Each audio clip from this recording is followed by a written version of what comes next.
Hey friends, today's episode is brought to you by some dear friends of mine over at Shudder. With Halloween approaching, there's no better time to immerse yourself in Shudder's considerable collection of creepy content, which features some of the best scary movies and TV shows ever created. To celebrate the spookiest night of the year, Shudder has announced their Home for Halloween collection, which includes 2 original documentary series called The 101 Scariest Horror Moments of All Time and Queer for Fear, The History of Queer Horror. New editions Deadstream and Dark Glasses are looking very promising, but the 101 Scariest Horror Moments is one I'm most looking forward to. I always have such trouble in deciding what to watch, and it'll really help me decide on what horror movies line up during the countdown to All Hallows Eve. As a special Samhain treat, Shudder has given me a unique promo code that buys you guys a 30-day Shudder subscription completely free of charge. Just go to shudder.com and enter the promo code Let's Read when prompted, then get started on watching the best horror, thriller, and supernatural content around. Whether it's classic horror films or modern must-sees like VHS 94 or the legendary Greg Nicotero's Creepshow TV series, Shudder is bound to make your Halloween one of all treats and no tricks.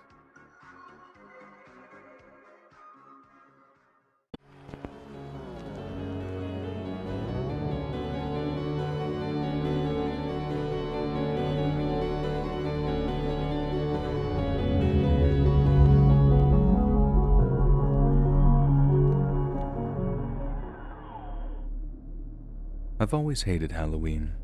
No offense to anyone that enjoys it, but all the imagery brings back some very traumatic memories for me, and I tend to turn into a total homebody and order a lot of takeout around the end of October each year.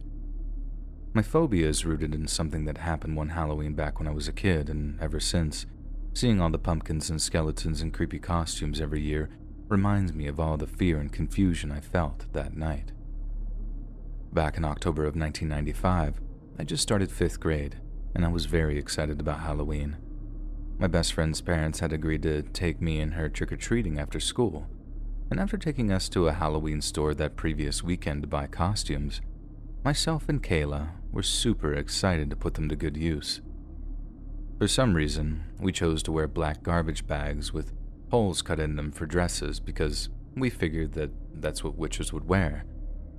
Then we painted our faces green, put on these black pointy hats that we picked up, then did a lot of cackling around this little plastic cauldron we'd insisted that Kayla's mom buy us.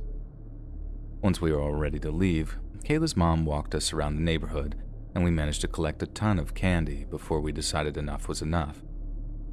After that, we walked back to Kayla's house, then sat in front of the TV watching The Simpsons while we ate our candy. I have this vivid memory of it being one of those Treehouse of Horror episodes, and it was one where they're doing a Nightmare on Elm Street parody with groundskeeper Willie playing Freddy Krueger. It's weird because those moments before all the horror started, I think they were some of the happiest of my childhood.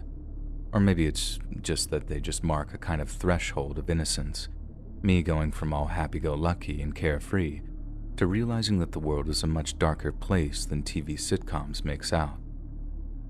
I'm not sure what the next show on the TV was because right after The Simpsons ended, Kayla's mom walked into the room to stop us gorging ourselves on candy. Kayla's dad was already home by that point, and as her mom helped us decide what our 2 final pieces of candy would be before it all got stored away, the doorbell rang. I remember Kayla's mom calling out to her dad, asking him to see to the door because she was busy. Then I carried on trying to decide if I wanted my last 2 pieces to be Milk Duds and Lemon Heads or M&Ms and a Butterfinger. I don't know why I remember that, but I do. Even though it was just 10 feet away from us, I didn't pay any attention to what was going on at the door, not until I heard Kayla's dad growl something like, "What are you doing?" He sounded angry, and I could hear some commotion coming from the hallway as Kayla's mom got up to see what was going on. The next thing, she absolutely screeches out Kayla's dad's name, Ron. Kayla's dad yells for her to call the cops. Then Kayla's mom starts wailing at me and Kayla to run upstairs to Kayla's room. The layout of their house meant that we had to briefly walk into the hallway in full view of the front door in order to get to the stairs. And as much as Kayla's mom tried to block us from seeing what was happening on the front step, I caught a glimpse before we scrambled up the steps and into Kayla's room.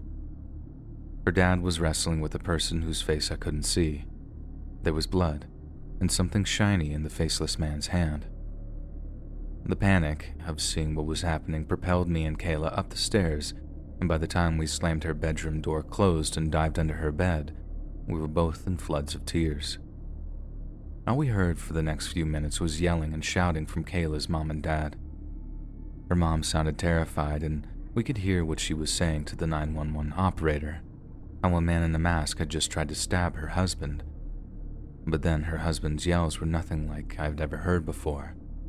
He sounded savage, almost inhuman, and his words sounded more like barks, and I couldn't make out anything he said aside from a few curses. I remember being terrified, but the sound made Kayla sound so frightened that she started pulling at her hair and saying, "I don't want my dad to die. Please, God, don't let him die." I remember how heartbreaking it was to see Kayla wrenching at her own hair.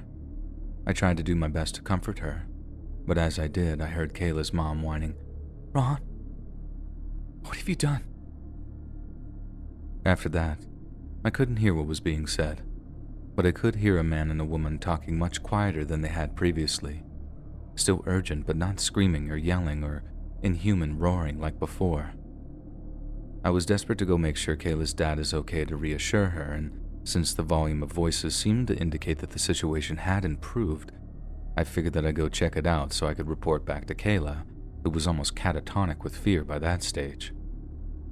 So I crawl out from under the bed, open up the bedroom door, and step out onto the landing so I can peek down the stairs. Again, I only caught a glimpse before both of Kayla's parents screamed at me to get back in the bedroom, but Kayla's dad seemed to be okay, and the man that I realized had a mask on was lying still on the floor at his feet. I was so relieved that Kayla's dad was okay that I didn't really think about the masked man just lying there. I just went back to Kayla and told her that her dad was okay. I didn't want to say everything was fine. I knew whatever was happening was still, ongoing. But I could at least confirm that her worst fears hadn't come true, and that she didn't have to worry about her dad being dead. I think Kayla's mom realized we needed to be kept up in that bedroom to keep us from seeing what had happened, so she joined us maybe only a minute later to reassure Kayla that her dad was okay. She said everything was going to be fine and that everyone was okay, but we needed to stay up in the bedroom until we were told it was okay to come out. Kayla said that she wanted to talk to her dad, but her mom said that he was busy talking to the cops. Then she told us that they had caught the bad man, and that was the word she used, caught, and that the police officers were on their way to collect him. And that was why we had to be kept safe upstairs. Obviously, I already seen the guy laying there at the feet of Kayla's dad, but just hearing that someone who'd tried to hurt us was downstairs was really, really scary to me. And even though we didn't need any help being kept in Kayla's bedroom, her mom carried the small TV/VHS combo in from their bedroom so we could watch movies. She returned shortly after with the rest of our Halloween candy and told us that we could eat as much as we liked. Then, after she told me that she'd call my parents to let them know what had happened, we didn't see her again for a few hours. It's not like we calmed right down again after such a horrifying ordeal. We were still really freaked out, and no amount of candy was going to make us forget about what we'd seen.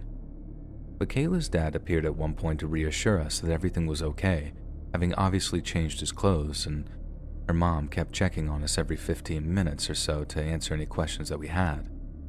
Granted, most of her answers were little white lies intended to keep us from getting too scared, but it all helped us to stay calm enough to eventually drift off when the inevitable sugar crash came.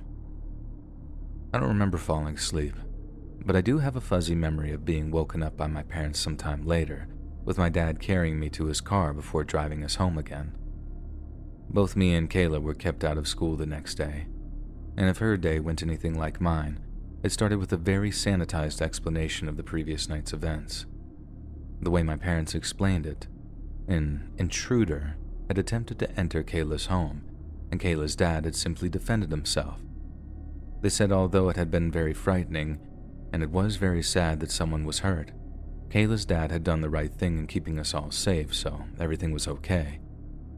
The reality was a little less sunny, and the whole truth trickled down to us over the years, and here's everything I know now. The masked man was the husband of the woman that Kayla's dad was having an affair with. The same woman later said that she didn't believe her husband had actually wanted to hurt Kayla's dad and had only intended to scare him, but that's not what happened on the doorstep. Kayla's dad later told a judge that upon seeing the guy step towards him with a knife in his hand, he'd instinctively tried to shove him to buy him time to safely get back in the house. The guy responded by raising the knife, and somehow Kayla's dad had gotten cut.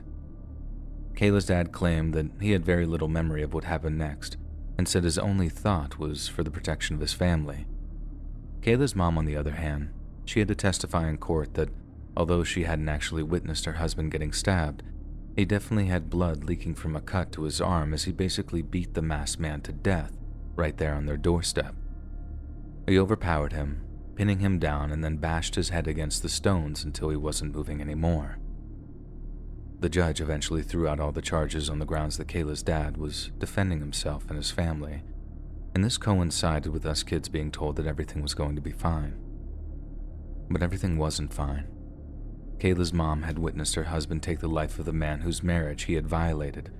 Sure, he'd protected them, but only from something he'd created in the first place. Needless to say, their marriage was never the same after that, and as it slowly fell apart over the following years, I had to watch it having a terrible effect on Kayla. They ended up getting a divorce, with her dad keeping the house while her mom got custody. But then, instead of finding somewhere to live around town, Kayla's mom decided to take her down to Florida so she could be closer to her grandparents. He had one last summer together. Then, by the time I started my freshman year of high school, Kayla was gone. It was sad, really sad, and although I moved on, I never forgot her. For a long, long time, we didn't talk or keep in touch, but then Facebook happened, and the only reason I created a profile in the first place was specifically to search for Kayla. I ended up finding her, and we had a very emotional catch-up after exchanging cell phone numbers, and eventually the conversation turned to that Halloween night back in 1995. That's when I got the full story of everything that had happened, and why it suddenly made so much sense when I heard Kayla's mom saying in that terrified voice, "Ron, what have you done?" Ron hadn't just killed a man. He destroyed 2 families in the process. I'm not excusing what the knife man did, but none of it ever needed to happen in the first place. But I guess that's just not the world we live in.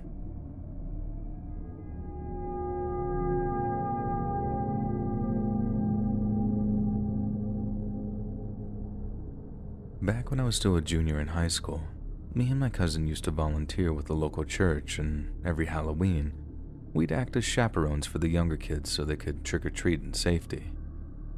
It was a pretty good gig, if I'm honest. Most people whose homes you stop at recognize you were the chaperone and offer you a piece of candy or two, which meant you could still cop some free candy despite being way too old and out of costume. We'd been chaperones during our sophomore year, so we knew how much free candy you could get, and since we didn't have anything better to do on the next year's Halloween, me and my cousin figured we'd volunteer again. Just like the first year, we took charge of about 4 third graders each, then walked them around the neighborhood, knocking at any houses that had decorations outside. We head up this one cul-de-sac and we start working our way around the circle of houses when I notice an older kid sitting on the porch of a house across from us. He was maybe about 12 or 13, older than the kids we had with us, but definitely younger than we were, and he's just mad-dogging us from across the street. He did not look happy to see us there at all, and I even gave my cousin a nudge to be like, "What's that kid's problem?" We agreed to maybe not knock at that kid's house on the way out of the cul-de-sac, as we definitely didn't want some sort of confrontation occurring. But in the meantime, we could still knock at other homes so the kids could get some candy. My group had just finished up at one home and was in the process of leapfrogging my cousin's group when I heard a snapping sound coming from the other side of the street. Having not recognized what the sound was, I had no urgency about me as I turned to see where it was coming from. But when I did, I could feel the blood draining from my face. The angry-looking kid from the other side of the street was in the middle of reloading one of those break-barrel air guns and I started to panic as I realized that he might have hit one of the kids in my group. And that's when the screams started. My head whips around to see a little girl who's in the middle of unleashing the most ear-splitting scream I'd ever heard. She's pointing at another kid, one dressed as the blonde girl from that Frozen movie, who had a hand over her eyes with blood dripping out from underneath it. I remember going to complete panic mode. Not so much because of the kids were hurt, or even that her injury seemed like it was really bad. It was because I'd already seen the kid reloading. He didn't just shoot and run away. He wanted to keep shooting. My first thought was to tell the kids to run for cover, but before I could even get a word out, they were scattering in different directions. Meanwhile, my cousin had been wise enough to the kid shooting pellets at us from the moments he fired the first shot, and the kid only barely got another pellet into the barrel before my cousin just slammed into him. Both of them were sprawled out on the ground for a second. Then just before I ran away to help, my cousin wrenches the air gun away from the kid and starts beating the life out of him. I mean, absolutely knocking the snot out of this kid over and over again. What came next was just total chaos. People were coming out of their houses, drawn by the sound of the screams. Most didn't seem to know what was going on, and even tried to get my cousin off the shooter before he started yelling back at him about how he was the one who'd stopped the shooting. The cops took way too long to show up because there was no initial reports of gunshots or anything. That, and I guess they were super busy with it being Halloween. The EMTs showed up first, and it was while the little Frozen girl was being treated that I learned her injuries weren't that bad. I thought the little pellet the kid had fired had taken the poor thing's eye out. It turns out, it had struck her just around her eyebrow, and although there was a nasty gash, she hadn't been blinded, thank God. Once the injured girl had been taken off to the hospital and I had made about a dozen phone calls to a dozen different people, I finally led the kids back to our church, leaving my cousin to wait for the cops while still sitting on the shooter. My cousin said the whole time his biggest worry was the shooter's kids' parents appearing, but he was in that cul-de-sac for just over an hour, and not only did they not show up, but no one seemed to know who or where they were. He told me that after the cops arrived, they arrested the kid, asked him a few questions, and he passed on my cell number so they could talk to me too. I didn't realize it until talking to them, but I don't think I'd taken the time to properly process what had happened. So as I was breaking down what I'd seen before the kid fired, I ended up breaking down too. Like I said, the shooter was only maybe 12 or 13 years old, meaning he probably is either in juvie or some kind of program as I'm writing this. I know kids his age can be mindlessly and thoughtlessly cruel, and that in opening fire on that little Frozen girl, he hadn't properly thought through his actions. But I remember being that age, and I can't imagine having the hatred or malice in me to do anything like shoot an air gun at a little girl's head. It's no surprise to me that his parents weren't around, and I'm not trying to excuse his actions, but I've always wondered what the kid's home life was like for him to even think about hurting someone like that. I hope he was punished, don't get me wrong, but at the same time, I hope that kid gets the help he needs. Not so much because I feel particularly bad for him, which to be fair I do, is because if he doesn't get help, that little girl might not only be the innocent young female he ends up hurting.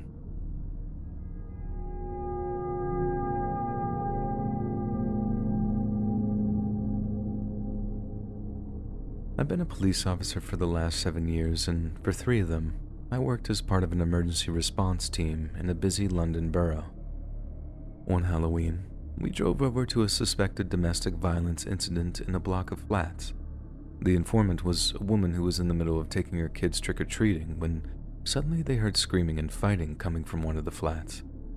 Domestic disturbances like that are a depressingly common occurrence sometimes, and they can obviously make for very volatile situations. So as me and a colleague drove over to the address, there were quite an intense feeling of apprehension in the car. We had no idea at the time, but the encounter we were about to have would become a bit of a legend back at the station, and is something I've never really ever been able to properly explain. Once we arrived at the address, my colleague and I walked up a few flights of stairs, found the flat that the disturbance was coming from, then knocked on the door. I hadn't heard anything on my way up the stairs and certainly couldn't hear any disturbance coming from inside once we were at the door. There was a good chance that things had simply died down, but that didn't mean that we didn't have to follow up with a welfare check and some questions.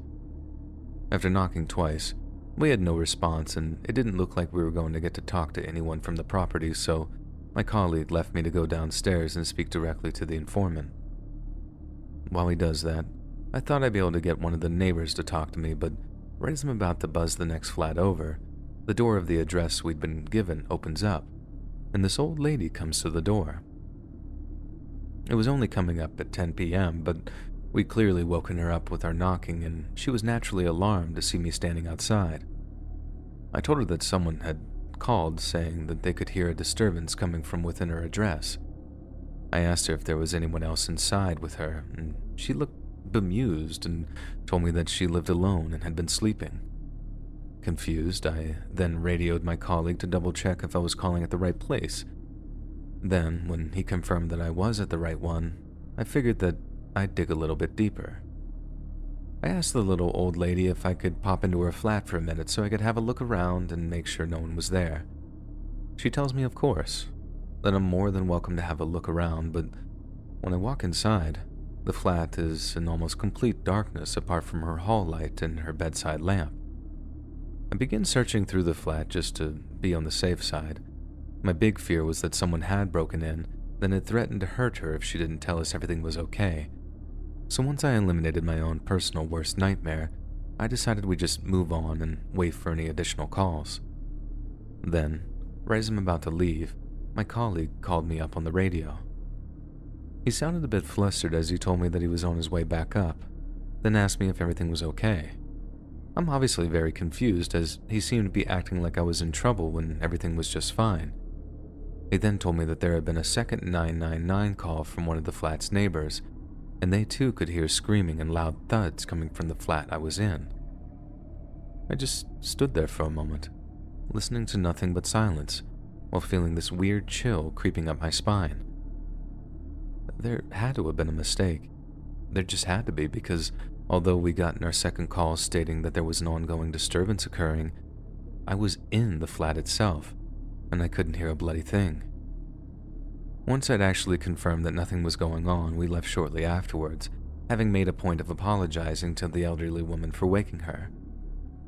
The week between Halloween and Bonfire Night tends to be a very busy time for us for obvious reasons, so it wasn't like we had too long to sit and reflect on what had just happened.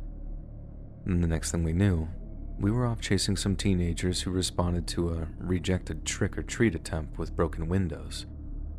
It was only much later on, when the night had quieted down a bit, that we started to go over what had happened back at the flats and why exactly the whole thing felt really creepy. The next time I was on shift, I was immediately greeted by a colleague who asked me, "So what did the ghost look like then?"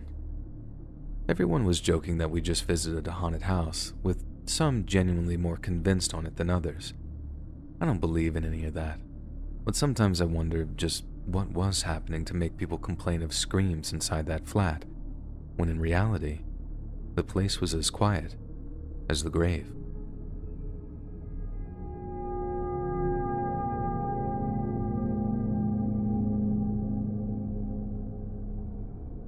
Okay, so I'm not exactly a 911 dispatcher, but I work very closely with them, although they'd never actually know it.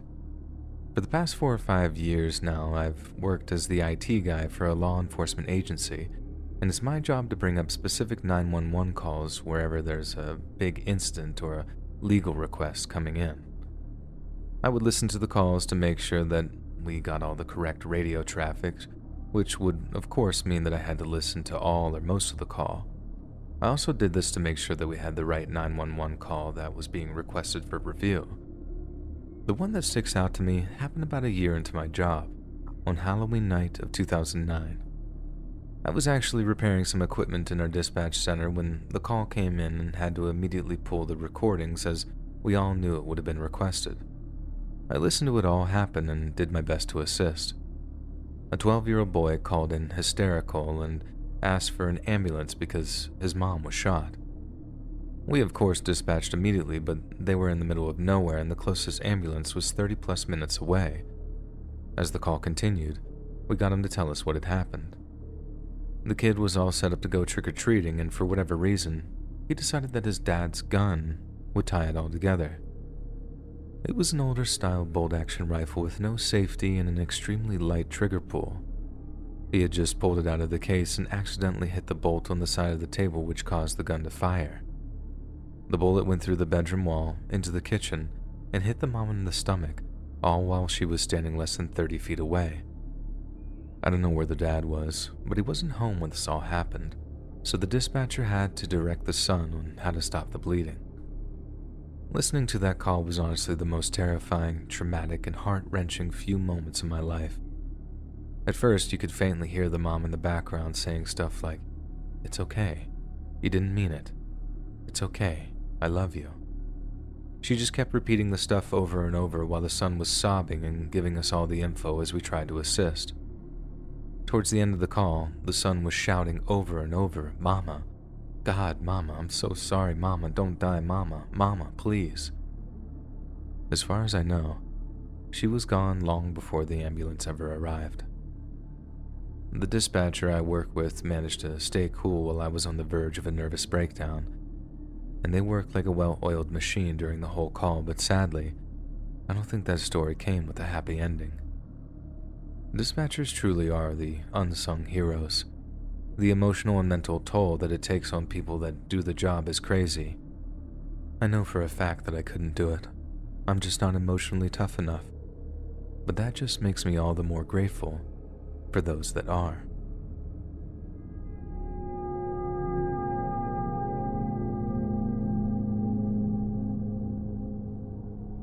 When I was just 9 years old, my parents drove me over to my friend's house so I could go trick-or-treating with them and a few of our elementary school friends. I remember having dinner there and being told that after we'd eaten, we'd change into our costumes, then head out for trick-or-treating. As soon as we finished dinner, my friends asked me if I wanted to go see his dog. I say sure, and then we all head out into the backyard to be greeted by this big black chow chow. Now, for those that don't know your dog breeds, chow chows are the kind with fluffy faces and little ears that kind of make them look like teddy bears. Some of them can grow to be pretty big, and given how small that I was at 9 years old, that black chow chow seemed very big to me. My friend asked if I wanted to pet him, and although I remember being scared, I didn't want to seem like a wuss in front of them. So, hesitantly, I reached down very slowly to pet the dog. They say that dogs can smell fear, and I don't know if it was me moving so slow or the fact that he could smell how nervous I was, but in a split second, the dog went from all calm and docile to growling and biting at my arm. I started moving backwards, trying to get away, but the dog leapt forward and brought its jaws down just above my wrist. I just remember screaming in pain, and how nothing any of my friends did got the dog to loosen its grip on me. They tried their best, but weirdly, it was only when my friend's mom saw what was happening and ran out to throw a jug of cold water over the dog that had actually let go. After that, there was a huge rush around me as my friend's mom carried me into the kitchen to start treating my wound, and around that time I remember starting to feel really strange. My arm suddenly seemed to stop hurting, and although there must have been a ton of adrenaline in my system, I felt weirdly at ease. I'd left a big trail of blood from the backyard into the kitchen, and everyone was crying. Even my friend's mom was struggling to keep it together while calling 911. But there I was, just all zen about it, just thankful that the dog didn't bite my arm off, which I think was my deepest fear in the moment itself. If I still had my arm, everything would be okay, right? And while that was technically correct, I still had a terrible time when it came to recovering. All in all, I had 7 deep cuts, 3 on the inside of my forearm, 4 on the outside of it, and this meant a total of 20 stitches up and down my arm. The doctors told my parents that the size of my arm compared to the dog's jaws meant that I was lucky a major artery hadn't been pierced, in which case I really would have been in trouble. Needless to say, no one ended up trick-or-treating that night. The dog wasn't taken away by animal control or anything. I grew up in a small town with quite a tight-knit community, and it was all understood to be just a horrible accident. I didn't end up playing at that kid's house anymore though, and I'm still kind of nervous around dogs I don't know, even all these years later. Click the join button to become a member today for exclusive content. On Halloween night of 1957, 35-year-old Los Angeles hairstylist Peter Fabiano heard a knock at his front door. The evening had been a lively one, with groups of expectant trick-or-treaters knocking frequently after sunset. But this particular visitor had arrived just after 11 p.m., long after any child should have been roaming the streets. Peter had been lying in bed with his wife when they'd heard the knock at the door, and although the disturbance irritated him, he knew the quick dispensation of a treat was preferable to the receiving of a trick. Peter's wife, Betty, later said that she heard her husband walk down the stairs to open their front door before telling the caller, "It's a little late, isn't it?" Betty had expected to hear a child's voice in response. Instead, she heard the reply of a grown woman. "Not too late for this," Betty heard, with the words followed by a loud gunshot. When she rushed to her husband's side, Betty found Peter bleeding to death at the bottom of their staircase, and sadly, despite being rushed to the nearby Sun Valley Hospital, Peter was pronounced dead on arrival. The sudden death of her husband shattered the young Betty Fabiano, who felt as if her entire world had come crashing down around her.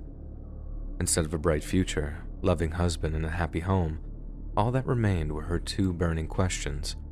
Who would possibly want to murder her husband, and why would they want him dead? Police quickly discovered that the only witness to the shooting was a lone teenager who saw a car speeding away from the neighborhood shortly after 11 p.m. Given that there was no valuables missing from the affluent Fabiano home, police speculated the motive for the murder was some kind of personal grievance, while the lack of any shell casing at the scene suggested the fatal shot had come from a small caliber revolver. Upon reading through Peter Fabiano's criminal history, police officers discovered that he'd been picked up on a charge of illegal bookmaking back in 1948. Since most illegal gambling operations came under the wing of organized crime, some officers began to suspect that Fabiano's murder was a gangland execution. Betty Fabiano insisted that her husband had severed his connections to the illegal gambling circuit and had made his fortune running a series of legitimate beauty salons. Yet when asked if Peter might have any enemies, Betty was given pause for thought. In her opinion, there was one woman who hated her husband so much that she might consider killing him, and her name was Joan Rabel. Born in the city of Philadelphia in 1917, Joan grew up to carve out a lucrative career as a writer and photographer. During Joan's early 30s, a whirlwind romance led to a fairy tale wedding, but sadly, the marriage wasn't to last. The divorce was a vicious one, so rather than fight it out, Joan picked up sticks and moved to Los Angeles in 1957. Joan hoped that she might find a home among the city's world-famous creative industry, but in the meantime, she needed a job, and one day, she happened to be passing a hair salon with a help wanted sign in the window. A hair salon owned by none other than Peter Fabiano. It was through working at Peter Fabiano's hair salon that Joan Rabel met his wife, Betty. The two women had a lot in common and were said to share a wicked sense of humor, so it's no surprise that the pair were fast friends. But over the course of the following few months, Betty and Joan's friendship blossomed to the point where Joan was almost one of the family. Then, when the Fabianos began to experience trouble in their marriage, Joan was a natural choice of temporary roommate for an increasingly bereft Betty. Peter was understandably upset that his marriage was on the rocks, but he assumed that Joan's interest in Betty was merely platonic. The reality couldn't have been further from the truth. At some point during Betty's stay with Joan, her host had made some kind of confession. It must have been difficult to phrase during such a deeply conservative decade, and it's not clear exactly how Joan chose to explain it, but she told Betty that she was a lesbian and that she was in love with her. It was a huge gamble for Joan, but unfortunately for her, it didn't pay off. Betty didn't reciprocate her feelings, and the confession appears to be the catalyst for Betty giving her husband another chance. Upon returning to Peter, Betty was made a promise that she'd never see Joan again, and when informed of the decision to go no contact, Joan was devastated. Yet Betty wasn't the only friend Joan made that year. For a number of months, Joan had been meeting with a woman named Goldine Pizer. who had recently come out as a lesbian following the divorce of her husband, and after listening to Joan's tales of romantic woe, Goldine came up with a chillingly psychopathic solution to her new friend's problem. She decided that Peter Fabiano had to die. The way Goldine saw it, the grief of losing her husband would drive Betty Fabiano directly into Joan's arms, with nothing to keep them apart. Many have suggested that the idea was implanted into Goldine's mind by a deeply manipulative Joan, but the fact remains that it was one that she was deeply committed to. Just days after listening to Joan's story of heartbreak, Goldine drove over to a sporting goods store in Pasadena, where she purchased a .38 revolver under the pretense of requiring personal protection. Then on Halloween night, Goldine drove Joan over to the Fabiano house to give her a front row seat for Peter's execution. Joan later told the police that Goldine disposed of the gun in a Los Angeles department store, and following the recovery of the murder weapon, law enforcement moved to arrest their suspect. When police officers arrested Goldine in her Hollywood apartment, she reportedly told them, "It's a relief to get this off my mind." After being declared fit to stand trial, Goldine told a judge, "I had no motive personally. Whatever motive I had was to please Joan. I was always easily influenced. I have been impressionable and always trusting." One psychiatrist who took the stand appeared to take pity on Goldine and seemed to confirm that Joan Rabble had subjected her to a despicable level of emotional manipulation. Initially, both women pled not guilty to all charges, but while Goldine was eventually convinced to plead insanity, Joan Rabble refused to comment throughout her hearing and was said to wear an eerie, constant smile during the trial. After the court was convinced of Joan's intimate involvement in the murder of Peter Fabiano, Joan joined Goldine in being convicted by the jury. Yet bizarrely, instead of first-degree murder, both women received convictions in the second degree. Such a decision seemed inexplicable in light of how cold and deliberate Peter Fabiano's murder was, but it comes with a degree of nuance. Having considered the level of manipulation she was subjected to, the jury weren't willing to convict Goldine of a crime befitting a cold-blooded killer, and even though she hadn't pulled the trigger, the jury believed Joan deserved to be jailed for so heavily encouraging Peter's execution. The sentences handed out to the women were designed to reflect this nuance, as both were sentenced to 5 years to life imprisonment. Goldine Pizer was eventually released, and she chose to stay in the greater Los Angeles area until she died at 83 in 1998. Considerably less information exists pertaining to Joan Rabbles, but it's generally assumed that she was released from prison around the same time as Goldine. Betty Fabiano ended up selling the beauty empire created by her husband and lived the rest in relative comfort in Palm Desert, California, until she passed away in 1999. Her passing marked the end of a woman who was barely out of her 30s when the love of her life was stolen away from her, a tragedy that was engineered by a woman who she'd once called a friend.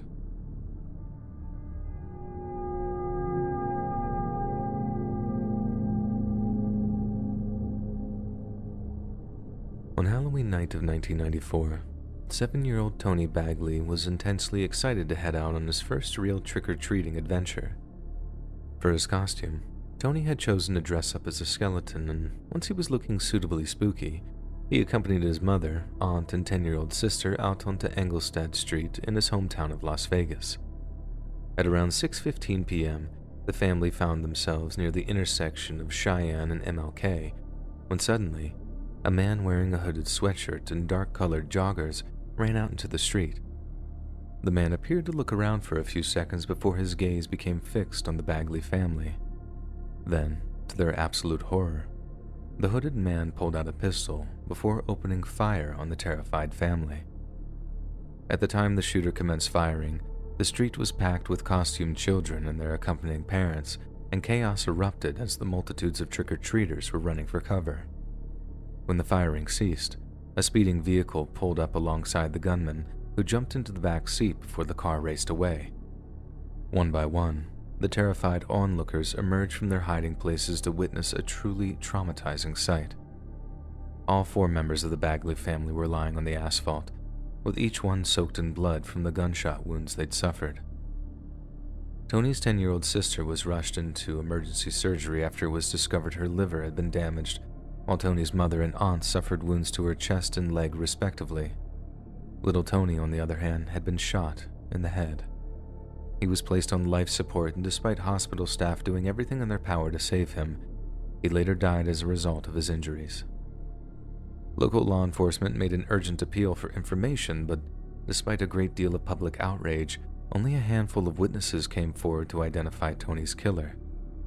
They said the shooter was an African-American male in his late teens or early 20s and was around 5 foot 8 inches tall.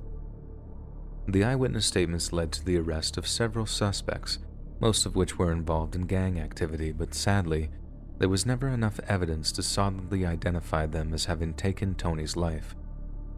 Upon learning of Tony's tragic death, casino executive Bob Stupak offered a $100,000 reward for any information leading to an arrest, and Tony's murder went on to be featured on the nationally circulated TV show America's Most Wanted. However, despite a fresh wave of public fury, not a single person came forward with any pertinent information, and the case eventually went cold. Some suggested that the Bagley family were involved in narcotic sales in the area, and the shooting was revenge for a drug deal gone wrong. Yet many close to the family insisted that they were innocent of such activities, and that any link to organized crime was down to mistaken identity. 4 years later, Tony's father was arrested and eventually convicted over the murder of a man named Curtis Henry. Curtis was a degenerate gambler, and by 1998, he had accrued such a vast debt among underground loan sharks that he was greenlit for execution.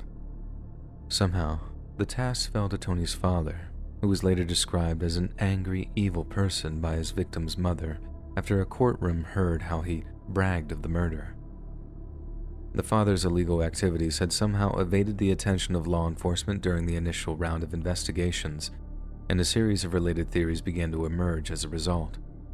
Even though Tony's father wasn't a part of his family's lives, it didn't mean his gangland rivals wouldn't target them for reprisals.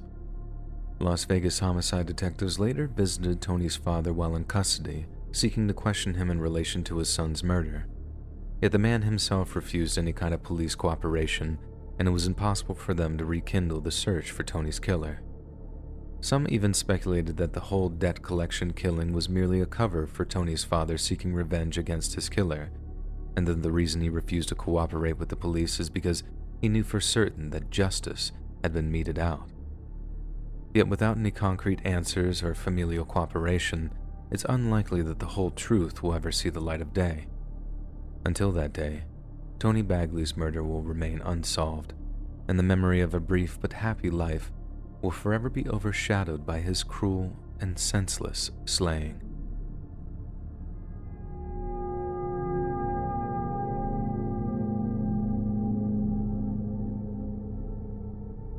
On the night of October 31st, 1969, 16-year-old Patty Spencer had arranged to join 15-year-old friend Pamela Hobley and her family for a round of trick-or-treating in their small hometown of Oscoda, Michigan.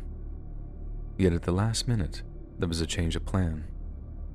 Pamela told her mother that she and Patty wouldn't be joining them for trick-or-treating and would instead be attending a Halloween party hosted by a high school friend. Patty's mother implored her daughter to not stay out too late, then busied herself helping her 3 young daughters to prepare for their costumes for the evening.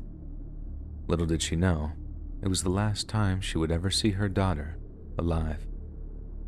A few hours later, Pam Hobley's mother received a telephone call from her daughter's boyfriend. Pam's boyfriend wanted to know if she'd left for the party yet, and when her mother informed him that she departed hours ago, both became very concerned. Pam's mother then telephoned Patty Spencer's mother, and after the pair conducted a brief preliminary search, they realized their daughters had gone missing. The police were informed and an investigation into the girls' disappearance commenced, with officers looking to build a picture of the girls' last known whereabouts. A number of eyewitnesses stated that the girls were last seen walking near Oscoda High School, yet a man later came forward to state that the girls had been hitchhiking and that he'd given them a ride from River Road into downtown Oscoda.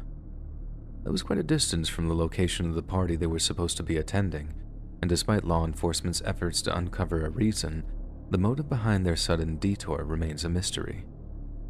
As the investigation progressed, detectives found themselves transfixed with two specific details of the case. The first was that neither Patty nor Pamela wore purses with them when they left for the party that night. According to their mothers, the girls went everywhere with their purses, as their entire lives were tucked inside. This struck investigators as odd, and suggested that wherever the two girls went that evening was somewhere they didn't feel 100% safe.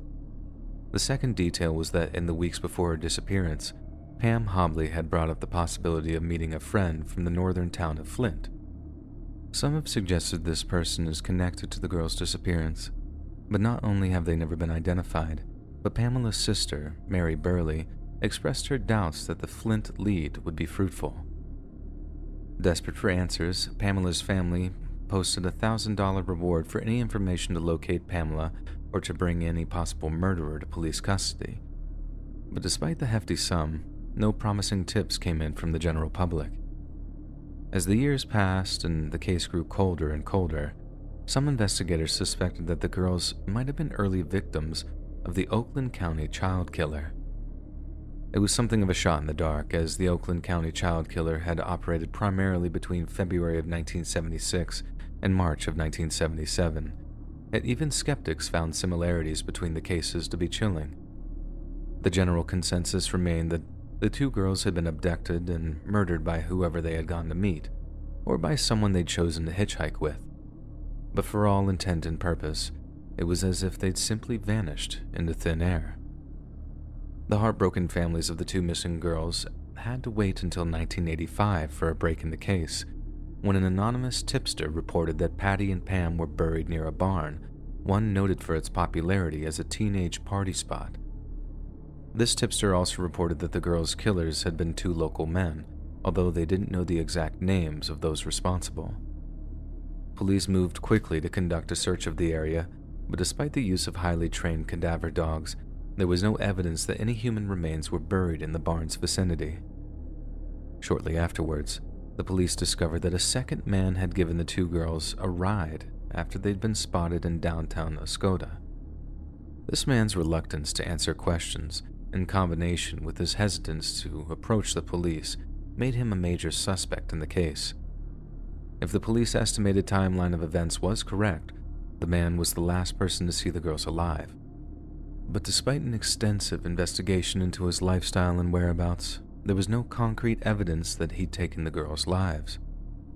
In the years that followed, Pam's sister Mary had continued to raise awareness of the case and had campaigned for it to be reopened and re-examined. She is a regular at the annual charity event known as Missing in Michigan, where family members of missing Michigan residents work alongside detectives to share details of such cases. Both Patty and Pam have been entered into a number of national databases, including the National Center for Missing and Exploited Children, who used a technique known as age progression to illustrate an estimated likeness of how the pair could look if they were still alive. These images were circulated in the early 2010s, but unfortunately, they didn't yield any fresh leads. A new detective was assigned to the case in 2010, and they proceeded to conduct fresh interviews with the case's witnesses in the hopes of generating new information. This new effort appeared to have led to the 2013 announcement that the police had a new person of interest in the case, but ultimately, they needed more information for the investigation to continue. As time goes on, it's increasingly unlikely that Patty and Pamela's disappearance will ever be solved. Physical evidence can be preserved, but the memories of potential witnesses cannot. If there is indeed an eyewitness account that could crack the case wide open, there's an ever-increasing chance it'll go to the grave with them. Michigan State Police simply haven't had the right resources at the right times to really make any steady progress, and combined with the soul-crushing bad luck the investigation seems to have faced, it's doubtful that the final moments of Patty and Pamela's lives will ever be pieced together.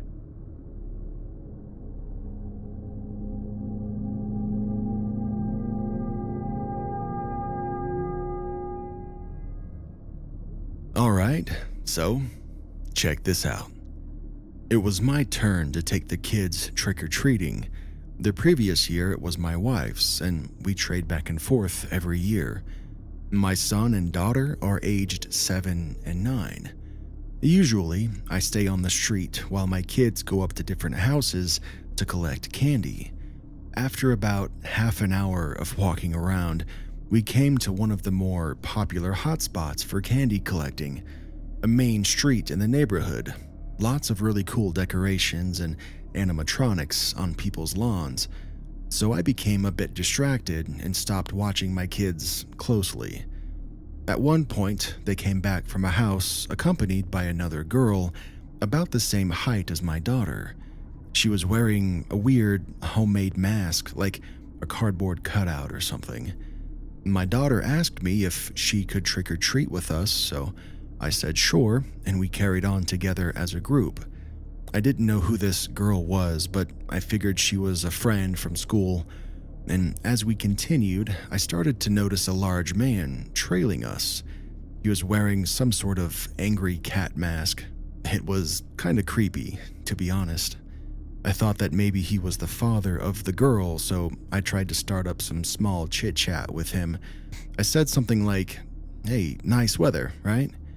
But he didn't respond. He just stood there staring at me while our kids went up the stairs to the next house. I tried again. I said, "Hey, is that your daughter?" He nodded, but didn't say anything. I figured he just wasn't in the mood for chatting, so I stopped trying. We carried on for another 15 minutes until suddenly my kids came up to me and said that they wanted to go home. This surprised me as we hadn't been out for too long and their bags were only about a third of the way full. In any case, I agreed, waved goodbye at the man in the cat mask and his daughter, and started on our way home. The weird thing is that when I glanced back at the man and his daughter, they were just standing there, still staring at us. I checked one more time as we turned the corner and they were still standing there, not having moved at all. At this point, I decided to ask my kids, "So, who was that girl?" My daughter looked up at me with a confused look on her face. "She's your friend," my daughter replied, and I asked her what she meant. Apparently, the girl with the cardboard mask approached them and said she was a friend of mine. She told my daughter she was too shy to ask me if she could join us to trick or treat and wanted my daughter to ask me instead. I laughed at this story and replied to my daughter, "Why would you think she was my friend? I don't have any children friends." What my daughter said next chilled my bones. According to her, when the girl with the cardboard mask approached them for the first time, she wasn't wearing the mask, so they were able to see her face. As it turns out, she wasn't a girl at all, but an older woman around my age with wrinkles on her face. And what's even more disturbing, the old woman had started to steal treats from my daughter's bag, apparently when I wasn't looking. This is why they asked me to go home. The old woman was creeping them out, and they wanted just to get away from her. I brought my kids home, and I told my wife what happened. We made sure to check through all of their candy, but we didn't find anything suspicious or off. We didn't call the police or anything since nothing really happened, but thinking back, I kind of regret that decision now. What the heck was that old woman doing? And who was that man following us around? I don't think I'll ever know. I just think it's sick that there are people out there on Halloween hiding behind masks, pretending to be children.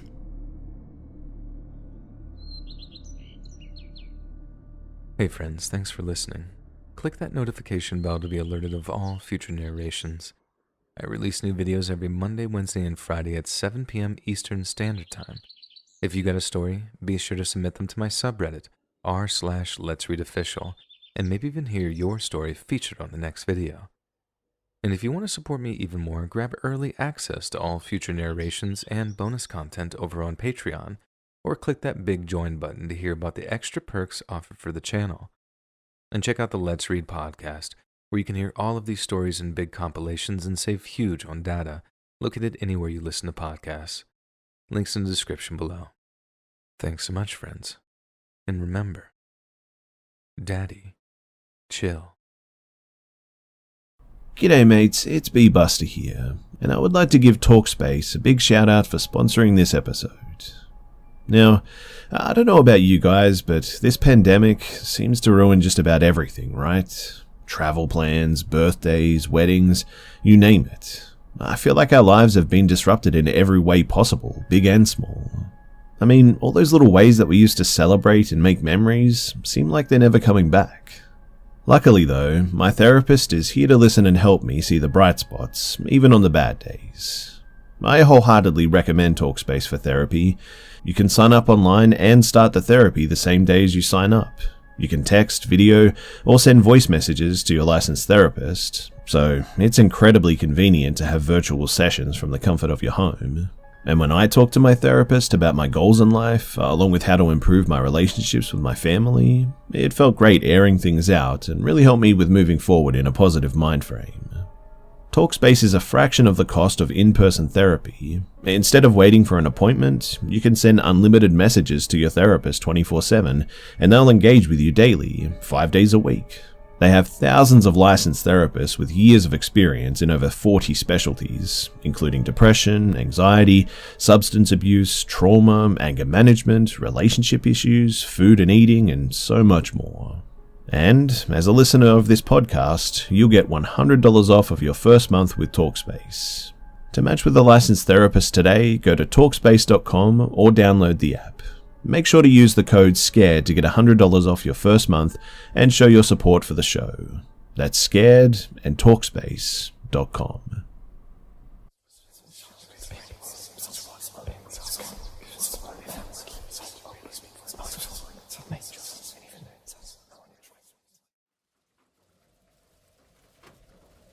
So, there are a couple of incidences leading up to the not-so-imaginary friend that I'll talk about first because I think they might be related.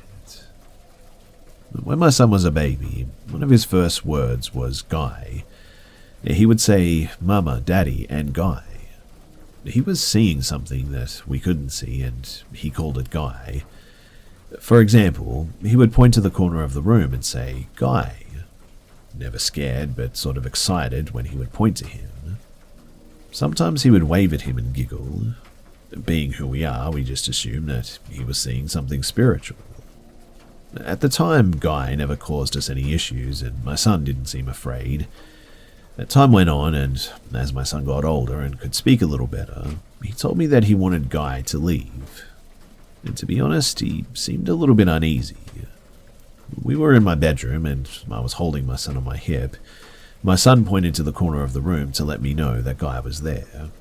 I said to Guy in a firm voice, feeling a little bit silly to be honest, Guy, it's time for you to leave our house. Please move on in peace, but you're not welcome here anymore. But before I could finish speaking, my son let out a deafening scream, buried his face in my shoulder and cried, Run, run, run, Mummy, run. He was crying and terrified. Super startled too. I just embraced my son and I ran out of the room. I tried not to show my fear. I wanted to be brave for my son, but to be honest, it really rattled me. I don't know what he saw that day. I can only really imagine. His reaction was just so intense. I asked, but he just refused to talk about it. Whatever it was, though, it was real to him and extremely scary for both of us. And it was from this point forward that my son had problems sleeping at night, scared of the dark, started walking in his sleep and just very jumpy. He never spoke of Guy again, but we did have other stuff sort of happen. We experienced lots of activity, I guess you could call it, in that house, like shadow figures, lights turning on, disembodied voices, items falling off of tables on their own, etc. One particular light, in fact, that would turn on randomly was in my son's closet. I never told anyone about the light, but one night my sister was babysitting my son, and she says to me nervously, "What's up with your child's closet? It's creepy in there, and I swear the light keeps turning on." Fast forward though, my son is 4 years old now and starts interacting with something that I can't see again. Some might say an imaginary friend. He would talk to him when he was playing alone and would stop talking when I entered the room. This went on for a couple of weeks, and whenever I would ask about his friend, he would sort of shy away from it. Didn't really want to talk about it. Eventually, my son told me that this friend was sad because his family was far away and that's why he was staying with us now. I asked if this friend had a name, and my son says, yeah, he's a kid and his name is Godmo. I was expecting to hear a common name like John or something. I thought to myself, well, that's a really strange name, and I sort of felt a little bit anxious about it, if I'm being honest. Realizing, though, that my son was ready to talk about his friend, I would ask him questions about Godmo during normal conversation. I never pressed him for too much information because I didn't want him to stop talking to me about it. My son tells me, though, that Godmo comes and goes through our mirrors. And man, do I get goosebumps just thinking about that. Mirrors? Like mirrors? According to my son, he enters our home through the mirror above my bed and exits through the bathroom mirror. That was really elaborate info for a 4-year-old, and now I'm starting to feel, well, quite uneasy about this Godmo. I started researching mirrors and spirits, and I quickly find out that maybe I should remove the mirror above my bed. Apparently, we are most vulnerable when we're sleeping, and a mirror could act as a doorway. Anyway, days go by and the activity in our home ramps up. One example, for instance, was that after putting my son to bed, I heard things being moved in his room, and it sounded a lot like someone digging around in a toy box. I get up and go back into his room thinking that my son was awake. I see that his bedroom light is on. I walk into the room ready to tell him to get back into bed, and he was completely sound asleep. Not only was he sound asleep too, but he was perfectly tucked in and not one blanket had been moved. It was clear to me that he had not been out of bed. And I know what I heard, and I have no clue how or why his light is on. The next morning, I asked my son if he turned his light on last night, knowing that he didn't, but I had to ask anyway. And he says to me, no, but Godmo turns on the lights because he doesn't like the dark. I asked him if Godmo scares him sometimes, and to my surprise he said yes, when he gets angry. Oh, and he does not like you, Mum. Angry? And he doesn't like me? At this point, I'm pretty much done with Godmo. Concerned for my baby, I spoke to my sister about everything, and she agreed that she didn't feel good about it either. It's creepy, right? I always trust my first instinct. So, could this Godmo be something sinister? Could it be posing as a little kid but actually be something else? Something dark and evil? All things considered, I didn't know for certain, but I felt concerned and I was worried about my 4-year-old. I mean, even the name Godmo alone was really weird to me. So I decided that it was time to do something. In the end, I decided upon a major spiritual cleanse in my home. I sage, white sage, randomly, but this time I was more thorough, more serious and focused. At the time, I thought that this was best to do this when my son wasn't at home. Although I am spiritual, open-minded, and believe in the paranormal, I don't push my beliefs and practices on my kids. So he was unaware of what I was doing. Lots of praying, sage, calling on angels for protection, candles, you name it. I also removed that mirror from my bedroom, and the activity settles. Approximately 3 weeks later, I think, my son comes to me very upset though, still unaware of the cleanse, and he tells me that he wants Godmo back. Please bring him back. I told him that Godmo returned to his family, not knowing how to explain these things that I don't even fully understand myself to a 4-year-old.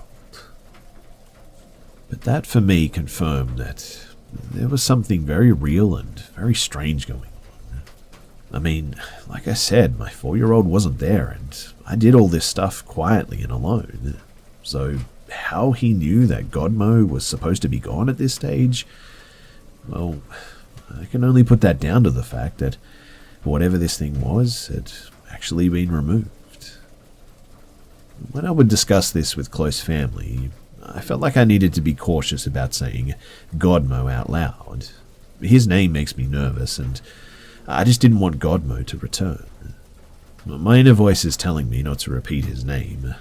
I can't explain why, but it's just how I feel, and even now, I don't like sharing it.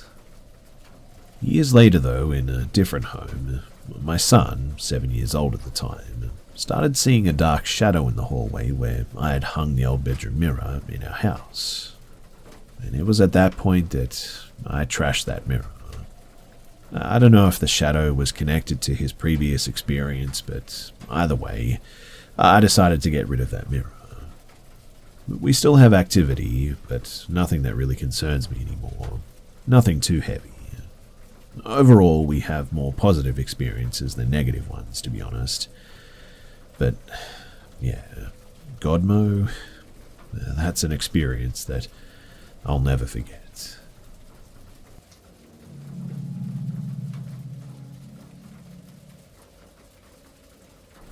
So this is one of those rare times where I was so confused as a kid that it stuck with me even 13 years later. This is a bit of a long one, but I would love to hear your thoughts about it, so stick with me. So this was when I was like 8 or 9 years old in my old house, in a building with like 20-something apartments. This building was built in our land, and we got houses there, and about half of all the apartments were occupied by our relatives, and the other half by friends and people that we knew. In our small street, there was just 2 buildings and some private houses owned by us, so we pretty much knew everybody. And this was set up that way so that all of us would be very familiar with everyone living around us. Now, one day when my parents and little sister went out, I wanted to stay and watch cartoons by myself, and my parents, weirdly enough, allowed for me for the first time to stay alone. My grandma was next door, and they would usually call her to check on me, but not this time. So I watched some of my favorite shows, and when they were done, or maybe the electricity went off, I don't remember exactly. I remember that I was just alone without doing anything, and the only thing keeping me company was my sister's doll that my mum had put on the counter. But I distinctly remember that when I looked over, the doll seemed like it was looking at me, almost like everywhere I moved.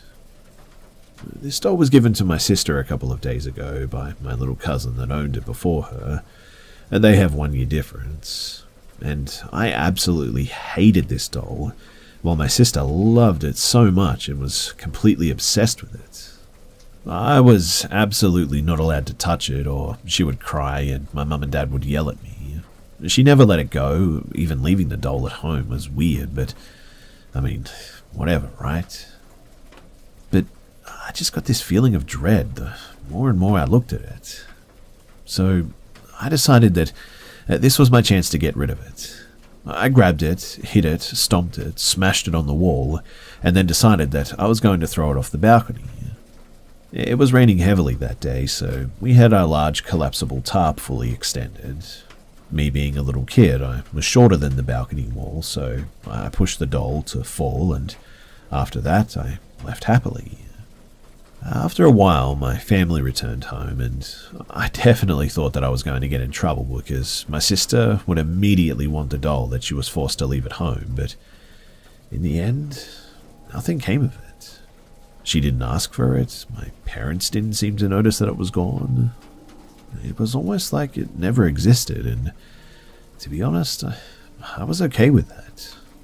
In fact, I was kind of happy about that. Hours later, I was watching cartoons again with my sister, and we were all in the living room. Dad was sleeping on the couch, Mum was washing the dishes, and it was about 9 p.m. when the doorbell rang, and I yelled, "Mum, the door," and she answered, "Open it then." Now, this was really weird because she had many times told me and my sister to never open the door without a grown-up present under no circumstances. If we were alone, we shouldn't even answer, and now she's telling me to go by myself? And at night to open it? My sister, excited that Mum was letting us finally open it, but me having my mum's words ring in my head, told her to go back and I would open it. I did, expecting my grandpa or cousin or somebody that I knew to ask for something like vegetables or something like that. It usually happens. But I opened the door and I see this guy with like grey hair, in his 50s, with a wild grin on his face. He had really long teeth and a wide mouth. He was soaked, no umbrella, already grinning when I opened the door and with his hands behind his back.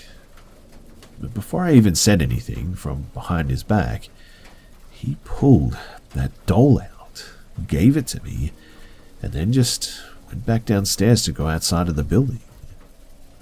I had this gut-wrenching dread and fear. Like, how did this guy that I'd never seen before know my house? How did he know that it was our doll? Why did he go through the trouble to bring it? I ran to the window to see him come out of the building. I waited, and I waited, but he just never came. I just took the doll that had no signs of me beating it or crushing it, and I put it back on the counter. I went back to the living room, and my mum didn't ask me who it was. My sister saw the doll and said, "My doll," but never went to it. I definitely expected her to run to it. I definitely expected my mum to ask who came to the door at like 9 p.m, but nothing. Everybody just did absolutely nothing. The next day, I asked my sister why she didn't play with her doll last night, and she answered, "I don't want it." I asked her multiple times why, and she was sure, but every time she said, "I just don't want it." So I took the doll and I put it in the trash. My parents never asked why the doll was in the trash, and it was thrown out with them, and I luckily never saw it again. Now, the weird thing, though, is that when I questioned my family about that night, they don't really remember it. They don't even really remember my sister having that doll. The whole thing is just really weird, and I can't explain it, even to this day, how everything was just so strange and off at that time. What do you guys think? G'day mates, it's B-Buster here, and I would like to give Ana Luisa a big shout out for sponsoring this episode. So, are you in the market for the perfect gift for yourself or for someone special perhaps? Then look no further than Ana Luisa. Ana Luisa provides beautiful sustainable jewelry that not only looks terrific, but also comes with a great price tag.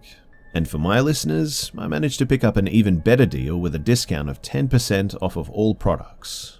Their jewelry also starts at the affordable price of just $39 with no luxury markup, and I can personally attest to the quality of their product. I decided to get the missus a little something for our anniversary, the Anna Silver necklace from the fine jewelry section, and man, is it a nice piece. The glossy texture and the delicate design are exactly what I was looking for, and the composition of the piece is perfect because it doesn't catch on clothes or hair, which is great for my wife because she now wears it every time that she goes out for business meetings or to catch up with friends. The company also offsets 100% of their carbon emissions, starting with the sourcing of their raw materials all the way up to the disposal of their pieces. Their shipping is excellent and comes with custom taxes included for international customers, and with a 10% discount to boot, you can't go wrong. You can also check them out by following their Instagram or by subscribing to their newsletters, in which they always offer perks for engaged customers. So, go to analuisa.com/scared, that's analuisa.com/scared, and treat yourself and your loved ones with a unique gift and use my code SCARED to get 10% off. I absolutely recommend them. They're a great brand, make beautiful sustainable jewelry, and again, that's analuisa.com/scared. You can also find a link in the description within tonight's episode. Do any of you guys remember Outdoor Ed? If you don't remember or just plain don't know, I'll give you a brief rundown. So, Outdoor education, or ED for short, is a school camping trip that takes students to the woods where they can learn more about the outdoors. And my outdoor ed trip took me to the snow-infested mountains, and for the most part it was completely boring, save for the occasional snowball fight. But then, the last night occurred. I'll never forget the last night for as long as I live. Now, before that night, I didn't have any trouble sleeping, but the last night it was like something was just wrong. At first, I assumed it was just sort of homesickness, first time away from my parents. But then I looked at my cabin mates and counselor, and from the look on their faces too, I could tell that they were feeling it as well. It was a sort of tense several minutes, and then something started calling our names. It was barely more than a whisper, but all of us definitely heard it. The voice was sort of seductive in a way, alluring, and it made me want to go outside. But the small amount of common sense that I had back then just made me stay put. My counselor didn't feel the same way, though, and left the cabin to investigate. We could hear him yelling from outside, things like, "Come on, guys, this isn't funny. The kids are trying to sleep." I guess that he assumed that it was some sort of a prank.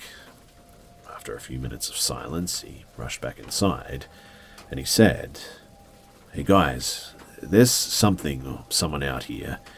Stay here, alright?"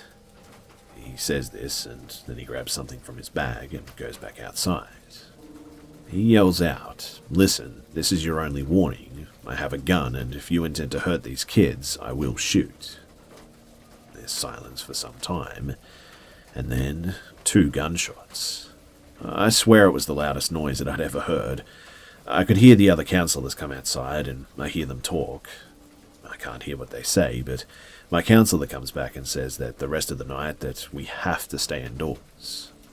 Eventually, sleep won out, and I drifted off, but the next morning, as the students are boarding the buses to leave, we see police cars on the road and police officers talking to my counselor.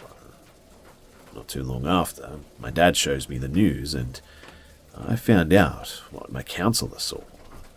He described it as something barely resembling a human, taller than 10 feet and with skin so pale that you would mistake it for snow almost. That was all that he could see before he fired his gun and the creature just ran off. It was on the news because apparently some local called the gunshots in because they heard them. And I really can't imagine just how awkward it was for my camp counselor to try and explain this to police officers, but suffice it to say, I had some nightmares about it, and now I'm forbidden from going on any more camping trips after it. Now that I'm older, though, and a little bit wiser, my best guess is that maybe it was a Wendigo. But this was in Southern California, and it's apparently an unusual place for such a creature. I don't know. It was a weird night, and like I said, it's definitely something that I won't forget.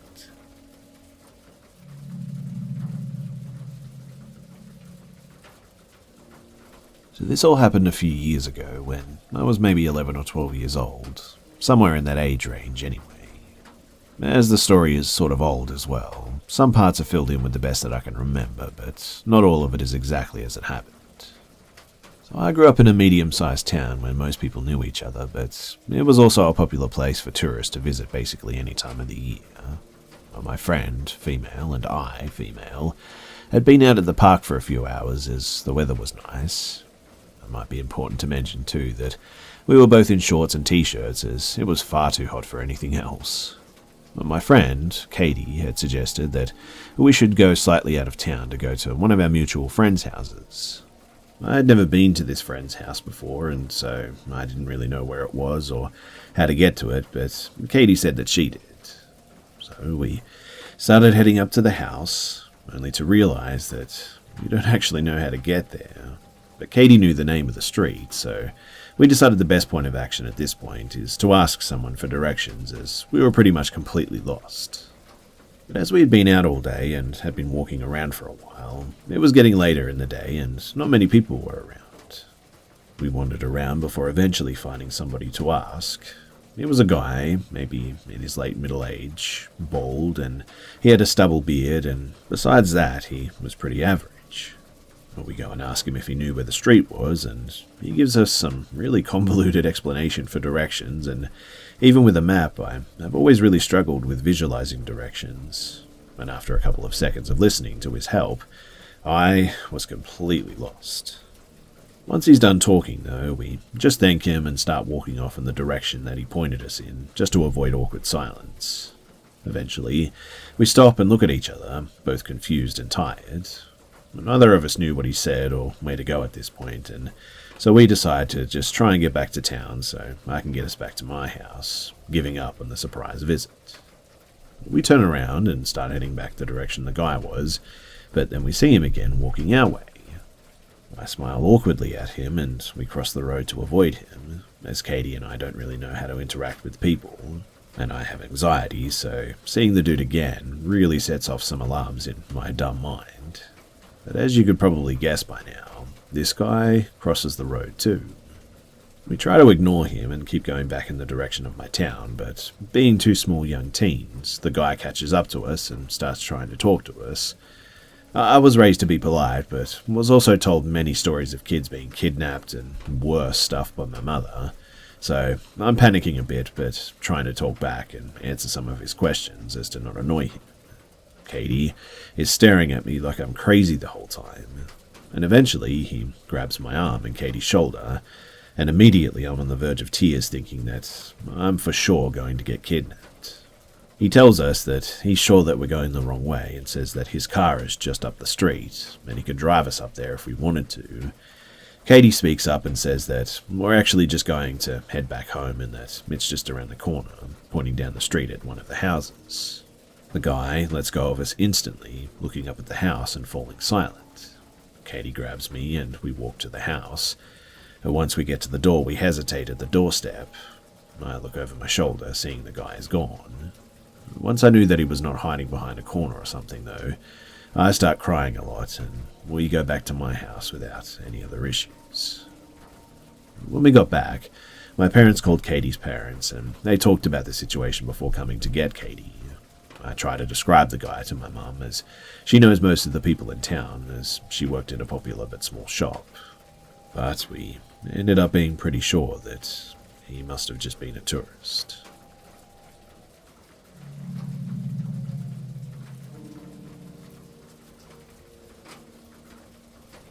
So, I've had 3 whole months of experiencing creepy stuff when I moved to the province about 4 or 5 years ago. This story would just be way too long if I shared everything, so I wanted to start with this specific topic first. So I had just graduated from college this time. I visited my best friend Erin, who was just 2 hours away via Ro-Ro ship for her son's birthday. And the funny thing is, a big family fight happened. We got kicked out, and we ended up staying at some hotel while searching for an apartment. We found a house near the beach, and immediately we rented it. It was a quiet village, and the house was maybe 5 minutes away from the village gate, but located at the very back. We were staying on the 2nd floor. The 1st floor was sort of an open space for parking and had a garden and whatnot. There were stairs outside that you'd have to take to go up into the house, and I noticed each time that I entered the village, I would smell a sort of scent similar to frangipani flower. It was sweet and delicate, but felt like it was always right under my nose. What surprises me, though, is that I've never seen that tree around this village. I didn't mind it so much, though, until my best friend started bringing it up, saying how it sort of disturbed her. The weird part, though, was that even at work, I eventually found work to help with the expenses, a few people would mention my perfume, even when I don't use one. So one day, I was lying on bed getting ready to sleep when Erin's 10-year-old sister Anna approached me with a frightened look on her face. There's someone knocking on the balcony door. What? Is someone stuck outside? No, but I'm scared. I'm a little peeved, confused, but also concerned. So I get my butt up and I go to the balcony door, and I immediately start smelling that floral scent again. Now, our balcony door from the inside was a sort of wooden door, then on the outside a screen door. I start assuming that maybe Erin is stuck outside, so I yell through the door, Hey, Erin, is that you? Are you stuck outside? I hear my best friend's voice from the bathroom saying that she's just taking a shower. But right after, I hear 3 knocks from the door, though. Anna starts hiding behind my back, and I'm pretty creeped out myself, I must admit. Then I start yelling, "Who's out there?" And another 3 knocks on the door. I'm proper peeved at this point that nobody is answering, and I start to yell that it's not funny. Then whoever or whatever is outside starts knocking frantically on the door. Me and Anna scream and are freaking out. We ran to the bathroom to tell Erin that somebody is knocking outside. Now, you may think that we're overreacting, but the balcony has no tree strong enough for someone to climb up, nor are the trees anywhere near enough to get close to it. But we also have a tall gate with tall walls surrounding the place, so the fact that anybody could be there was really strange. Erin, though, eventually steps out of the shower, sopping wet, mind you, and very annoyed. We tell her what happens, and she looks at us like we're the dumbest people alive. She proceeds to the door and asks who's there. And then the knocking happens again. Midway through the knocking, though, Erin unlocks and opens the door impressively quickly. But then we realize that the screen door, after the wooden door that is locked from the inside, making us wonder how the heck someone could knock on the wooden door in the first place. We open the screen to further check, and when we do, there's just nobody out there. Unsatisfied with this, I quickly ran downstairs to check for anyone. Maybe someone jumped off at the last minute or something, or is trying to escape. But analyzing the place, I tried to convince myself that there's some sick person trying to pull a prank, but there was no one. I go up and I tell Erin that there's nobody there. I slowly retreat to my room where Erin's 2-year-old son is playing with some toys. And then he looks at me and, dead in the eyes, he says, "You let it in." I don't know if he heard what was going on or if it was just coincidental, but the whole situation, it's really creeping me out.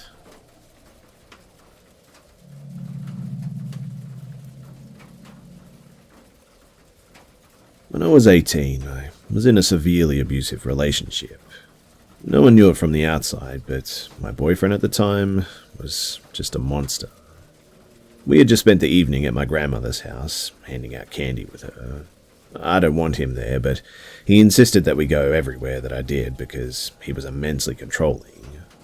After we'd finished up with the trick-or-treaters, he told me that he wanted to go to a neighboring town to see a movie. I had no choice but to agree, so off we went. He decided that he would drive my parents' new vehicle. I was not feeling particularly happy to be spending more time with him, so he started prodding me. We began to fight, and I told him that I didn't want to do this anymore. He sat calmly at a turning section, then jerked the wheel quickly and put my side into oncoming 80km/h traffic.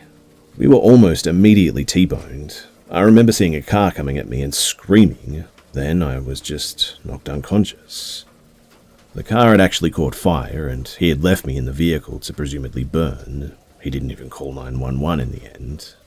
We were about 2 kilometers from my parents' rural house, and they had seen the commotion of the fire trucks, the ambulances, the police cars, etc. So they ventured out to see what was happening. I regained consciousness and started panicking upon seeing the smoke coming from the car. I was so dazed, but I was also on the verge of an anxiety attack, so I was freaking out. At this point, I remember hearing a woman's voice saying, "Shush, it's going to be okay. You're okay. Your mum is going to be here soon."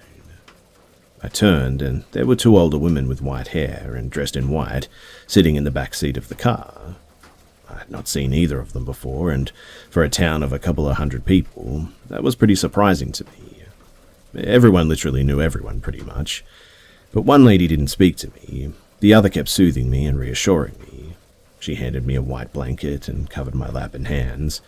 I instantly calmed down, and the next time I regained consciousness, my mother had climbed into the driver's seat and was yelling at me to wake up and asked me what had happened. I was taken by an ambulance to the hospital, but I groggily told my mother of the women and gave her the blanket. She went to one of the cops on the scene and asked to meet the women and to thank them even. He just sort of looked at her puzzled, though, and said that he was apparently the first one on the scene. He also said that there was no way two elderly women could have gotten into the back seat of the vehicle. My mum kept the blanket, though, and she still has it in the cedar chest to this day. We don't talk about it as a family much, but I still think about it a lot.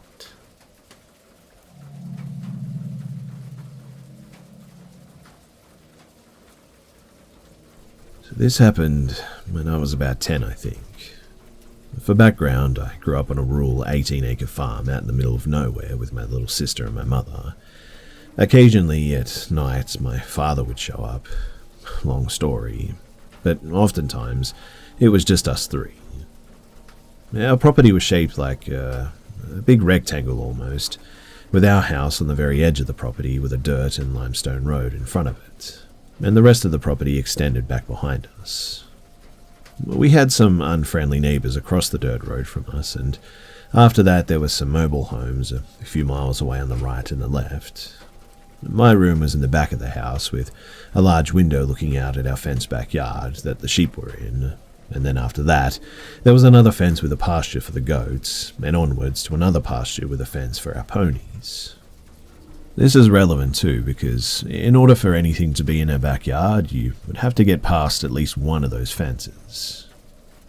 Now, one night I was playing with my action figures on the floor around bedtime when I heard a weird knocking noise coming from my window, and I always had the blinds shut at night because I was scared of the dark at that time. Being so young, I immediately panicked and ran into my mum's room in the front of the house and hysterically told her what had happened. She came over to my room and popped the blinds up and looked around, but there was nothing there except for some sheep in the distance. Since we lived in a pretty wooded area, my mother assured me that it was probably just an animal knocking against the wood of our house. And to be honest, this satisfied me at that moment, and I just went back to bed shortly after. A few weeks went by, and occasionally I would hear knocking on my window, which would freak me out, but since I was assured that it was just an animal, I would just go back to sleep. A few more weeks went by, and I hadn't heard anything for a while until one night, very, very late at night, I was awoken by a really loud knocking from what sounded like the glass on my window. This was weirder than normal, but still wasn't overly scary to me. Still, I decided that this particular knock needed an investigation since it sounded so much louder than all the other ones. So I hopped out of bed and creeped up to the window and popped the bottom blind up to see if I could finally spot this animal. And what I saw still gives me shivers to this day. What I saw was a pair of bare human feet with dirty blue jeans and their waist up, obscured by the rest of the blinds.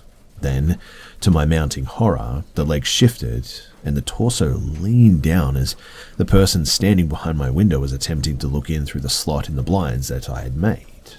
I screamed as loud as I ever have and ran shrieking past my sister's room, through the living room, the kitchen, and into my mother's bedroom. This sent all the dogs scrambling through the house barking, and woke my sister, who also ran crying, to my mum's room.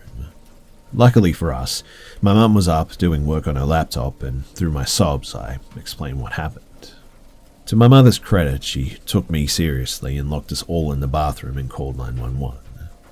We stood there crouched in the bathtub with her for what seemed like hours as the cops tried to find where our house was down the twisting country roads. They eventually showed up, looked around the property, and they found human footprints in the sand outside my window, but nothing else. We ended up leaving for a while to stay at my grandma's house in town, but eventually we went back home after a week. My mother ended up buying an axe, but that was all the protection that we had since she was a major hippie and didn't believe in owning firearms and stuff. There were a few more incidences with knocking, but each time my mum would check, there was never any person there again, which, to be honest, I'm thankful for.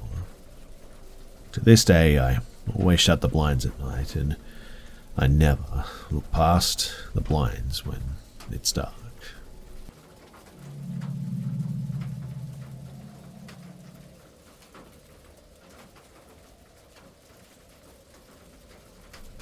About 10 years ago, I'm a cocky little thing.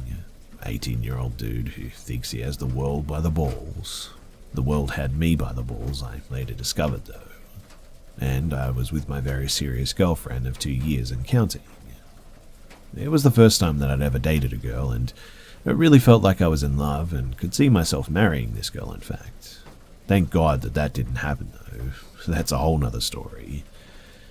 But my parents are really strict conservative Christians. They'd never let me and my girlfriend Caitlin share a room at night. Caitlin's parents didn't really care at all, but they let us drink and we had our own bedroom upstairs. Looking back, her mum was kind of not the best mother, but she was nice enough, so yeah, she was alright. Anyway, one weekend in summer, Caitlin and her parents asked if I would like to come up for 3 hours up north to her grandparents' town for their anniversary. This place is hours away from civilization, pretty much as secluded as it gets, in fact. You even see some Amish people the whole way up there, northern Michigan if anyone would like to know. So I said, yeah, okay. Her grandparents are pretty wealthy and fun, and I knew that it was going to be a fun time. But too many people stayed in their really big, lovely house, so we had to rent a cabin in the woods. This cabin is at least 20 minutes from the village or town or whatever. And right away, it just seemed a bit off. It was back in the woods off this sort of creepy, secluded and quiet dirt road. Everything was completely silent. The house next to us was dead silent and empty. And it was just us there. I'm not too worried about it at all because I have this wonderful and fleeting confidence that alcohol and the possibility of getting some action this weekend is on the menu. So I'll skip the daytime activities as they don't really matter all that much here. We basically just had a regular fun time with the family and we returned to our cabin for the night. Now, our room was upstairs in this sort of loft area. This cabin was oldish and rustic and just, well, empty for a lack of a better term. Not physically empty, but just void of something. The kind of emptiness that you can almost feel, but hey, we're out in the woods and no one has probably been here like in ages. So, of course it feels kind of dead in here, right? That night, though, was when it happened. And I'm positive that I'll miss a bunch of details as I sort of blocked out the memory as best as I could until, well, I saw this place and it came back. So, I'm sleeping in this really awful mattress next to Caitlin and I drift off and have the most horrible nightmares. They weren't dreams, though. It was sort of real. It was as though my soul was able to move around and even interact with the bedroom. And I could even see our bodies were lying fast asleep there. But I was sort of awake. My body was asleep, but I was somehow completely mobile without a body. It was a weird dream, and to be honest, I thought that that's all it was. The bedroom was dark, and the moonlight from the window lit up the center of the room. There were so many people there, all deceased, standing in a circle, sort of chanting. In the center of their circle, I see a little girl with blonde hair, maybe 7 years old, and she's in this white dress, almost glowing too in the most disturbing way. The people turn to me as they notice that I'm watching and am aware of the fact that I'm there, and they slowly approach me all chanting and murmuring. I can't remember the words exactly, but I'm positive that they were performing some sort of a ritual or sacrifice to kill this girl. It was like the scene from Rosemary's Baby, something that I never saw till very recently, but that's the best way to describe it. Anyway, they came to me with their hands outstretched, looking dead and sort of rotten, and as they begin to strangle me, I wake up. And waking up is usually when everything goes back to normal, right? But I wake up and see the rocking chair is rocking, like flying as if someone had slammed into it. At this point, I'm just like, nope, and I close my eyes and I just pray and hope the sun will rise soon. It didn't, though, and unfortunately, at some point, I fell back to sleep. The next dream goes like this. I'm on a roller coaster with all sorts of people, and it's going straight to the sky up into heaven. I'm happy and stoked and cheering, and right before we get to the pearly gates, the roller coaster goes down, straight down, into the earth and into the fire and into hell. And all I can hear is blood-curdling screams for help and screams of murder. So much agony and terror. It was honestly one of the most awful things that I've ever experienced, and I could feel the burning of the fire and the pain of the screams just surrounding me in every way. Finally, though, I wake up and the sun is up. I'm covered in sweat, and I look over to see my girlfriend in the fetal position, shaking and crying. I ask her what's wrong, knowing that I think I already know the answer, hoping that it was something else. And all she could say was, the girl, over and over again. I asked her what happened, and she said that she saw a little girl in a white dress standing in the middle of the room, staring at us and dancing, and she claimed that she wasn't even asleep. She went on to explain, too, how she had waken up periodically to see the rocking chair just rocking back and forth like I had. Mind you, I hadn't said a word about everything that I had experienced yet, and she pretty much confirmed everything, which obviously only made everything so much worse. I don't really have an exciting end to this story, too. You see, the next night and the night after that, I just didn't sleep. There was a Porn Stars marathon on TV, thank God, and I stayed up all night with the lights blasting from that to stay awake. I didn't sleep again, in fact, until the car ride home. Caitlin and I talked about it, I think maybe once or twice after that, and then we just never spoke of it again. I guess that I'll never really know what actually happened that night, or if I was just going crazy or something. All I can say for sure is that I'm never going anywhere near that town again. As much as I would like answers, I would rather just forget about, well, all of this.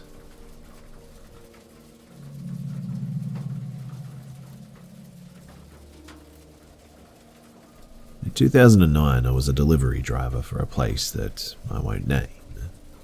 I'd been a delivery driver for a while at this point, and I loved the job.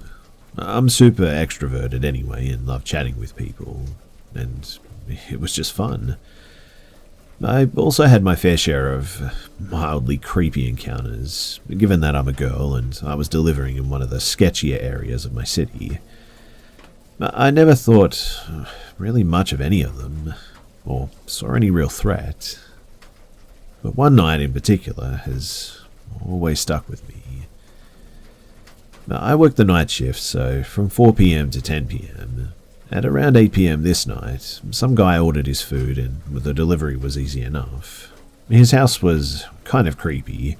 Like, there were no lights, and when he answered the door, there was a foul smell that immediately hit me. He also didn't say anything, and I said my usual, there's that for you, and could I get you to fill this out? The tip thing. But he didn't reply at all, or even acknowledge me asking him to sign the slip. I didn't think too much of it, and I just headed back to the store. And almost exactly when I arrived back, another order popped up to the same house, and he had ordered the exact same thing. I was confused, but still not too worried, and took the delivery and had the same experience. No lights on, smelled terrible, and he didn't say a word. I headed back to the store feeling pretty uncomfortable, but again didn't think too much of it. But I started to get extremely uncomfortable when I arrived back to the store and another identical order was up.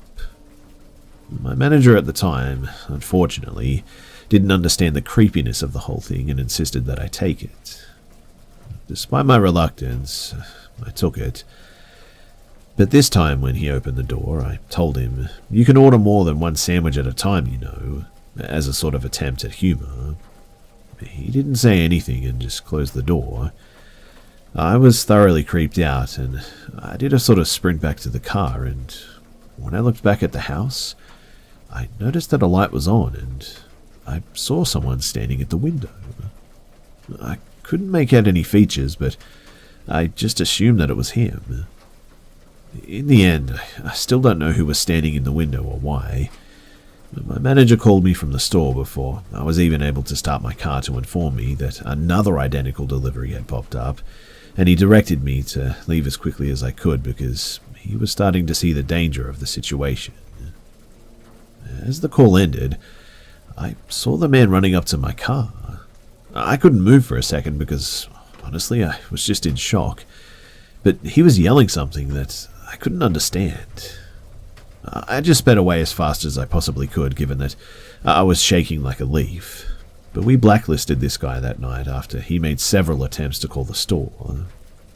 I still have no idea what his endgame was or who that other person was up the stairs. Was this an attempt to have me come back so that they could do something to me? Was that person upstairs the one ordering this stuff? And did they need help? I'm still puzzled by the whole situation, but man, was it creepy.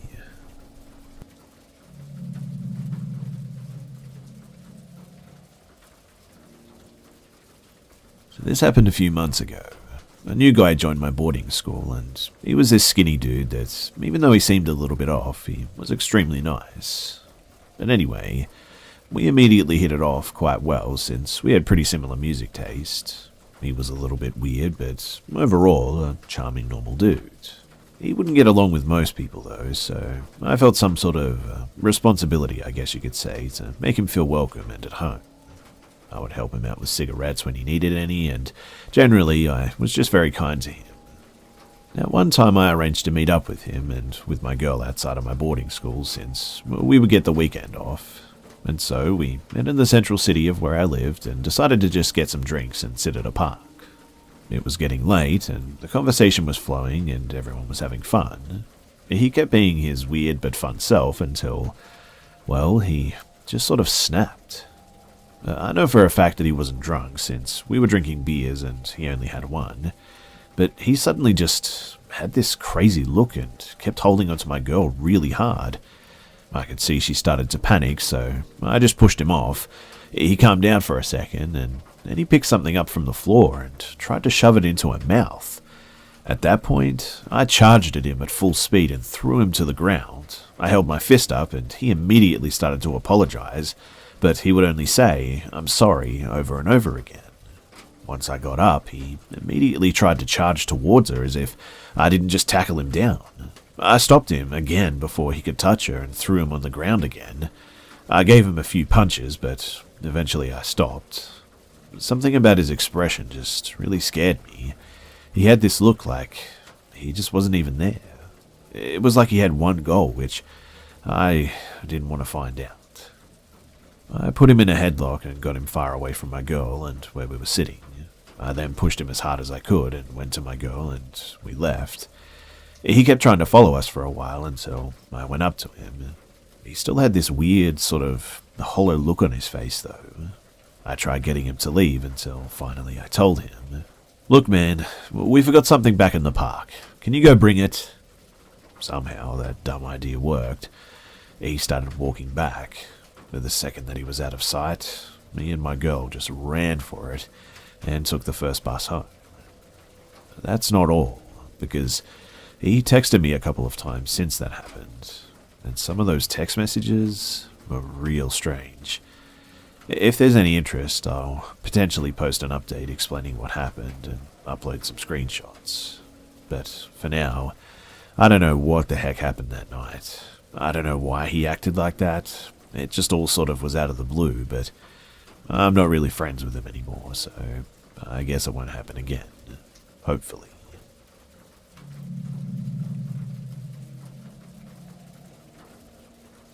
To start off, I just want to make it clear that I have had several paranormal things happen in my life. Enough times, too, that I'm now a believer in the fact that there is another realm or world or whatever you may call it. My husband, however, has never had anything happen to him and has never been a believer. He's always told me, "I believe that you believe you thought you saw that," or "I believe that you believe that happened." And my response has always been, "Well, you'll believe it when you see it, because someday you're going to." So, here we are. His day has come. We were in the kitchen making dinner last night. He's at the stove. My back is towards him because I'm just chopping the veggies up. I turn around to hand them to him, and I see him running to the living room, searching around the corner. And then he returns with this wide-eyed and confused look on his face. I ask him what's wrong, and he says, I just saw someone cross through the hallway and into the living room. First, I try to find a logical explanation. Maybe you saw someone walk past the outside window or something like that. He looks at me, though, and says, No, I'm telling you that I saw a woman in here walk through to the living room just then. He also said that the woman had on jeans and a plaid shirt. We realized today that yesterday was actually the first-year anniversary of his cousin's death. She was only 29 and died of an overdose, and she always wore jeans and plaid button-ups.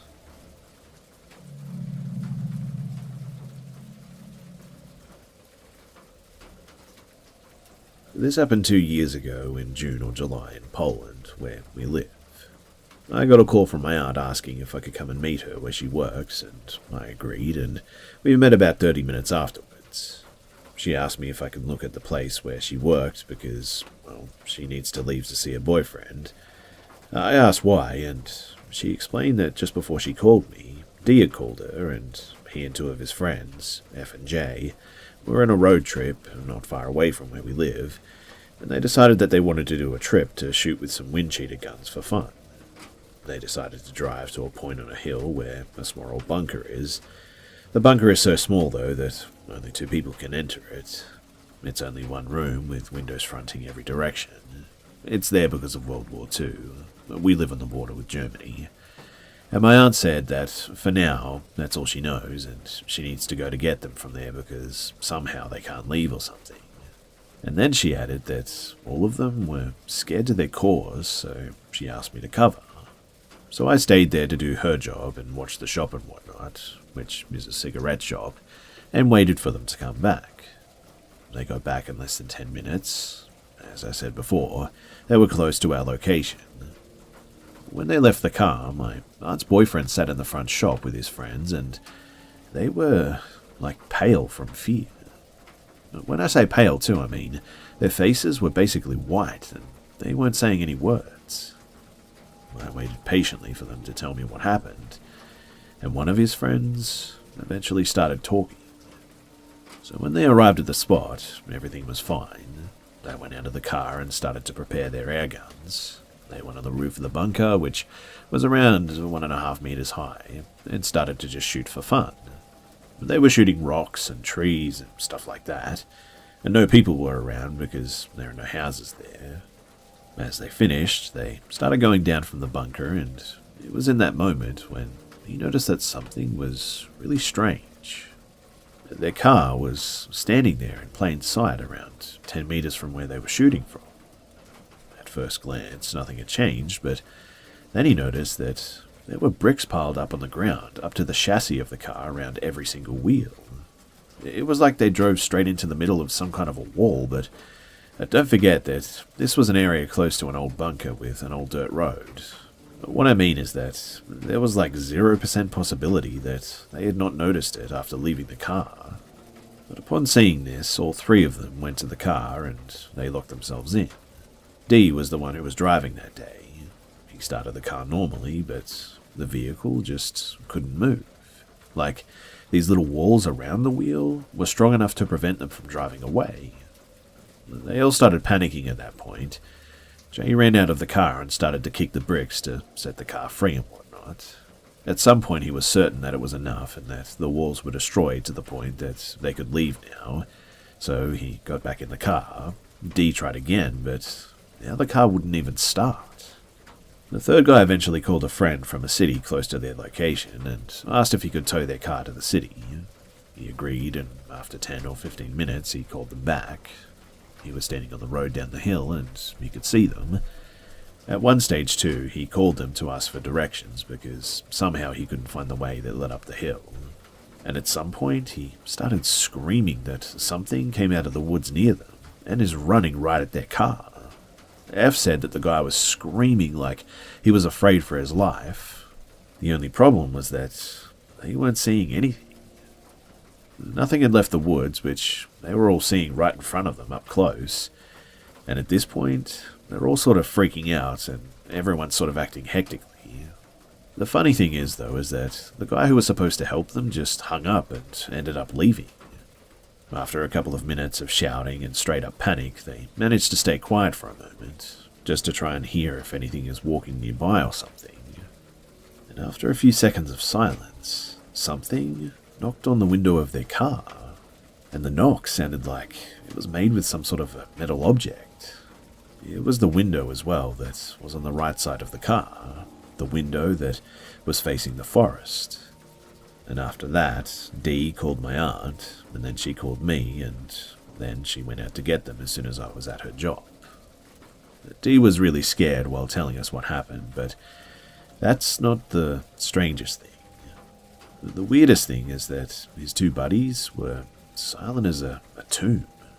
They hadn't spoken a word since they arrived at my aunt's job, and she told me a couple of weeks after that they were pretty strange after the incident. No one is talking about that day anymore, but I'm still really curious about what actually happened in that forest.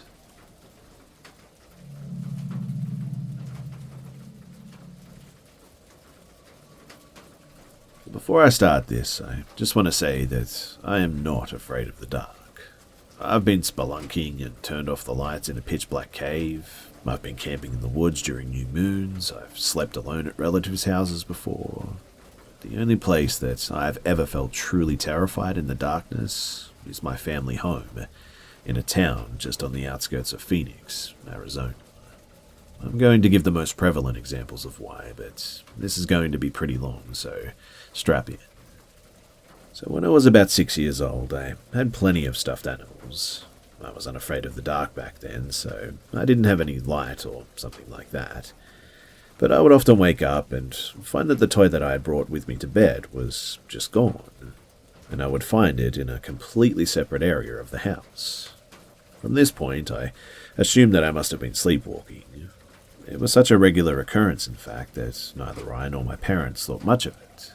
The only thing odd was that I always ended up back in my bed, while whatever I was holding was in another room. But this all changed when I was around 8 years old. This time when I woke up, I was always in a very uncomfortable position and in an unfamiliar area. I quickly panicked as I could see almost nothing since the room was so dark. I felt in front of me, and it only took me a few seconds to realize that I had woken up inside of my very small closet, and the closet door was closed, sealing me in there. I opened the closet door, left my room, and I told my parents. We had a bit of a laugh about it because it was weird, sure, but as I said before, we all just assumed that I was just sleepwalking. The next experience I had to have happened only within a week or so of the last one. But I woke up late at night and immediately felt just really cold. It was like my hairs were standing on end for no particular reason. I felt a strong surge to leave the room as quickly as I could. Since the room was so dark, there was only one thing to guide me to my door. Outside of my room is a hallway leading to my sister's room and branches to a bathroom. The light was on in the bathroom, and so, because of the colour of the wallpaper, the light coming from under the crack under my door was a sort of pale green colour. As always, I followed the green light to what I thought was my door, but I couldn't find the handle. I felt scared, and I was getting frantic searching the whole wall for a handle, and the darkness seemed to press down on me. And then I heard my name whispered behind me. I felt the wall next to me for my light switch, but it wasn't there either. So I began screaming, and I banged on everything that I could touch, still seeing that pale green light under the door in front of me. About 20 seconds later, my lights turned on, and my parents entered the room behind me. I wasn't even close to the door, even though I could clearly see the light. I was on the opposite wall from the door. Suffice it to say, this was the time that I decided that I needed to get a nightlight. And then, the next experience, and this one is the most frightening in my opinion. So I was around 14 years old. I still slept with a nightlight, but then it was broken for some reason and we needed a new bulb to replace the dead one or something. Which, in my head at the time, was no problem. I could go one night without a nightlight after all. In the end, I just kept my door open as well, and the bathroom light in the hallway was enough for me to see. And that was really the only reason why I was able to see what I did. I should say, too, that I'm a very paranoid person by nature. I kept a knife under my pillow for the longest time, and even a flashlight under the pillow next to me. And when I slept that night, I had the distinct impression that I was being watched. To cope, I would close my eyes and count in my head for a few seconds, no more than 2 or 3, before opening them again to check the area around me. Keep in mind, this did not work. If anything, it kept me awake longer because of fear. This time, though, I got brave. I closed my eyes and I counted 1, 2, 3, all the way to 7, and on 7, I heard a sound. You know the sound of soft footsteps on carpet? Well, I heard that, and so I opened my eyes, and to my horror, I saw a thing crawl from the ground and onto my wall and crawl towards me. I couldn't tell what gender it looked like, only that it had long black hair and yellow eyes with a thin frame and pale skin. It also appeared to be wearing something on its back, like a rug or a pelt or something. I also noticed just a terrible smell in the air, like the smell of rot. I watched it for all of about 2 seconds while I quickly reached for the flashlight. I looked down at the flashlight to find the damn button, and when I turned it on, that thing was gone.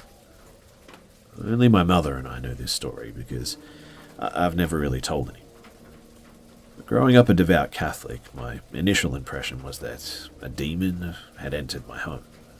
I had a seminarian friend who was a collector of relics. Earlier, I had actually touched a small metal cross that I owned to these relics, including a splinter thought to be one from the wood of Christ's cross. This effectively made my small metal cross what is called a third-degree relic. We had the house blessed, and I took to sleeping with that cross under the pillow. Since then, I've never been approached by whatever that thing was again, so honestly, I thought it was over. The next one has happened 4 times after that last experience. So in one part of my house, like a playroom or sort of an office area, we have one of those pull-out couches that transforms into a really crappy bed. When we have company, like relatives stay the night, they sleep in my bed, and often I sleep in that one. And every single time that I've slept there, I have seen it again. Due to the layout of this room, it's impossible to cover the entire room in light without just leaving the ceiling lights on. Thus, my nightlight couldn't reach a particular dark corner of said room. When I closed my eyes on these 4 separate occasions, I could hear like ragged breathing or something in the room with me. When I looked around, all I could see was the outline of a sort of dark shape huddled in that corner, rocking back and forth on its heels. I was terrified, obviously, but also confident. I still had my cross under my pillow after all, so I knew that I was safe. Fast forward to now, and I'm back from college because of COVID-19, and I'm staying with my parents. And the first thing that I did was place that same cross under my pillow. I just had to be sure, but yesterday, I made a mistake. And man, am I stupid. For some reason, I was watching YouTube videos about ghost stories, and I guess that I felt invincible.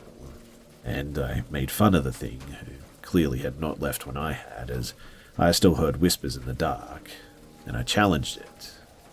Nothing happened that night, but today, though, I was taking my sheets off to wash them when I noticed that it was gone. My relic, that is. The only thing that I believe has kept me safe all this time. It happened when I turned my lights off, and when I came back, it was just gone. I'm worried about what happens now, because clearly this isn't over. I'm wondering, too, if anyone knows what this thing might be. If I knew what it was, I might be able to learn how to deal with it. It definitely doesn't cause the telltale ghost signs like flickering lights and static and all that sort of stuff. It only moves in the shadows. Plus, a priest blessed this house, and it was able to move my cross, so I don't know, maybe it's not a demon? Until I challenged it too, it never seemed malicious, only sort of scary. Now I'm really not so sure anymore. I think that I'll be sleeping with the lights on tonight. I'll be sure to update if anything happens.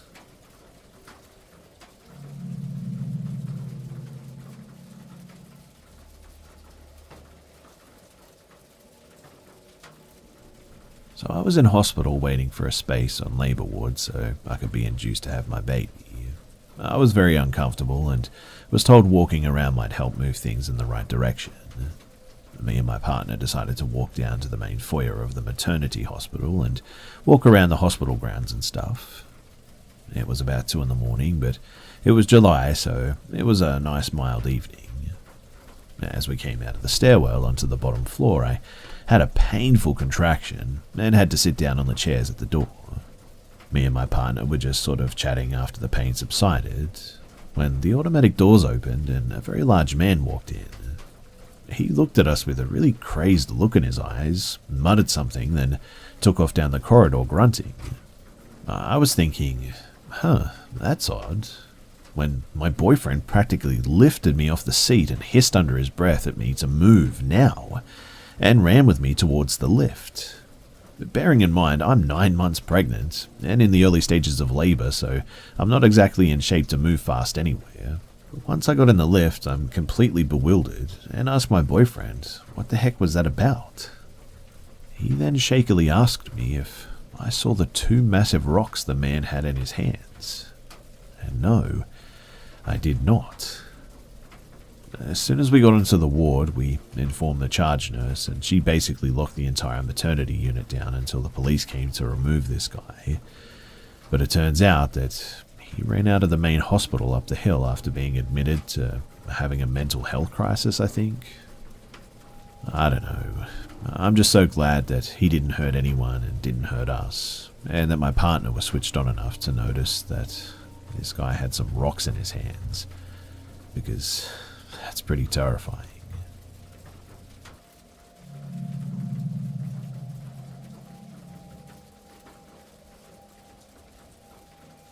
When I, a 21-year-old female, was 17, I wanted to au pair, and the only place close to me that I could go to as a 17-year-old was England. So I found this family, a mother with 2 kids, boy and a girl. I messaged them and talked with the mother, and she seemed very interested and very nice. So we set up a date for me to go, and that was that. When I got to the airport, I was very confused that they weren't there to pick me up, though. I messaged the mother to ask her where they were, and if it would be a long time for them to come and get me. She told me that she was on her way, and it was just sort of stuck in traffic or something, and I thought, okay, that's fair enough. She told me to go to the exit and wait. Then, not long after, she told me that she was there and that she was in a blue car. I was looking around, very confused, since I couldn't really see any blue cars there. When I finally found it, some other woman than the one that I had been talking to walked out of the car and towards me. The instant that I made eye contact with the other woman, I got a long text from the woman that I was supposed to work for, where it basically said that her husband had come from the country that he worked in and that they had fought because he didn't want an au pair in the house, and for some reason she didn't want to tell me that, so she just gave me to her good friend who needed an au pair. I was very confused by this, obviously, and by that time a little bit scared too. It all seemed very weird, as if someone was watching me and had been waiting for the right moment to send that text. The woman seemed very friendly, though, but was hurrying with taking my things and putting it in her car while talking to me. I am a bit nervous and non-confrontational by nature, so I didn't really know what to do or say other than just follow her and what she was doing. When it was all done, she told me that we should get going, and I told her that I wasn't really comfortable with it all. She told me that she understood, but that she really needed the help and also only had 2 children at home. We had to move fast because of the place that she was parked, so we got in the car and started driving out of the airport pickup spot. The second that we started moving, I told her that I was very uncomfortable with this and really wanted to get out and stay at the airport. She seemed a bit upset by this and told me that, sure, she could drop me off, but she had to get out of where we were because she could get a ticket for letting me out there or something like that. I don't know if that's true or not, but it's just what she told me. We drove for a few minutes, still on the airport grounds, and we stopped a bit away so I could get out and call my parents. I talked to them, pretty much sobbing the whole time. And I noticed that while I was talking to them, the woman was inside her car talking to a woman. The one that I'd been talking to, I presume? I didn't understand the language, so I can't say what they were talking about. But when I was done talking, I got into the car again, and I told her that I really wanted her to let me out, and she kept asking me if I was sure that I didn't want to go into town with her or something, if I didn't want her to drop me off by the shopping centre. I, of course, told her no, that I really want her to just let me out by the airport. She did, thankfully, and I went inside and talked with my parents. After this happened, I got some really weird voice memos from her and two other people. I couldn't understand them, but it was very weird. My parents also tried contacting her and she blocked them both. If you don't know, a lot of au pairs are being treated very poorly, so for us to feel safe and secure and sure that we don't get cheated out of pay or working more than we are allowed, we have to sign a contract. And later on, I found out that the contract that she had sent me was actually fake and not really binding. I don't know how, but it wasn't legitimate apparently. Plus, her addresses that she had sent me were also fake. She apparently didn't live at either of them. I found out later on that the city that I was in was a bit of a hotspot for trafficking as well. I didn't know this until after this had happened, but it was just a lot of very sketchy stuff. And of course, I could be overthinking this one, I admit. It might not be as bad as I think it was, but in the moment of it, I was sure that something was going down.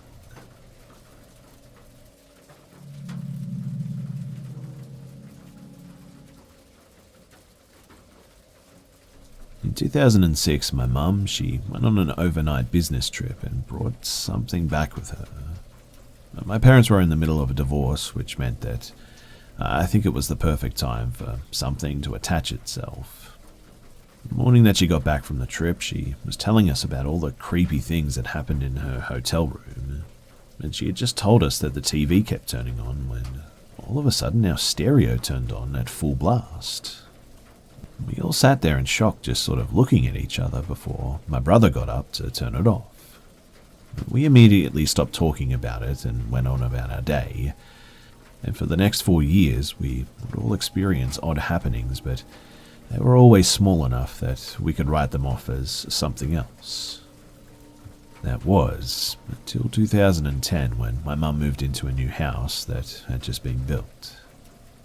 So right off the bat, we all noticed just how dark this house was. It could be a sunny summer day and the inside of the house would look dark and just bleak. The ghostly happenings in that house initially started with my brother. His room was situated in the front of the house just next to the formal living room, which we used as a computer room. He would tell my mum and my sister that he would wake up in the early hours of the morning to the sound of someone typing on the computer. When we would get up to check, the monitor would be on, but there would be no one at the computer. One night in particular, he woke up to the sound of typing, went out to investigate, and saw the monitor was on again, but this time the chair was spinning in a sort of slow circle, as if someone had gotten up and walked away in a hurry. When he told my mum the next morning, she assured him that it must have been a dream and to just ignore it if he's ever woken up again by it. He listened to her advice, and the computer stopped turning on in the middle of the night for a while, but it started up again a couple of months later, and this time it was accompanied by something else. This was when my brother saw a full-body apparition. He told me years later that he saw what he thought was me standing in his doorway one night. He said that he opened his eyes, saw me standing there, and told me to go back to sleep. When he opened his eyes again, he saw me crouching down by his bedside at eye level, staring at him. He quickly sat up in bed, rubbed the sleep out of his eyes, looked around the room and saw that he was now completely alone. He got up sort of in disbelief, walked over to my room and apparently saw me fast asleep in my own bed. It was that night that he left the house and he never stayed past 8 o'clock again. Once this thing had driven my brother away, it seemed to target my sister as well. She recalls experiencing similar things. She'd see my brother or me crouching at her bedside or in her doorway, and she would hear cabinets in the kitchen opening and closing. She woke up one morning to a package of Oreos sitting open on the counter with all the cookies smashed to bits, and she had been home alone that night, so there was just no explanation as to who did it. None of this scared her, though, and she didn't experience anything besides those few occurrences. But this is when I started to experience strange things. At the time, I was 10 years old, and I had no idea what had been happening to my brother and sister in our house. They didn't want to scare me. For me, though, it started by seeing shadow people in the hallway, multiple times a day, too, and the kitchen cabinets would always be open, even if no one had been in the kitchen all day. But then one night, I saw it. It was a normal school night, and I was lying in my mum's bed reading a book. Her bedroom had its own bathroom attached with 2 sinks, with 2 huge round mirrors facing the doorway that connected the 2 rooms, with her bed facing the door. And as I was reading my book, I got the sudden urge to look up and into the mirror on the right side of her bathroom. And what I saw haunts me to this day. At first glance, I honestly thought that it was my brother, so I looked away, but that's when I remembered that my brother had, left an hour ago. My eyes shot back up to the mirror, and I got a good look at what was looking back at me in the reflection of the mirror. It was tall, and it had a big mess of hair plopped on top of its head. Its skin was grey, and its face had no features. It had no nose. In place of its eyes, it had 2 sort of gaping black holes. It had no lips, and in place of those was a black hole as well. I sat there staring at it for what must have been a couple of seconds, and even though it had no eyes, I just knew that it was looking at me. Well, I screamed and threw the blankets over my head, pleading for my mum in my fit of terror. She came running in and pulled the blankets off of me and asked me what happened. I was shaking as I told her what I saw, and I remember seeing fear just grow in her eyes as she looked over her shoulder into the bathroom. To ease my mind, she told me that it was common for mirrors to play tricks on people's eyes and that I was probably imagining it because of the book that I was reading. We did move out a few months after that incident, and I haven't experienced anything like that since I lived there. To this day, I have no idea who or what was tormenting us for the years that we lived there, and maybe we'll never know, but I'm just glad that it didn't follow us.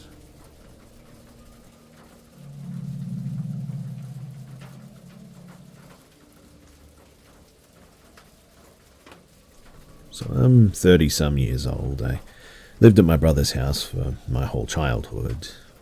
No one died there that I know of. The house was built in the 60s or 70s, and everyone in my house had experienced seeing shadow people. More or less, I wanted to share my experiences because the people that haven't had paranormal experiences just look at me weird, so I figured some of you guys might not do that. When I was roughly around 10 years old, my mum and younger sister were all laying in bed. The bed was a bunk bed with a twin upper bed and full-size lower bed. I was laying next to my mum and my younger sister was up top asleep.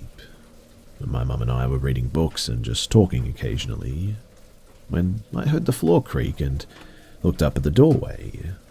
And there was a black figure. Half of their body was in the bedroom, their hands sort of wrapped around the doorway like they were just peeking.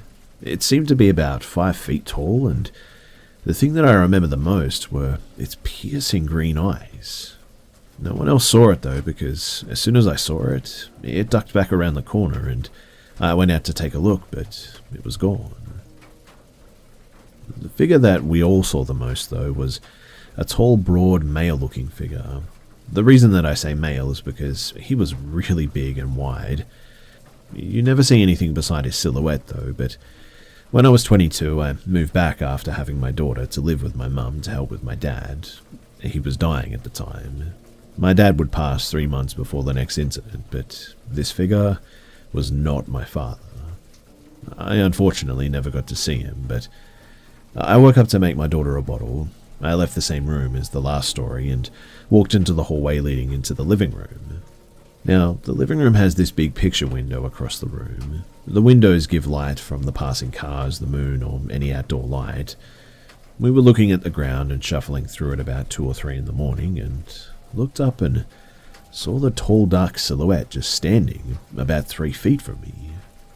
Now, he was really big, but this time I noticed that he was wearing a wide-brimmed hat. I ran to the kitchen and hit the closet light, but when I did, it was gone. To be honest with you as well, I didn't even think paranormal at first. I mean, it looked so real and the whole hat thing was just really odd, and so I thought intruder maybe? But like I said, when I turned around, there was nobody there. My mother and sister still live there, and they experience random things occasionally. We've never been hurt, thankfully, but I don't know.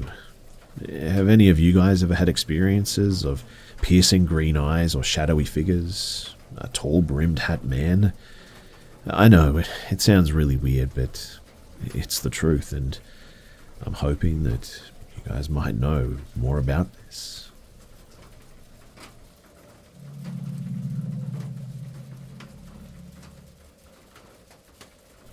I want to lead this by saying that I have never been into anything paranormal. I'm not sure how I feel on the topic, to be honest, and I suppose you could say that I've never really believed. I still don't know how to feel, but I can say that I've never seen something out of the corner of my eye so consistently and often, and at least when I have, it's always been something distinguishably different from the last. We bought a house, and I got no weird feelings from it like I did at other houses.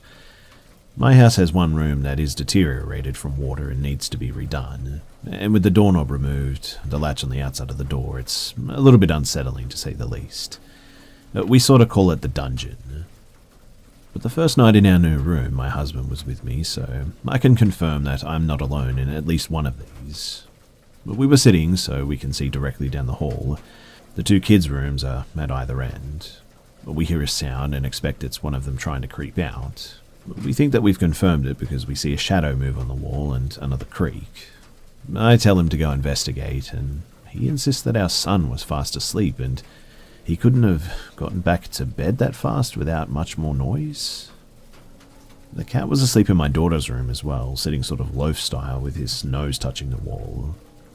That was also very unusual for him, but we just moved, so I let it go. My dog barked and growled at my bedroom ceiling for the first few nights, though.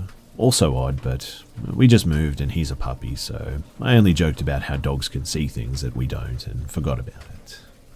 Since then, I have had several moments where I see movement at the top of the stairs. It's always the same color, I guess. I wish I could say that I was joking, but the only way that I can describe it is sort of like cloud-colored. And almost every time it is movement towards one specific room, but it comes from different angles. By the time that I look, it's already went behind the corner though, and there's never anyone upstairs when I see these. The first time that I saw it too, not out of the corner of my eye, I thought that I was watching a fur tumbleweed bounce down the stairs.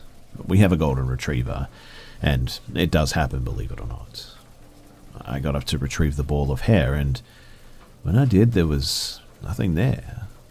But I sat there and watched it slowly and softly bounce down at least 3 steps. This was like 20 seconds worth of intense staring. I didn't have my glasses on, so the detail wasn't all there, but it was what I imagine a fur tumbleweed would look like to me from that distance. It moved strangely though, but I guess we're still learning where all of the drafts come in at, so I shrugged it off, but still mentioned it to my husband because we both still chuckle about the first night. But today was the worst. So I'd come out of the bathroom, which leaves a sort of direct line of sight into my bedroom, and I could have sworn that I saw the dog jump off the bed, and I even heard the corresponding thump. Our dog is very light, so in the dark, when the light hits him just right, he has a sort of ominous-looking blur, and I'm pretty used to it. But then I remembered that I had just let the dog outside. I called down to the husband and the kids and asked where the cat was, and he confirmed that he was perched in the window. I don't know what I think of all of this, but I feel like I'm going a little bit crazy. Anyway, I just needed to share this with a group of people who don't completely think that I'm nuts, so thanks for listening.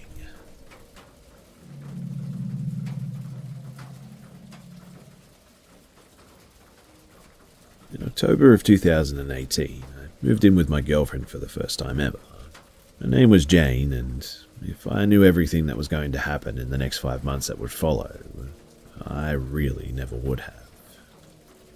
So the night that everything started is pretty important, and I'll come back to this day later in the story as well. One night, my now ex-girlfriend's mother and brother stayed over. I was feeling well, so I relaxed in our bedroom while they hung out on the porch very late into the night, and at one point, Jane came in and asked me if I needed anything, and checked up on me just to see if I was doing alright. A little while after that, I'm in bed alone with my eyes closed, and I swear to you that I felt a hand on my arm, and I opened my eyes, and Jane was kneeling next to our bed, touching me, and asked if I needed anything again. She had a really condescending look on her face, which initially just annoyed me, and I replied that I was fine, and I closed my eyes again, hoping that she would just let me rest. A minute later, I opened my eyes again because I didn't hear her leave the room or open the door to leave. But she was gone. I looked next to the bed because I was thinking, is this crazy chick laying on the floor or something? She wasn't. I looked at the door and I saw the hallway light coming from underneath it. Now, I was never asleep, and I was questioning how I never saw the light shine in when she came in the room or heard it or something. I went to text her to see if she had just come in the room again, but then decided against it. I didn't ask at this point because I didn't want to seem crazy to her family that was over, and I honestly knew right there and then that she never came into the room. I do remember a few nights after that just sort of laying in bed with her and feeling a hand touch my thigh, and I felt the fingers drag away. She was asleep though, but I guess it could have been her. I told her about that first night eventually, and we both just agreed that it was really weird, and then just sort of brushed it off. About a week after that first incident though, I woke up in the middle of the night, and I saw what I can only describe as a black sphere just floating in the corner of the room near the ceiling. I sat up, rubbed my eyes, and at this point I'm wide awake, and it's definitely still there. It started to move towards me across the room. It got about a foot from my face, and I just sort of stared at it. And what I saw were facial features, more lion-like than human, but I remember big teeth, and what instantly stood out to me was that this face looked very condescending again. I felt like whatever this was wanted me to know that it was the same thing that I crossed paths with maybe a week prior. Eventually it just dissipated, and I told Jane about things that were happening.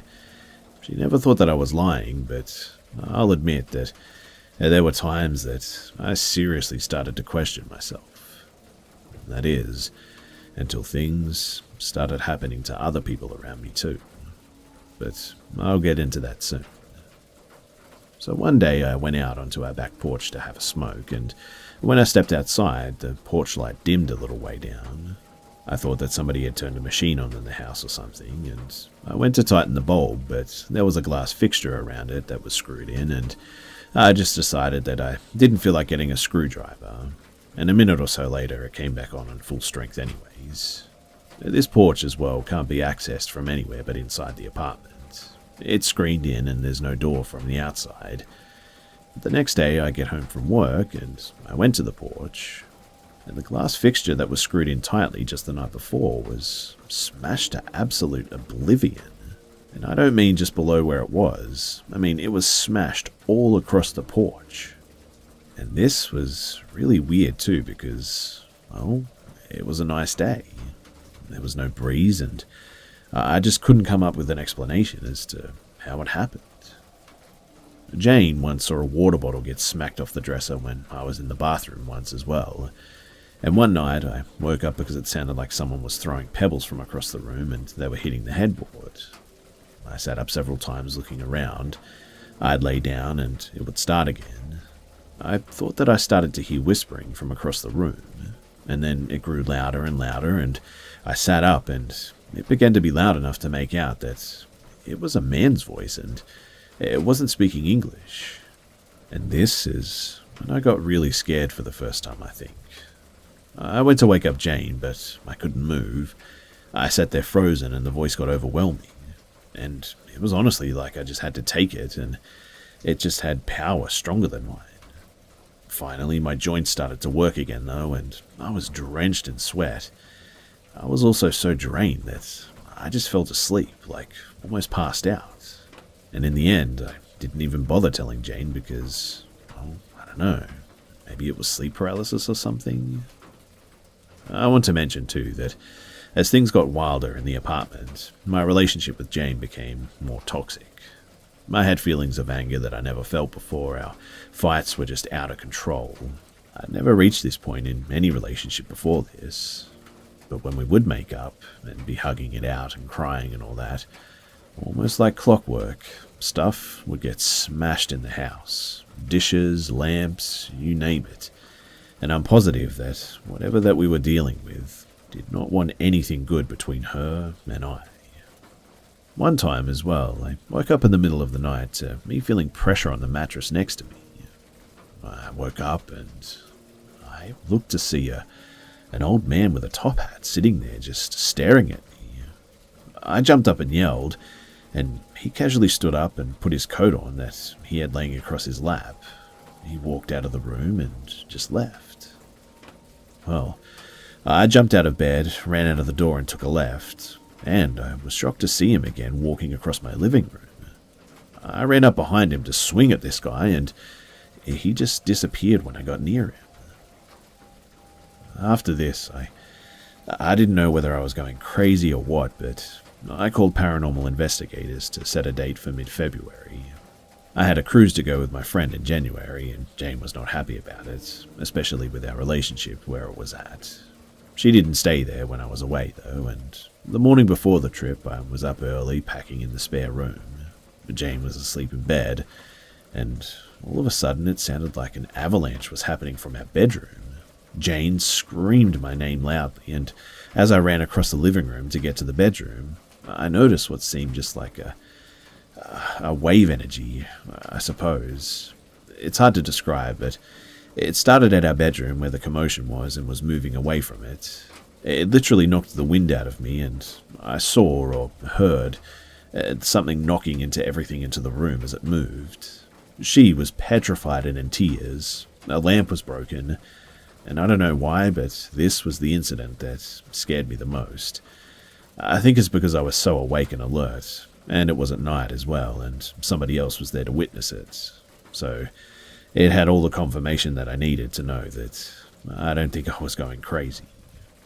But then came the cruise. So this was almost a normal week, and one night I woke up to my friend that I was bunking with standing next to my bed.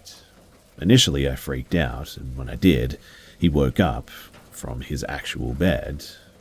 So in other words, he was not the one actually standing there.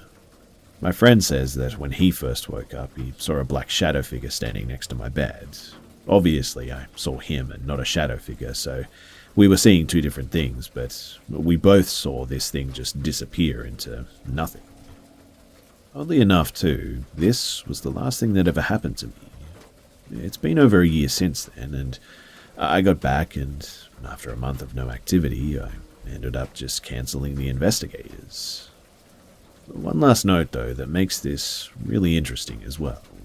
After this was all over, I visited this girl that I know who was sensitive to these things. Her name was Sarah, and remember how the night that started it all, when Jane's family was visiting, well, I didn't even mention that detail to Sarah.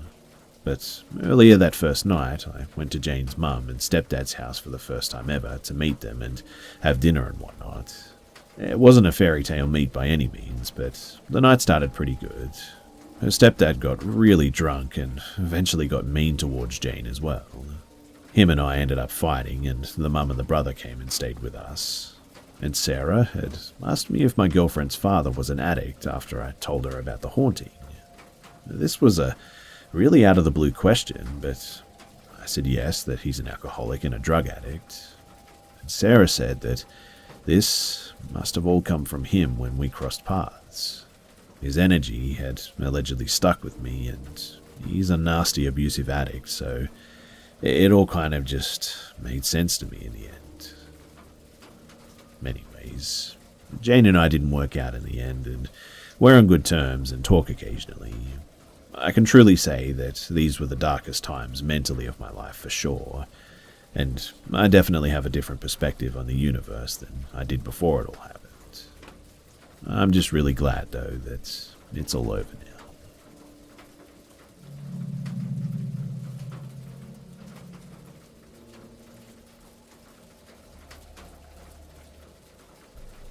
So, it all started when I was in middle school. I would get home and enjoy my time by myself while my mum was gone to get my younger brothers. And it started with little things, just here and there. I would take my shoes off by the door, and maybe a little later I would walk by them to grab something from the kitchen, but that's when I noticed that they would go from being side by side to being in a sort of T position. I would always shrug it off and assume that I must have done that carelessly and didn't remember. Then I started hearing people talking coming from other rooms. After a week of that, I started hearing knocking noises and things would get pushed off my desk. And honestly, I could go on and on about all the little things that happened. But what really struck me was the night that I was laying in bed facing the wall. I felt what I can only describe as a cold hand grab my shoulder, almost like someone was trying to get my attention. I thought for sure that it was my mum, to be honest. I even turned and looked, but saw no one. I was immediately panicked, and I ran to my mum's room, and that was the first time that it really frightened me. And after that happened, I didn't see it or feel it for quite some time. Fast forward a few years later to the beginning of high school, I invited a friend over to hang out, and he planned on staying the night. He ended up going home because he claimed to see the face of an old man staring at him in the mirror hung in my bedroom. After that, all the little things that were happening a few years prior, they slowly started happening again. It was manageable though. I could still sleep through the night without being bothered at the time. It kept doing like little things, moving shoes, making little knocking noises, and just general things that would make you sit there and say to yourself, oh no, that was probably just something that I did. But eventually, it seemed to leave again. A few years after that, though, I graduated and started going through the EMT and fire academy. I remember the first night it started pretty vividly, and I was laying in bed and my cat was at the foot of the bed. The hallway has a door to it and a bathroom right next to my bedroom. I was playing on my phone or something, and all of a sudden heard the loudest bang come from the bathroom. It sounded like someone kicked the heck out of the bathroom door. You could hear the initial hit and the door bouncing off the wall as well. I practically jumped out of my skin and, for a split second, thought that it was my cat, but quickly realized that he was still on the end of my bed. That same night, too, I felt someone sit down at the end of my bed and started to rock back and forth. And after that first night, it would do that every single night for the rest of my time at my mum's house. It would always sit down, stand up, and then pace around my bedroom, almost as if whatever this was anxious. And after a solid month of dealing with it nightly, I started to think that I must be losing my mind. So I told a couple of friends of mine. One of them, too, has a mum that's very into tarot card readings and was good at it. At the time, I didn't believe in any of that. I was already having a hard time wrapping my mind around the fact that I was being haunted by a ghost. And anyway, Even though I didn't believe in the readings, she ended up nailing a lot of the info about my grandpa that passed away when I was really young. She even described what he looked like and guessed his name perfectly. Even with me being as skeptical as I was, I quickly started to believe that she was onto something. She and another person that I met too, that did readings as well, both said that my grandpa wasn't the one haunting me, but instead was there protecting me from whatever this other thing was that had been bugging me. They also said that this thing has something to tell me. To this day, I still don't know what it is, and that there are multiple spirits that go through that house. Taking all that info in was just crazy to me. Believable given all the things that I'd seen, but still felt crazy. Especially since I just wanted to get answers on how to get rid of it at the time because I wasn't getting any sleep at night. Well, after taking in all that info and learning how to get rid of it, I finally felt a sense of relief. I still had a lot of questions and still do, but I was relieved. I eventually moved out of my mum's and I live on my own now. Unfortunately, it never fixed my ghost problem. It seems to follow me anywhere that I go. Though lately it hasn't been bad at all. I think I've just gotten used to it at this point and am no longer as scared as I used to be when unexplainable things happen. It really makes me wonder a lot of things though. Like when the spirit came and left for periods of time, where did it go? What was it that he had to say so bad? I'll probably never know, but thanks for listening.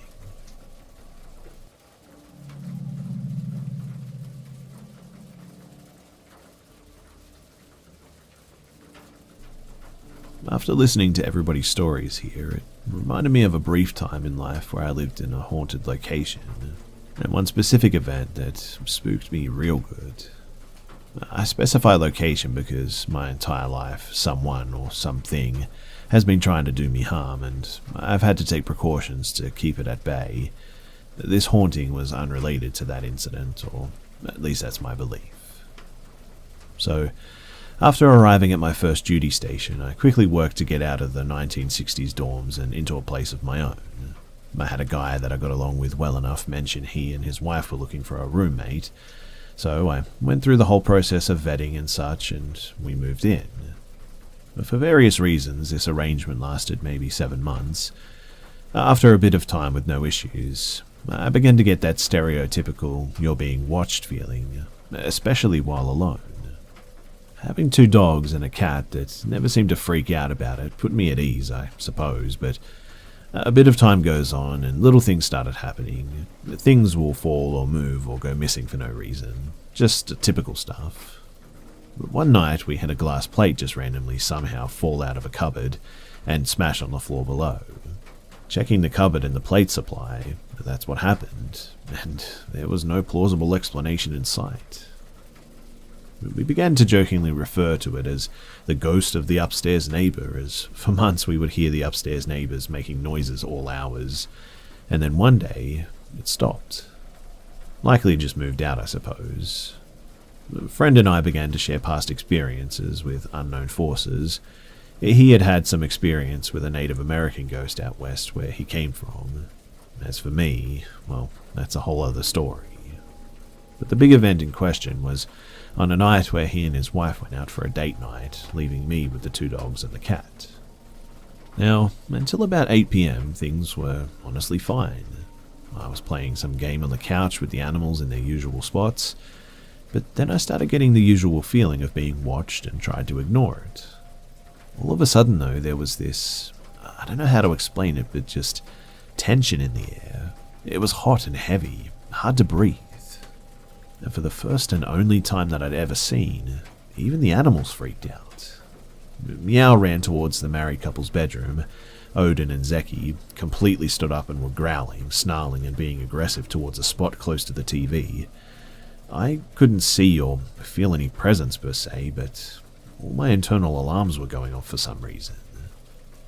It's at this point that I very carefully and slowly turned off the PlayStation and TV, preparing to make an exit, that the crucifix above the fireplace flies off of it. Not far by any means, maybe 2 feet where it landed from the fireplace, but when it happened, the dogs jumped back and one of them barked. I grabbed the little one in my arms and grabbed the big one's collar and started running to my room. We get in there and they both get on the bed as I'm slamming the door shut and turning the lights on. I quickly moved to also shut the bathroom door as the bathroom was connected to my room and the main living area. The big one spent the remainder of the night with his eyes locked on the door, and the little one occasionally growled but stayed attached to my hip. I called my roommates home and told them everything. They didn't appear as spooked as I was. I did think about trying to get Meow, but frankly, he liked to bite me anyway, so I wasn't risking going out there for him. I think I went around the house the next time I was alone and tried to send this thing out, but I didn't feel very confident. At the time, I wasn't all that good of a Christian. The friend was technically a Catholic, though, despite his experiences with the paranormal, was leaning towards agnosticism. His wife followed a specific form of Buddhism, I think. But in any case, the house just felt off in terms of spiritual energy. But then again, maybe I was just paranoid after the event. I'm not sure. Smaller occurrences still occurred. There was more than a few nights I kept the lights on at night, and the one other notable event was towards the end of my time there, and the couple had a child who was crying every night, and I wasn't about to have that, so in the end I just opted to move out. A short while before my departure, we were standing in the living room talking nonsense really, when the door to my room violently shut by itself. He was drunk and we were already a little bit excitable, rather than scared at the time, and this made us really sort of slap happy, laughing hysterically about the ghost of our neighbour and all that stuff. But anyway, one day I might go into detail about the things that followed me all my life, but for now, this is my story, and I hope you enjoyed it.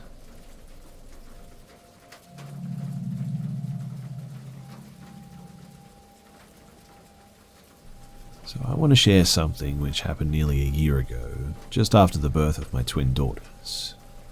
It's probably best to explain where we were, so me and my fiancée, we were staying in UHNM, Stoke Hospital Maternity Ward 206, gratefully before COVID really took a grasp on England, and I was thankfully allowed to stay with my family in hospital for the length of time that we were there. So because my daughters were premature, together with the fact that they were delivered by an emergency C-section, my girls and my partner had to stay in for a few days to ensure that they were putting on weight, etc., and ensuring that my partner was recovering well. Now, before their birth, my partner was admitted to hospital a couple of times before and was placed in a room of her own.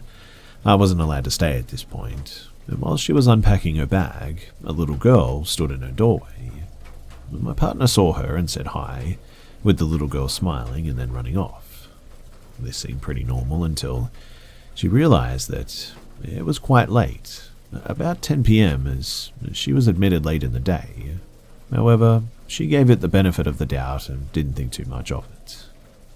Fast forward to about 3 days after my girls were born and we were just getting ready for bed, again around 8 p.m.-ish. My partner suddenly is pretty much bedbound at this point due to a pretty bad infection, says hi again. As I turn around, I see a little girl smile at our girls, then turn and run off again. Me and my partner both came to the decision that the girl must be staying with one of the other mothers in another room. I had my doubts in honesty, as I had been there 3 days and hadn't seen her once, but ignored it as a lot had happened and I probably didn't pay much attention.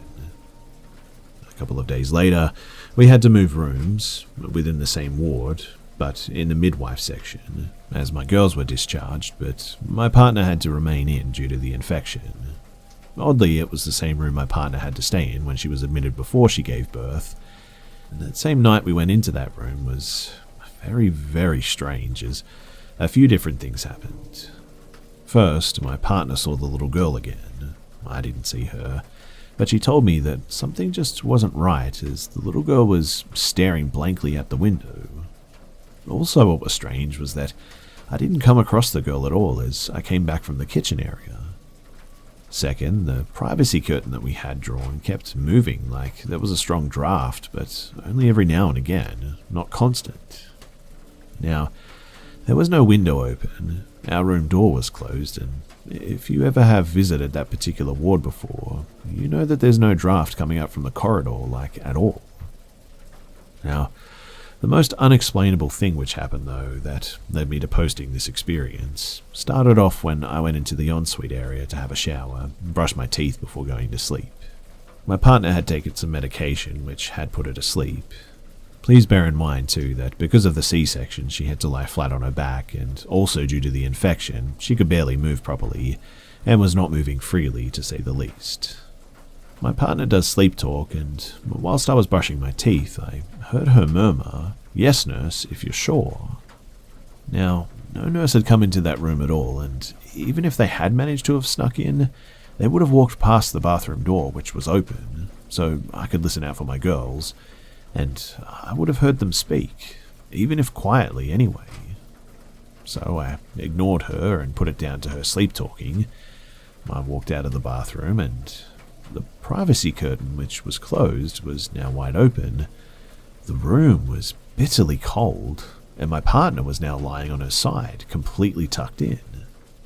First, hospital beds are not quiet. You hear every movement, and for my partner to be able to flip over onto her side would have made a lot of noise, together with the fact that she would have been groaning in pain just to move. But that's ignoring the fact that she was tucked in as well. I immediately went over to her, woke her up and asked her how she managed to get into that position, and she replied, "The nurse did it," which I obviously stated that there was no nurse. She opened her eyes and snapped at me, the one with the hat. At that point, she fully woke up, and I think she realized what she said. It dawned on her exactly what she had seen and interacted with wasn't what a nurse of 2020 would be wearing. We were both pretty shook up, as it was completely surreal. We were there for a couple of nights longer, and I personally didn't experience anything else. However, my partner saw that little girl every night in the doorway for the whole time that we were there. I guess the biggest question is, has anyone else been to this ward or even the hospital and experienced anything similar at all? It's just always really stuck with me and made an already unforgettable experience all the more interesting. I've got no idea who that little girl could have been if it wasn't a girl staying with her mother, and she would have to have been there for at least 2 months if she was. I'd love to hear some of your opinions, though, and if anything similar has happened to anyone else. In any case, thanks for listening.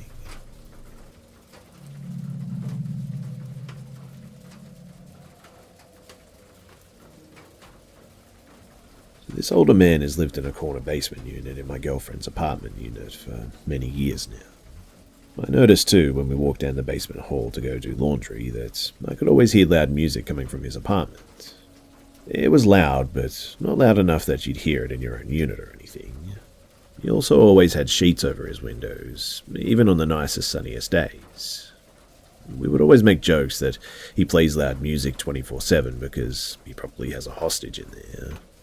Fast forward up until last week, we get back from getting groceries and notice cop cars outside the apartment, a dead body being brought out, and him outside.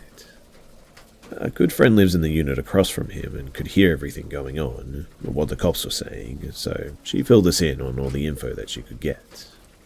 And it turns out that he had called about his girlfriend dying of COVID.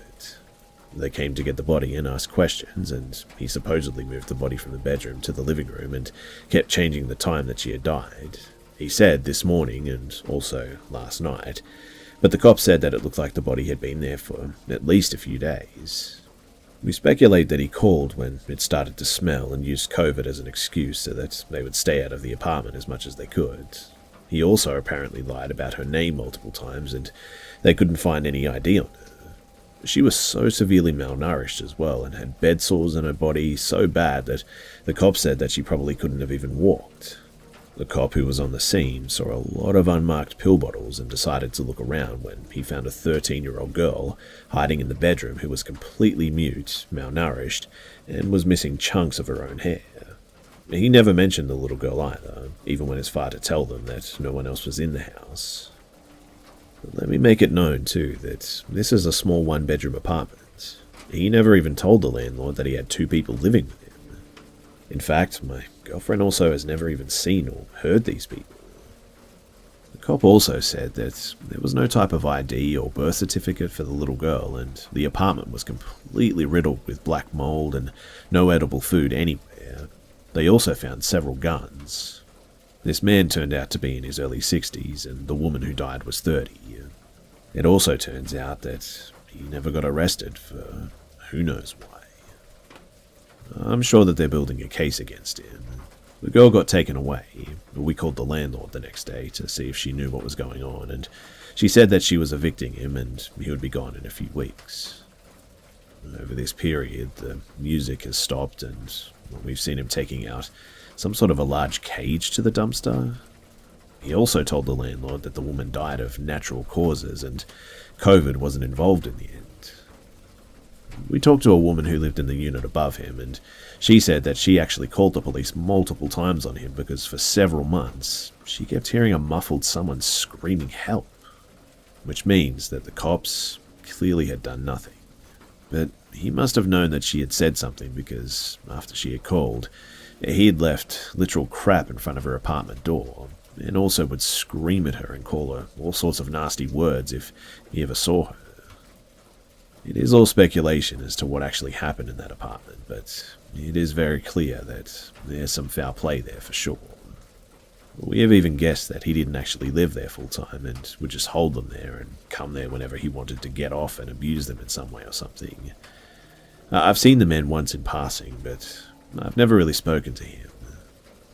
We don't really know what's going on, but I'll keep you guys posted if there's any updates.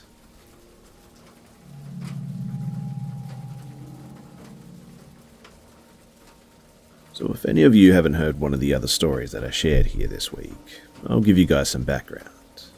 So, I am and have been a paramedic for about 10 years. My entire career has been spent in emergency medicine, responding to 911 calls and providing advanced life support for life-threatening illnesses and injuries.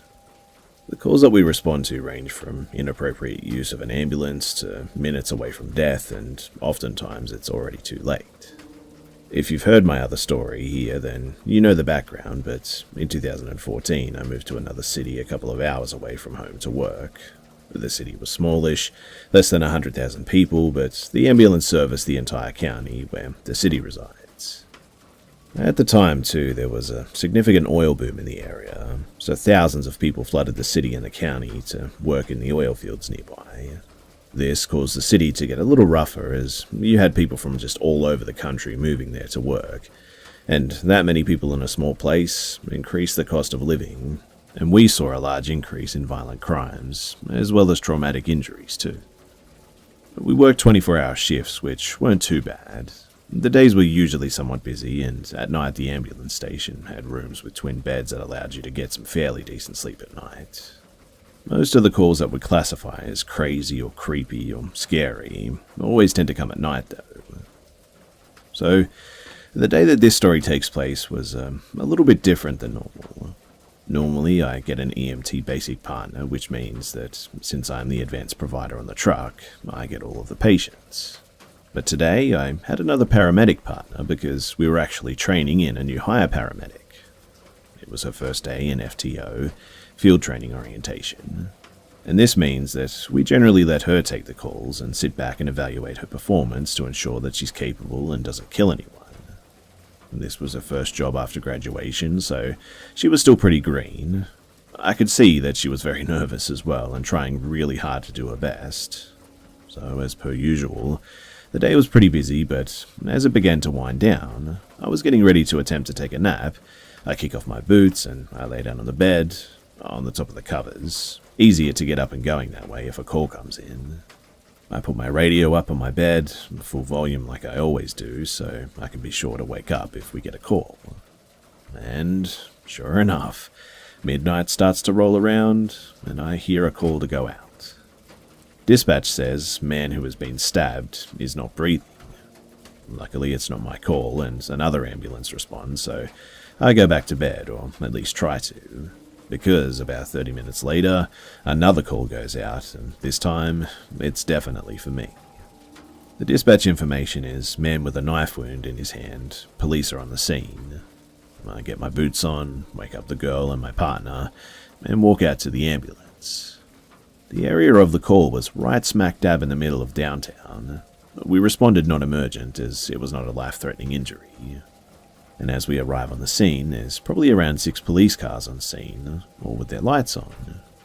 The area itself was through an alleyway and behind a building just off the main street. As we pull up, there are a number of officers, a couple of sheriff deputies and a detective, all standing around this man with a rag on his hand. As I got closer, I could see the man was bald, middle-aged, and had almost a homeless look to him. He also had a big dark spot in the middle of his forehead. But one of the officers approached me to fill me in on what was going on before I talked to the guy and start to treat him. The officer tells me that the man has a large laceration on the back of his hand that he received from a knife. At this point, I was still a bit groggy and didn't put 2 and 2 together, but the officer says that the man said that he was attacked by another man and that he's probably going to need stitches. So, as it's not too serious, I have my FTO approach first to begin her assessment and give me her treatment plan. I stay close behind her and we both walk up to the man who was in handcuffs. As we approach, the dark spot on the guy's forehead is now clear, on the center of his forehead, stretching from his eyebrows and what would have been his hairline, is the biggest swastika tattoo that I have ever seen. My FTO begins to talk to the man as I stand back and observe. Something about that man's general composure too and responses just really chilled me. When we first walked up, the man was muttering something underneath his breath. I couldn't tell what he was saying, but he was repeating it over and over. My FTO asked police to uncuff him to see the cut on his hand more clearly. At this point, one of the other officers produced the knife that he believes to be the weapon that caused the injury. The knife was in an evidence baggie, and it was just covered in blood. It was nothing special, though. It just looked like a cheap plastic pocket knife or something, like you would buy at some cheesy gift shop.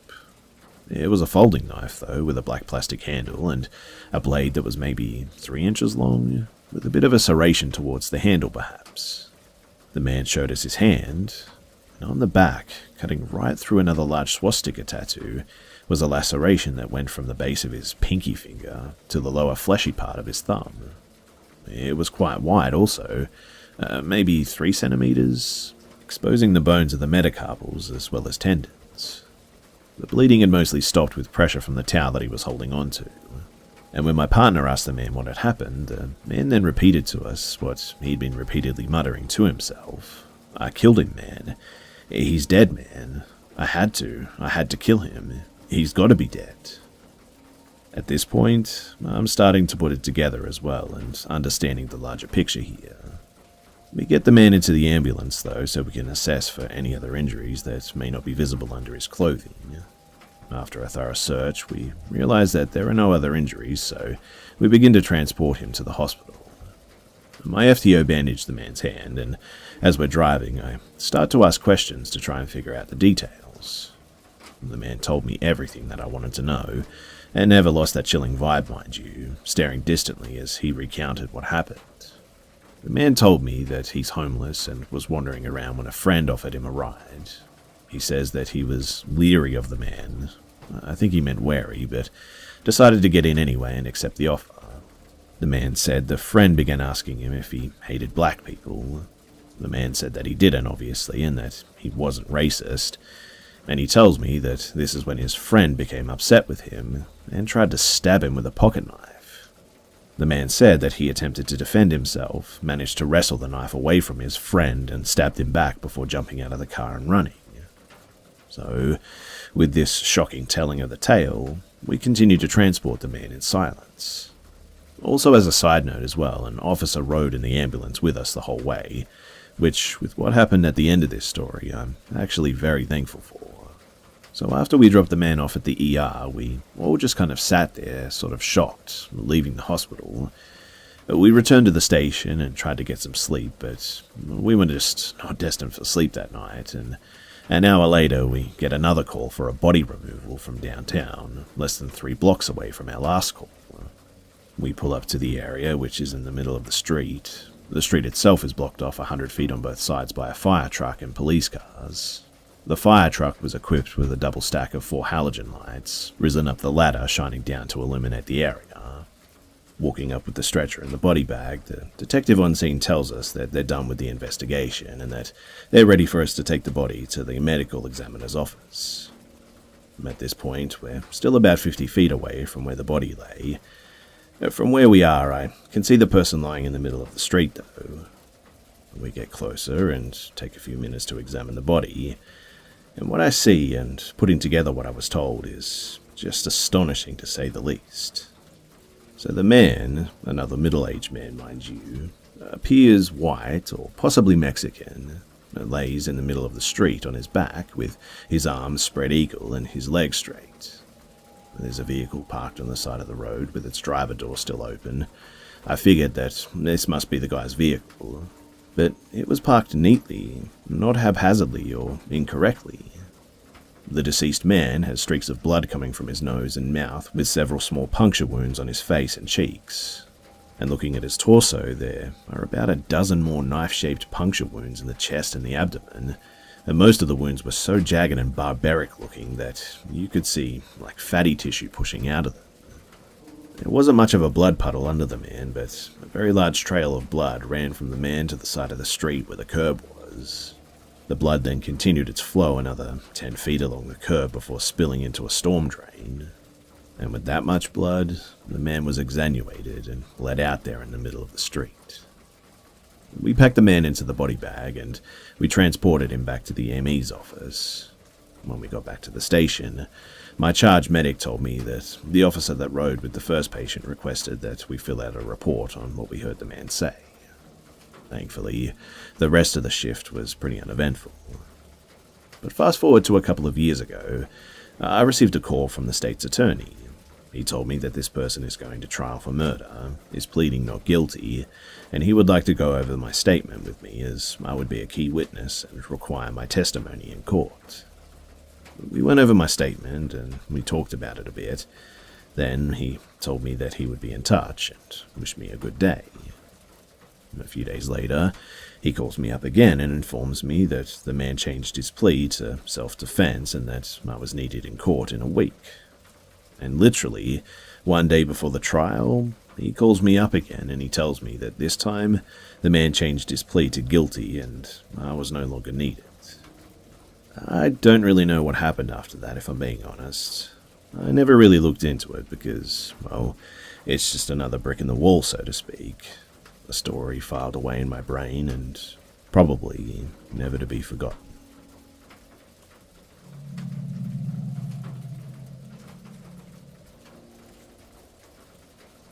This story begins with my boyfriend. He had his foot operated on a few days prior to this, so he was still walking on crutches.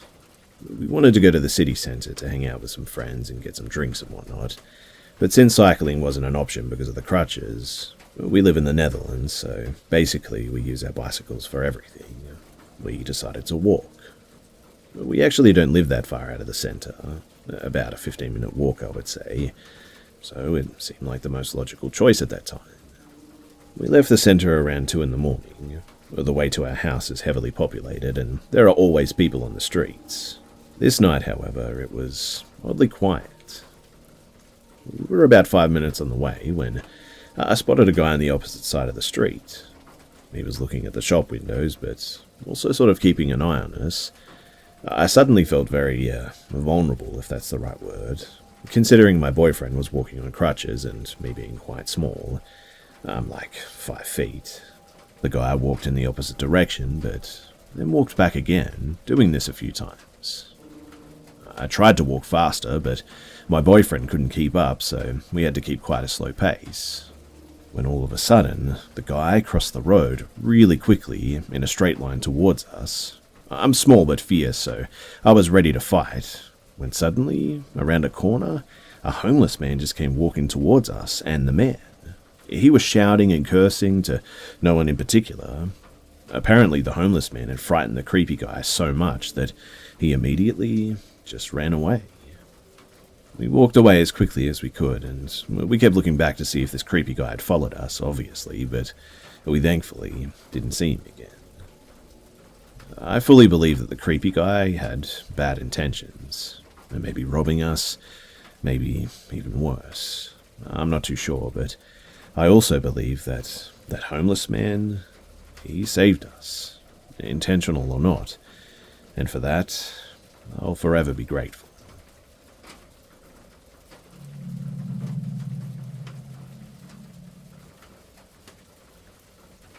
So when I was in high school, it was my senior year. I was 5'3", about 95 pounds, and I was at the park down the street from my house waiting for the school bus. Usually, my boyfriend, who was already graduated, would drive me to school, but he was busy. I later found out that he was cheating on me, actually. Well, there was usually a few of us girls there waiting, but this day I was the only one there. So I sat down on the bench, and I had one headphone in and one out so that I could listen to my surroundings. I've always been cautious of what's going on around me, and as I waited, a black Honda pulled up, and I immediately noticed it. I kept an eye on it because I just had a bad feeling about it. I wasn't making it obvious by any means that I was watching it because I didn't want to look crazy, but after a few minutes, two big men got out. I immediately texted my boyfriend that I was at the park and these guys were creeping me out. Of course, he didn't text back, so I copy-pasted the same text on my cousin who was home. I lived with my aunt and my two guy cousins, who was unwinding down from his night shift. I wanted someone to know the car make and color, plus that it was two men, but I didn't get any responses. When they got out of their car, they started to walk towards me, so I got up from the bench and walked towards the street because the bus was supposed to be there any minute anyway. The driver actually ended up being a little bit late as well, and as I stood by the street, these men walked up to me and I could just feel the bad energy. But one guy said hello as the other stood there staring me down. I just sort of did a small half smile and a nod and then looked away. And then the same guy, who I'll call number one, asked how old I was. I didn't respond. I could tell the other guy, number two, was getting mad that I wasn't feeding into it. Then number one kept asking me yes or no questions like, do you have a boyfriend? Do you live close by? Do you do drugs? We have some. Do you want some? And then two asked me if I knew what the black market was. I felt a cold rush go over my body and I got the chills instantly. Two was quiet the whole time and started to tell me that they just got back from Russia, but the way he said it was just really creepy, almost intimidating, in fact. I knew that they were from somewhere else because they had strong accents, but I just couldn't pin the place. They kept telling me to get into their car because they have drugs. I just said no thank you. Trust me, I wasn't a straight edge in high school, but I was not stupid either. I would never get into somebody's car that I didn't know. Then number one asked if I have a car. I said no, and that my bus is almost here. Sorry, I have to go. And by some sort of miracle, the bus rounded the corner and the guys backed off. They had been inching closer and closer as they asked me questions, but before the bus got to me, number one handed me a card and said that he has a car shop and to call him sometime if I need anything. He even stated that he'd give me a free car if I wanted. The card looked shifty, and I didn't want to grab it, but I knew that I needed that number on it to report it. So I took it, and they walked off super fast. Finally, the bus stopped and picked me up, and as soon as I got on, I started to cry, and I just had a complete meltdown. It was like all of the adrenaline was keeping my mind and my body aware and focused while the men were there, but as soon as I was safe, my body and mind just gave out. Thankfully, there weren't that many people on the bus, so the driver calmed me down before we took off, and I explained to her what had happened. When she looked around for the car, they were gone. She said that she saw them around me, but thought that I knew them because, well, they were so close to my person. The driver called into a dispatch saying that there was an incident so that they could notify the school. She continued to pick all the other students up, but when we got to the school, she walked me into the office and I was absolutely terrified to be alone. The principal came out, and so did the campus security. They were really sweet and gentle with me as they brought me back to the principal's office. Both were men, and they proceeded to ask me questions about the men, their car, and even the questions the creeps asked me. I cried the whole time, and then I pulled out the card the guy gave me and handed it to the principal. He looked at the security and said that he was going to call it and act like my dad, so he did. It was on speaker, and number 1 answered. I knew his voice as if it was burned into my brain at that point. It took everything in me not to have a panic attack as well. But the principal asked the guy if he could get him a car at a good price, and the guy played dumb. The principal said that his daughter, me, gave him the card, and as soon as he said that, the guy just hung up. They tried calling again, and the phone was shut off, and then eventually disconnected. I could see a shift in the principal and even the security as soon as the phone clicked. The security got on his phone and called the police and had them come to the school. It was as if they finally knew that it was real, like my crazy story wasn't just made up. The principal eventually excused himself and the security guard as well, and they talked for a minute in the hall. I could hear everything that they were saying. She's lucky to be alive. This is serious. We need to call her parents to come and get her. When the police got there, they came into the office that I was sitting in and asked me for the story again, and in front of the principal and the security guard. I feel like they wanted to see if I was being 100% honest, so I obliged. The officers were straight up with me and told me that it sounded like they were watching us girls at that park because they chose the one day that one of us was alone there. He also said that the card was being used as bait to get me to go where they wanted. I felt sick and I just couldn't breathe. The school called my aunt, but she didn't pick up. The only person that actually picked up first was my boyfriend, believe it or not. One of the officers talked to him as the other finally got a hold of my aunt, though. My boyfriend ended up picking me up and taking me home, and I just cried the whole time. When I got there, my grandma, uncle, and aunt, my mum and my cousins were all out front. The women were all in tears, and the men were absolutely livid, but also worried for me. And a week later, some girl at another high school, not far from the park, was saved by other students. She was apparently being dragged into a black Honda by 2 guys. The other kids stood up and grabbed her and pulled her out of their car. The principal called me into his office, and that's actually how I found out. They also had the same officers there, and they even had me choose the 2 guys out of a picture lineup. I pointed them out quickly, and they were caught. And yes, it was in fact those same 2 guys that tried grabbing that second girl too, a freshman girl. Quite honestly too, I felt worried for her and sad that she went through worse than I did. But I must admit that I almost felt free again. Still scared, but not looking over my shoulder so often, because I couldn't believe that they were caught. After that, my family teamed up to drive me to school for the rest of the year. My boyfriend, and now ex, also took me some days, and I guess that I'm just thankful to be alive and well. And I am even more thankful that the girl was also saved by the courageous kids at her high school.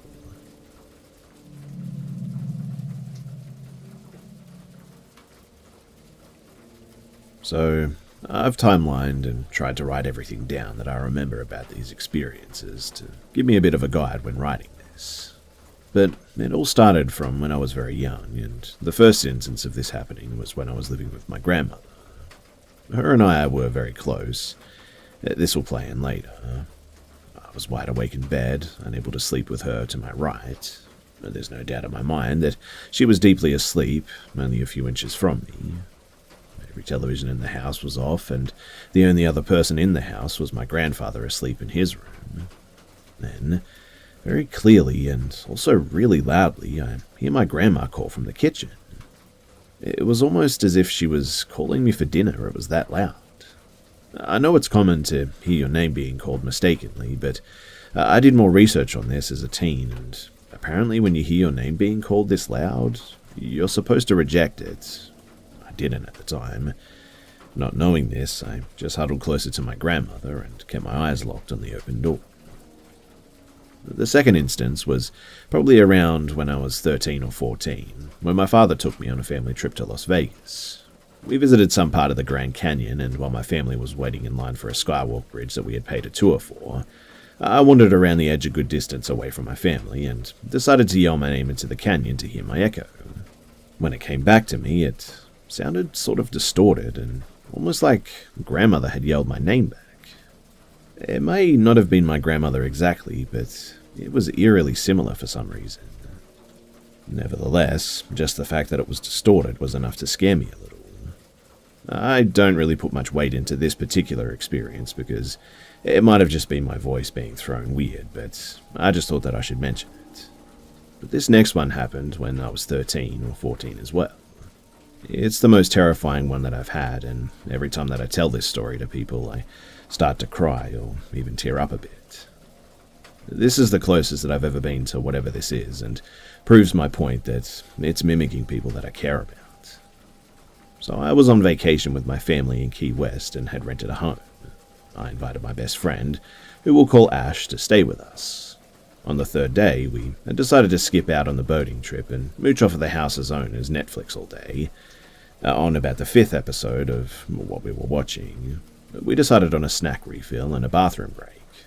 So we paused the television and I make my way to the kitchen.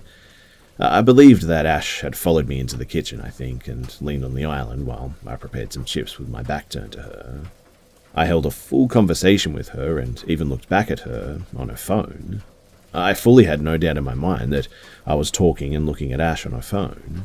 She was even holding it in the specific way that Ash does. I turned my back for a split second to pick up the bowls and suggest that we head back to the couch when I see Ash, or the real Ash anyway, walk out of the bathroom, which was a solid 30 feet away. My body immediately went cold, and the first thing that I asked her was how she got to the bathroom and in and out without me hearing like that. She then gave me the weirdest look and told me that she'd been in there the whole time since we got up. This is where I start freaking out and insisting that I had just been talking with her and even physically saw her. She joked about doppelgangers and how maybe she was going to die. I quickly suggested that we get out of the house and walk around the neighborhood. She then informed me that she had gotten her period while she was in the bathroom, the same time that I was talking to whatever I was talking to. And then we walked around until my mum called me that she was back in the house. We're still best friends to this day and have been for 11 years now. I asked her about it today before I wrote this as well, and she said that she didn't hear me talking with anybody at all the whole time that I was apparently out there. Now, at this point, you guys must think that I'm crazy, I know, but for this next one, I actually have a witness. Honestly, too, I felt like I was a little crazy after it happened with people who freaked out as much as me. But again, I was on vacation near the Great Smoky Mountains, just a little west in Tennessee, though. We had our previous reservations cancelled, so we took this little rundown cabin owned by a local woman. We got there late at night, and the moment we all stepped out of the car, the first thing that we heard was a man's voice saying, "Hey neighbours," coming from a cabin to the left of ours that was higher up on the mountain that we were on. We couldn't see the cabin really, just a road that led further up, so we assumed that he could see us, but we just couldn't see him. Probably some guy on his balcony, right? Well, my friendly stepdad yelled a "hey," and he waved up towards the direction that it came from. It wouldn't have been that weird if this didn't happen every time that we stepped out of the cabin or the car, and my family completely wrote it off as some type of hospitality that we're not used to in Miami.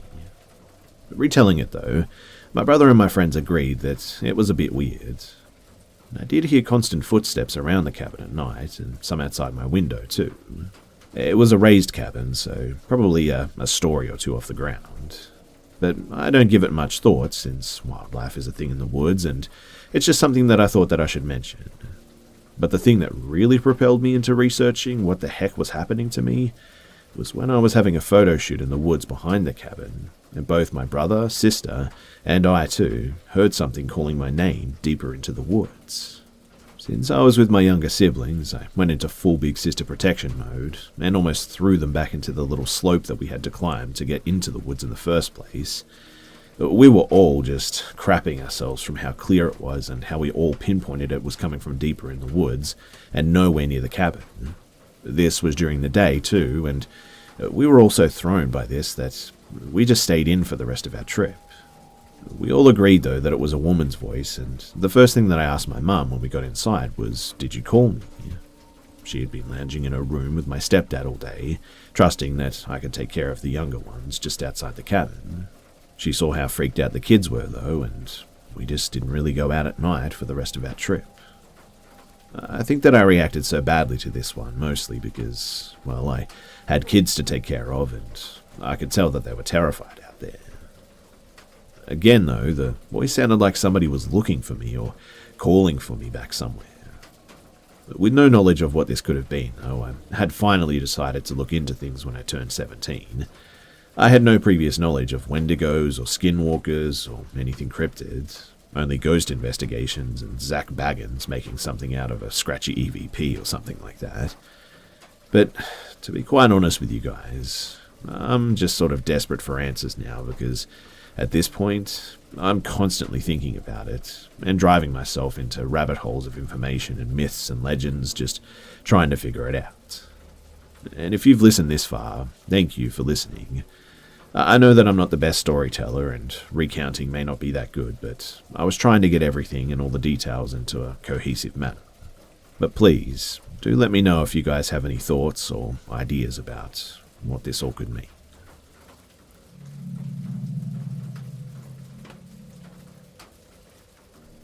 I'm going to start by saying that this was a widely publicized case, so a few details will be changed. But I can assure you that the main part of this is definitely accurate. So a few years ago, I worked at a popular hooker lounge in my town. We had many regulars, so of course I got to know many of the people there, and made some lasting friendships with a few as well. Among those regulars was a group of people that I wasn't terribly fond of, except for one girl, Rachel. Rachel was a kind girl who I would enjoy talking to. I just didn't approve of the people that she hung out with, or the decisions that she made. But it was her life, so what place did I have to say anything? Eventually, Rachel started dating another regular named Ben, who was a part of my friend group. This is when I got a lot closer, and she started trusting me and confiding in me more. Eventually, Rachel and Ben broke up, and it devastated Rachel. I clearly remember her messaging me to hang out and her crying on my shoulder for about half an hour. During their relationship, Rachel stopped hanging around the shady people as much, but of course, afterwards, she went back to them and started partying a lot and doing who knows what. She stopped talking to me as much and eventually started dating some other guy in the shady group named Greg. Of course, that relationship went south, due to reasons unknown to me, but Rachel ended up filing for a restraining order against Greg. In a few days, I think anyway, later, Rachel went missing and was actually never heard from again. It was truly awful as well. Her family started showing up to talk to me, asking if I'd seen her. I hadn't, but apparently someone told them that she was seen downtown somewhere. Honestly, it broke my heart as well. One day, during a busy shift, someone we both talked to sometimes showed up and talked to me about Rachel's disappearance. His name is POS. POS told me that he'd heard about her being seen somewhere and wanted to know what I knew about it. He even asked me if I'd heard if anything had happened to her. I'm assuming that he thought since I worked at a regular hangout spot of hers that I would have heard something.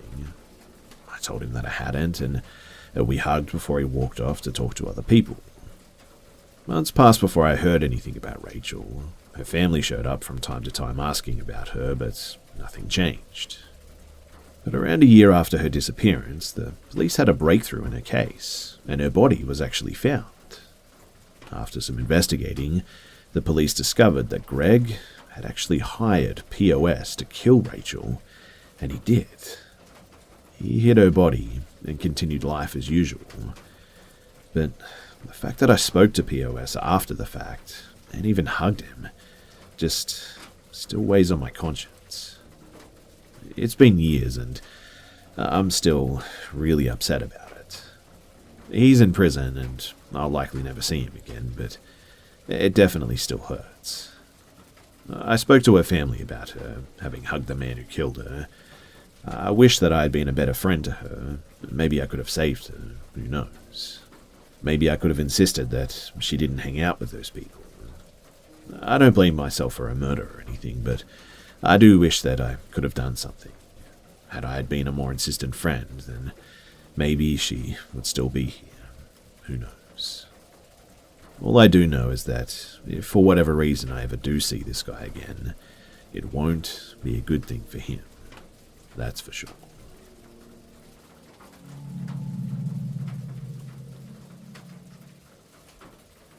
This happened when I was about 11 years old. I lived in a typical North American suburb. I was out riding my bike and had some money in my pocket. My brother was at home and was actually a little sad that day, so when I heard the distant tune of Do Your Ears Hang Low, which was clearly from an ice cream truck, I sped on my bike to track it down and buy some ice cream to take to my brother. I finally caught up to it as well. The man in the ice cream truck looked different than the old man who we were used to in my neighborhood. He was early 20s, frizzy, Napoleon Dynamite-esque hair, before that movie came out, by the way. And oddly, this van had no markings. It was clean and looked like the same model as any other ice cream truck. Even had the loudspeaker on top, but even to my 11-year-old self, it was odd enough for me to be a little bit hesitant. I asked if he had the SpongeBob ice cream and the gumball eyes, my brother's favorite, and he said that he didn't know all the ice creams that he had in the back, but I could go and check. I hesitate for a moment, and he says, "Look, man, I'm kind of in the middle of the road. I have to move. I'm going to turn up here, and you can climb in the back and pick an ice cream if you want." He pointed left down a street that was being developed. There were only unoccupied in progress houses with dumpsters in front and construction equipment everywhere. I definitely didn't want to go with him down that cul-de-sac where no one could see us. So, in the end, I just ran. I dropped my bike. I still wonder why I didn't just jump back on the bike, but anyway, and I ran maybe a quarter mile home. I immediately told my mum and dad, who were sitting on the porch, what had happened. My mum calls the cops, and my dad gets into his car to find that van. I chill in my room, and I tell my brother my story. My dad actually finally found this guy as well, at a neighbouring pool parking lot where he was trying to lure two preteen girls into his van with the same tactic when a concerned citizen sitting in their car in the parking lot blocked the exit and also signalled a cop. In the end, I guess nothing came of it because when I try to Google my town and keywords that could have pertained to this incident, nothing ever really comes up. I'm not really traumatized at all by it, but sometimes I do wonder how things would have ended up if I could have simply been a dude trying to make some extra money on the side, but who was too lazy to get up and get the ice cream myself. I'm not traumatized by it at all, but sometimes I do wonder how things could have ended up. I mean, it could have simply been a dude trying to make some extra money on the side, but who was too lazy to get up and get the ice cream himself. Sure. It could have been a dude who simply got thrills out of scaring kids, but it could have also been much worse than that. My family still thinks it's funny to hum the tune of Do Your Ears Hang Low when I'm around. I find it humorous, I must admit, but still, it was a bit of a scary moment and something that I don't think I'll ever forget.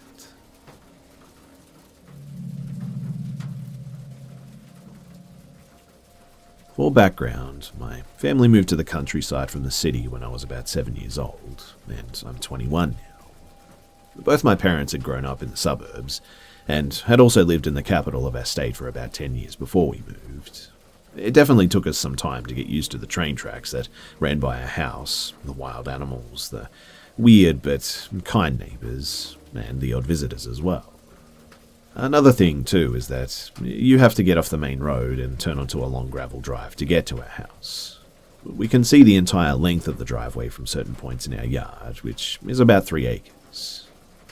So, a few years after we moved in, my dad actually got a promotion at work, and as a result, started to go to conferences and business trips that lasted from a few days to a week at times, at least a couple of times a year. My mum felt nervous about being home alone with 2 young kids, I was 10 and my brother was 6, and so we decided to get a dog. We knew that we wanted a big dog, but something that would be gentle with my brother and I. After a few weeks of looking at shelters, we took home Rocky. He was 9 months when we took him home and already pushing 70 pounds. We believe he's a German Shepherd mixed with some sort of northern or mountain breed. We aren't sure to this day, but he's a massive red-coloured dog with a long black muzzle and ears, a fluffy tail that he carries over his back, and a white stripe up his nose. It wasn't long, too, until he was 100 pounds and an absolute force to be reckoned with. Even though he was very gentle with both my brother and I, loved our cats, and was a big ball of joy around anyone that we brought into our house, he tended to be very territorial and aggressive with other dogs, and very protective of us, especially of my mum and I. Once, the electric company came to do some work on the telephone poles on our property, without telling us first, and after 20 minutes they finally had to call us because Rocky had them trapped in their truck and was jumping up and barking at their windows. I doubt that he would have really attacked them if they had gotten out of their trucks, but it was more than enough to make them think twice. This protective instinct came in very, very handy one particular day. It was summertime, my dad was at work, and my mum was home with my brother and I, since she was a teacher and off for the summer with us. My mum was working in our garden, and my brother and I were just playing close by, with Rocky watching over all of us. Rocky, all of a sudden, sounded the alarm, throwing his head up in the air and barking and howling. He makes a sort of deep woo-woo noise, and I looked up to see a dirty white pickup truck pull off the main road and into our driveway. This wasn't necessarily alarming at first, as people sometimes use our driveway to turn around when they get lost. The white pickup slowly ambled up our driveway, and I could see something strange in the bed. It was lumpy and discolored, but I couldn't really tell what it was until he pulled all the way up into our house, where our other cars were, and honked the horn to get our attention. It was meat. Giant, red chunks of meat with some of the limbs of various animals still attached to it. It was the creepiest thing that I've ever seen in my life. Just a grizzly, scraggly man in his early 50s, driving a pickup truck full of meat in the southern July heat. I immediately just got a really, really bad vibe from this guy, and I remember my mum telling my brother and I to go inside, and we did, but watched out the glass door. Rocky had surprisingly been quiet up to that point, but was now next to my mum, and she had her hand around his collar. The guy rolled down his window and asked my mum if she wanted to purchase some meat, but my mum said no, and to please leave our property. Instead, though, he went on about the different types of meat and asking how much we wanted: beef, venison, pork, etc. My mum asked him to leave again, but instead, he decided to get out of his nasty white pickup. As soon as his feet were on the ground, too, Rocky went absolutely ballistic, barking and snarling and carrying on. This finally made the guy stop. He looked at Rocky, looked at my mum, and asked, "Oh, does your dog bite?" And my mum, deathly serious, replied, "Only if I tell him to." The guy took one more look at Rocky, and I'm guessing decided not to mess with the giant snarling beast. He got back in his truck, backed up, and headed back down our driveway. Now, I don't know if he was really selling the meat or not, but apparently he'd been around to our neighbors, who also had just gotten a really bad vibe from him.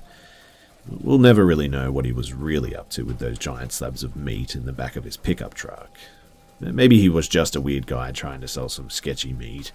Maybe he was looking for something else. But we never saw Meat Man, as we started to call him, again, though. Rocky is still kicking it, by the way. He's almost 15, actually, and completely deaf, but he's still out in the yard on summer days, always watching over all of us.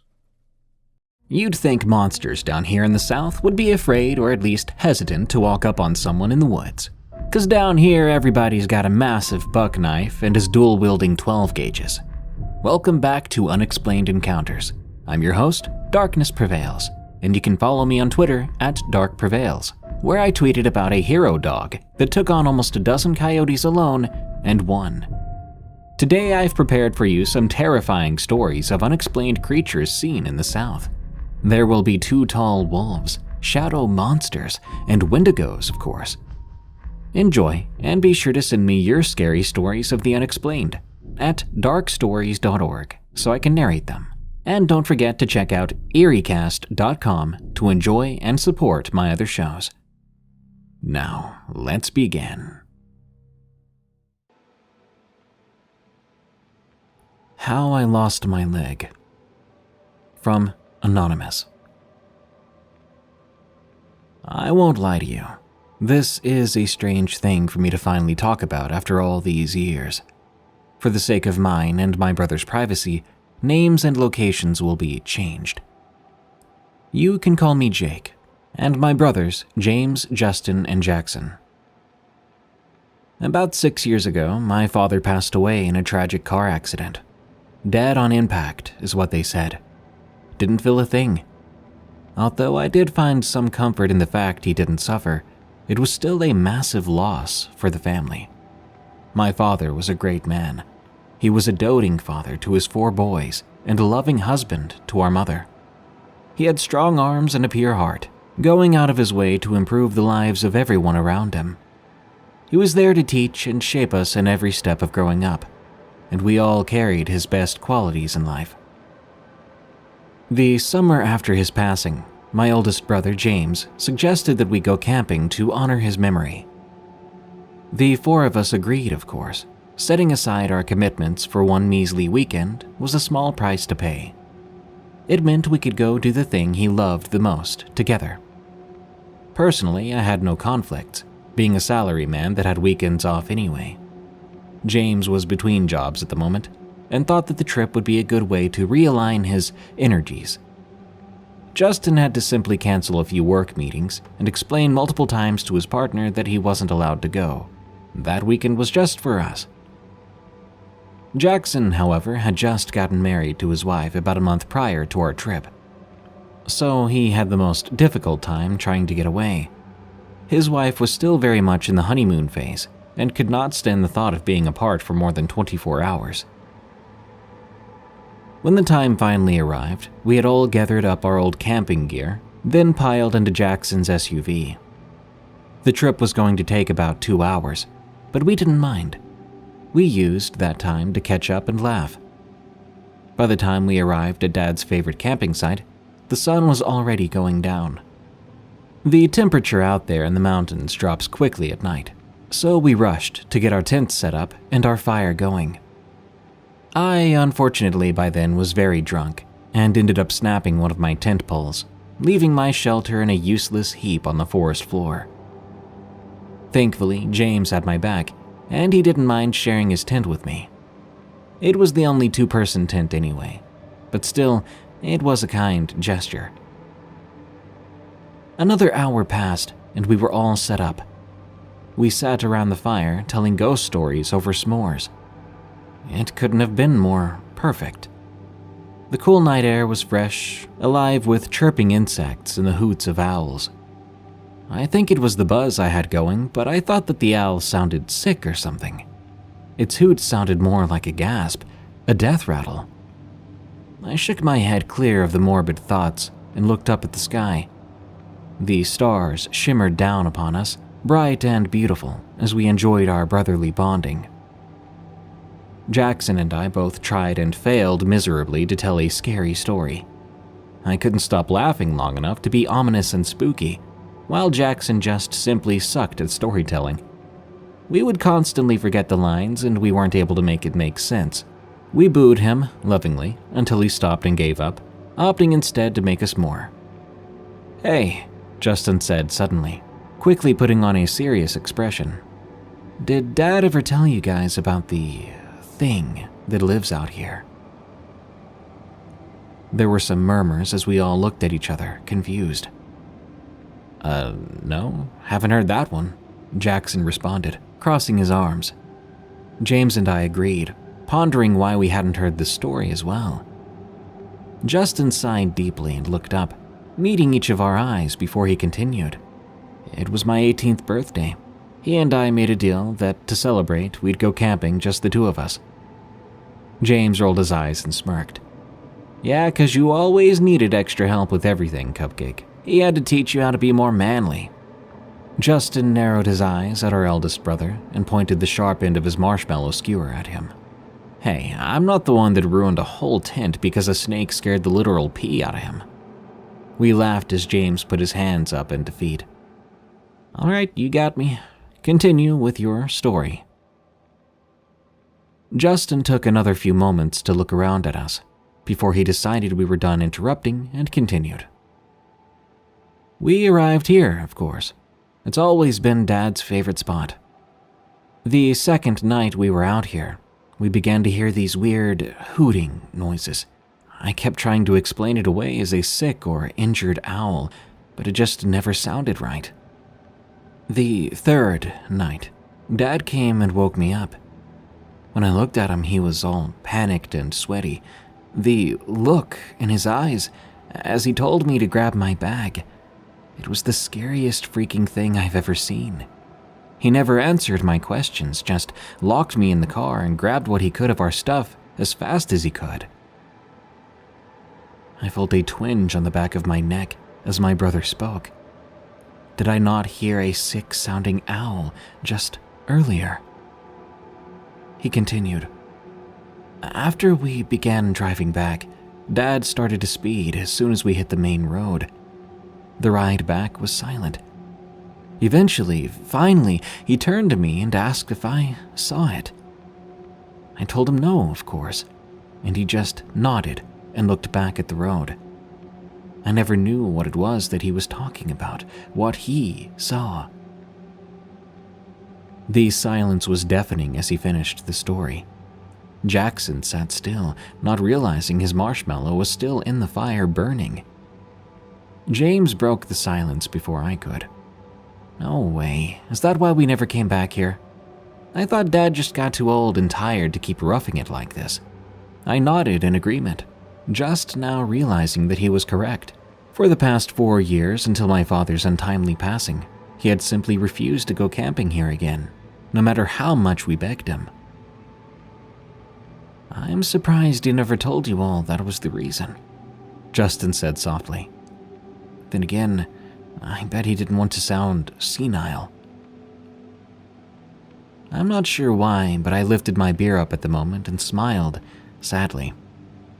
Well then, I said, this one's for you, Dad. We've come to reclaim your beloved camping site. Monster be darned. My brothers all cheered and clinked their bottles and cans to mine, as we all took a deep pull of our beverages. Later that night, Jackson and James put out the fire as Justin and I hid away the food in the bear bag. We all said goodnight then, and drunkenly stumbled our separate ways to our tents.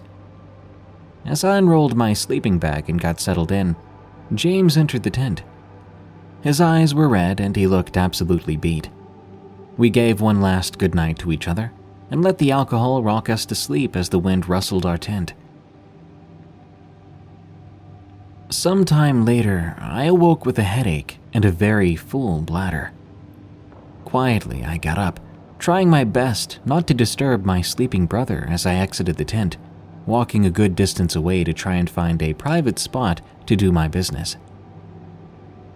Once I had relieved myself, I picked up on a strange sound. No, wait, there was no sound. The woods were dead silent. My heart began to race as my camper's instinct kicked in. A completely silent forest is a deadly forest. I pressed my back up against the tree I just peed on and stayed as still and quiet as possible. Out of the dead silence, there came a slight rustle, then a hoot of what sounded like a sick owl. My blood went cold. I slowly glanced above me, the hair on the back of my neck raising up in a primitive warning. Then our eyes met. That thing in the tree. It was pale, eyes black as the night. It slowly crawled down the trunk of the tree straight towards me, long fingers and arms reaching out, both thin yet lean with muscle. It opened its disgusting mouth, lined with rows of sharp teeth, and let out that horrible noise again, louder this time, almost as if it was taunting me. In that moment, with this horrible creature making its way to me, the flight instinct finally kicked in. I screamed bloody murder and began to hoof it, the thing hooting in excitement as it chased behind me. I felt tears falling down my face as I ran, my legs and lungs burning, my heart pounding. Right as I was almost back to the site, I felt something hit me square in the back. It had caught me. It had pounced and knocked me flat on my face, claws digging into me. I screamed again, in pain this time, feeling teeth sinking into the meat of my calf. I felt flesh and muscle tear as it jerked its head back. I couldn't run anymore. It had crippled me. I gave up. I had no energy to fight, no way to run. All I could do was lie there and wait as this thing began to eat me. In a sudden flash of red, Jackson appeared out of nowhere in his long johns, tackling the creature off of me. "Get him up and run!" he screamed. He then turned and planted the head of our hatchet between the thing's shoulder blades, causing it to shriek and hoot in pain. I felt the arms of James and Justin lifting me up, all but dragging me to the SUV as we clambered away, Jackson right on our heels. The drive to the hospital was a blur. I felt nauseous, coming in and out of consciousness as my brothers tried to keep me awake. Justin tied his shirt around my calf. I'd lost a lot of blood. The area of the bite burned. I awoke in the hospital bed sometime later. James was by my side and quickly called down the hall, bringing in the rest of my brothers and our mom. They all spoke to me softly, gently preparing me for the news that I had lost my leg. Apparently, in the span of 24 hours, and despite the doctor's best efforts, it had become so infected they had to amputate. In an effort to not sound insane, my siblings offered some BS story about how I got my calf caught in an illegal bear trap, and I tried to walk it off for a few days. They left out the monster and made me sound incompetent, but it was better to be dumb than a loon. After all these years, I've finally gotten used to the prosthetic leg. I'm fully mobile and enjoy all the comforts and activities of a normal life. I will offer one piece of advice. Please, just please, think twice before you delve into the deep of the dark woods. You can never guarantee that you are truly alone.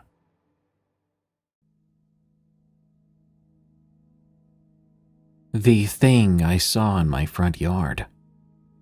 From Dwayne. The story begins in October of 2021. I was watching over my parents' home while my mom was in the county hospital due to a lung disease called pulmonary fibrosis. It's tough to know that one day you'll smother to death from lack of oxygen. However, this story begins at my family home in South Central Kentucky. I own the place now, a 10-acre small farming homestead that's been in the family since 1974, just after my parents were married. It's situated right there on the Tennessee-Kentucky line. So on that night, my baby brother, who has since passed on from this life to the next, was with me. While everyone else was at the hospital with my mom, we were about to go to bed. I lay down, but I couldn't seem to fall asleep. I had this feeling of dread and uncomfortableness seeming to engulf my mind. I couldn't shake it off. I couldn't drift off to sleep. So I got up from my warm bed.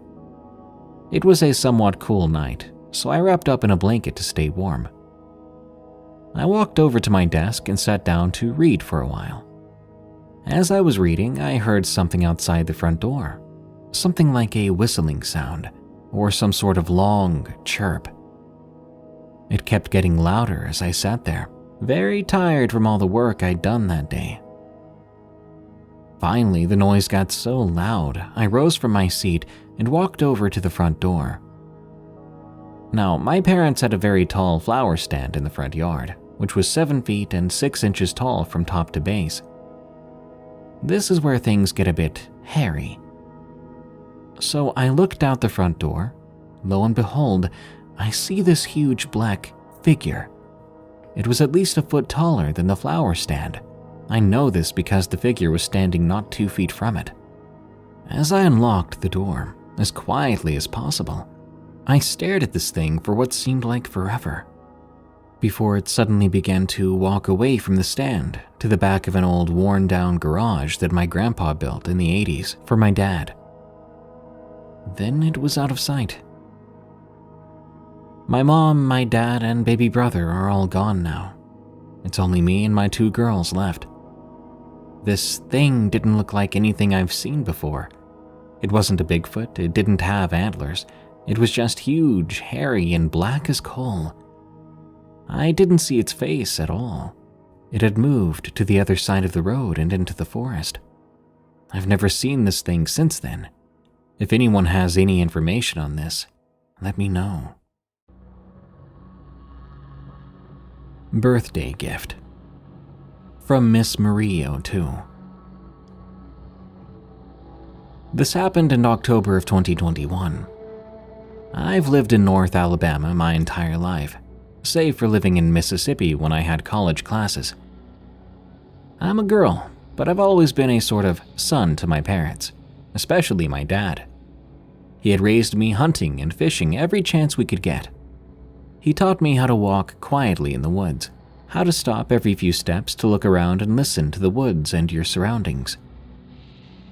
You'd think that with his background, I'd be pretty comfortable spending my time in wooded areas, or just in rural outdoor areas in general. For the most part, I am. However, I get really intense paranoia when I'm in the woods after dark, and I never venture out without a firearm. After this experience, I'll never again question my preservation instincts. The night of my last birthday, my boyfriend surprised me with a little trip to a secluded riverbank, where he and I had gone hammocking before, as well as where my dad and I had spent many fishing excursions. He pulled into the boat ramp parking lot, turning into a smaller side road, and parked his truck with the tailgate facing the river and the hood right against the tree line. It was about 8 p.m. then, so it was already dark out, which put me on edge just a little bit upon arriving at the riverbank. I tried not to get too scared, though, and I focused on enjoying the evening my boyfriend had set up for us. He came prepared with an endless supply of goodies for me. Slice of cake, my favorite candy, soda, cheesecake, and he even blew up an air mattress for us to lay on in the bed of his truck. We stayed there listening to music, talking and enjoying each other's company for about half an hour, before a cop rolled into the parking lot. Knowing we weren't doing anything wrong, we didn't even have alcohol or anything of the sort, we exchanged small talk with the cop when he came to see what we were doing. "Well, this is new," he said at first, referring to a couple of teenagers on an air mattress in a truck bed on the riverbank at night. We laughed a bit with him, acknowledging that the situation probably seemed a little odd. But after some general exchanges with the cop, he ended the conversation with, "All right then, y'all be careful out here. Some crazy crap's been going on lately. Don't want y'all to get caught up in anything." We gave him a brief, "Yes sir, will do," as he got back in his car and pulled out of the parking lot. At this point, we had stuffed ourselves with cake and various other goodies, so we decided to just lie down together and look at the stars.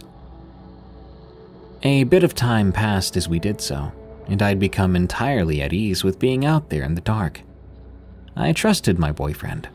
He's had a few more intense encounters than I have with wildlife and just generally creepy situations in rural areas, so I felt safe with him.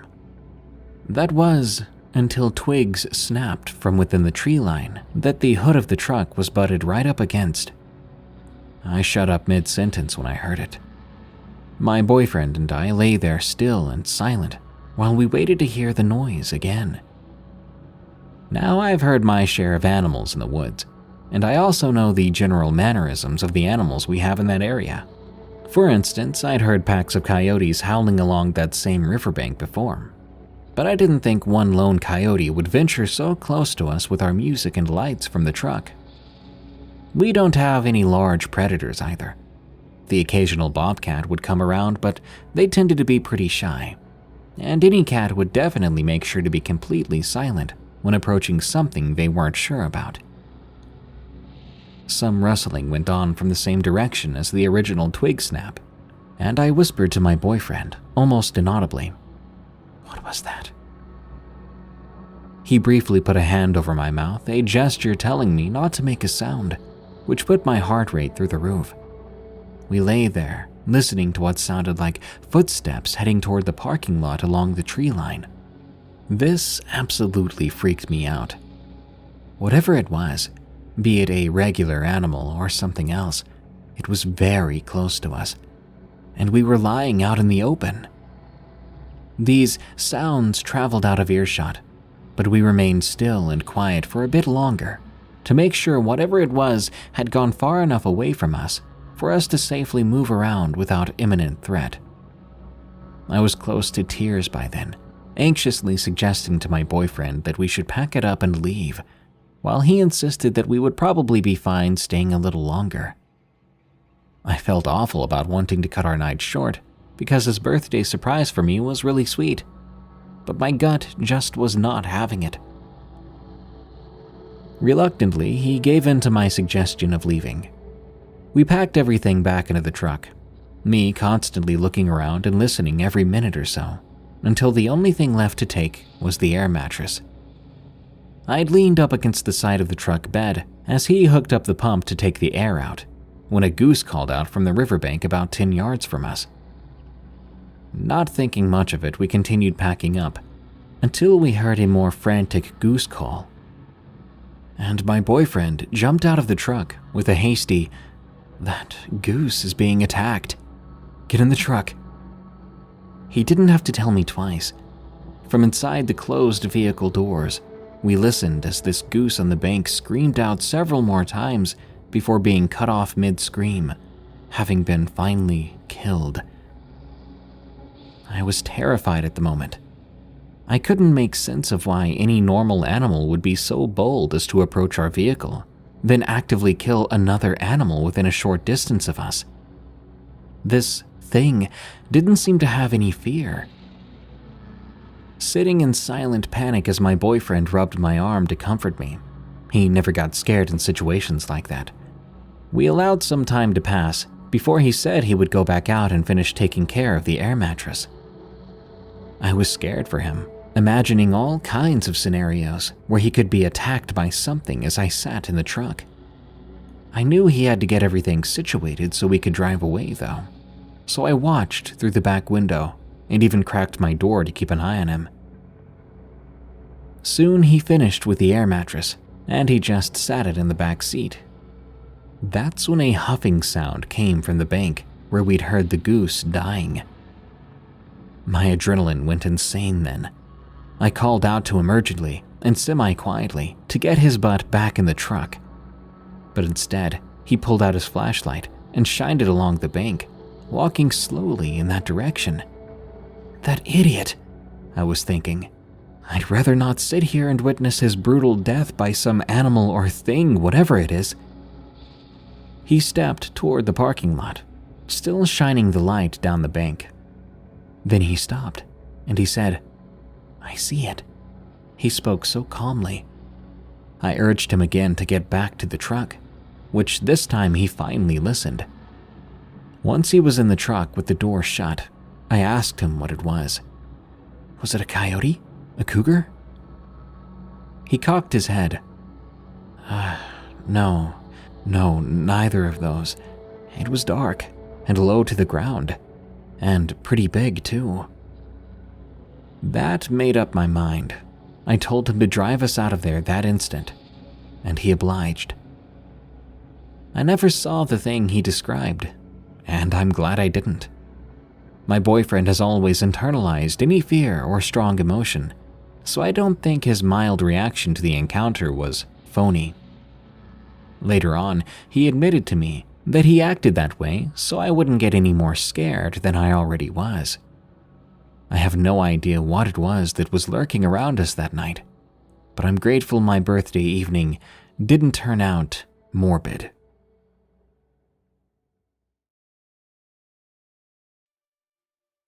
What's in my forest?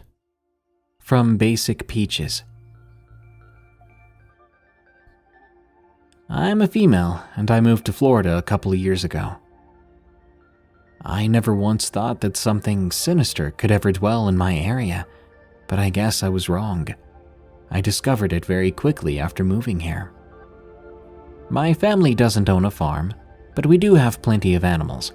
Chickens, geese, cats, and dogs, to name just a few. My cats and dogs normally stay inside, so they were never touched. But the chickens and geese were often mutilated by something beyond recognition. Most of the time, just the feathers would be left, and maybe a foot or a wing. Logically, this could be explained as a raccoon or a bobcat. But when the geese began to go missing, that had to be something different.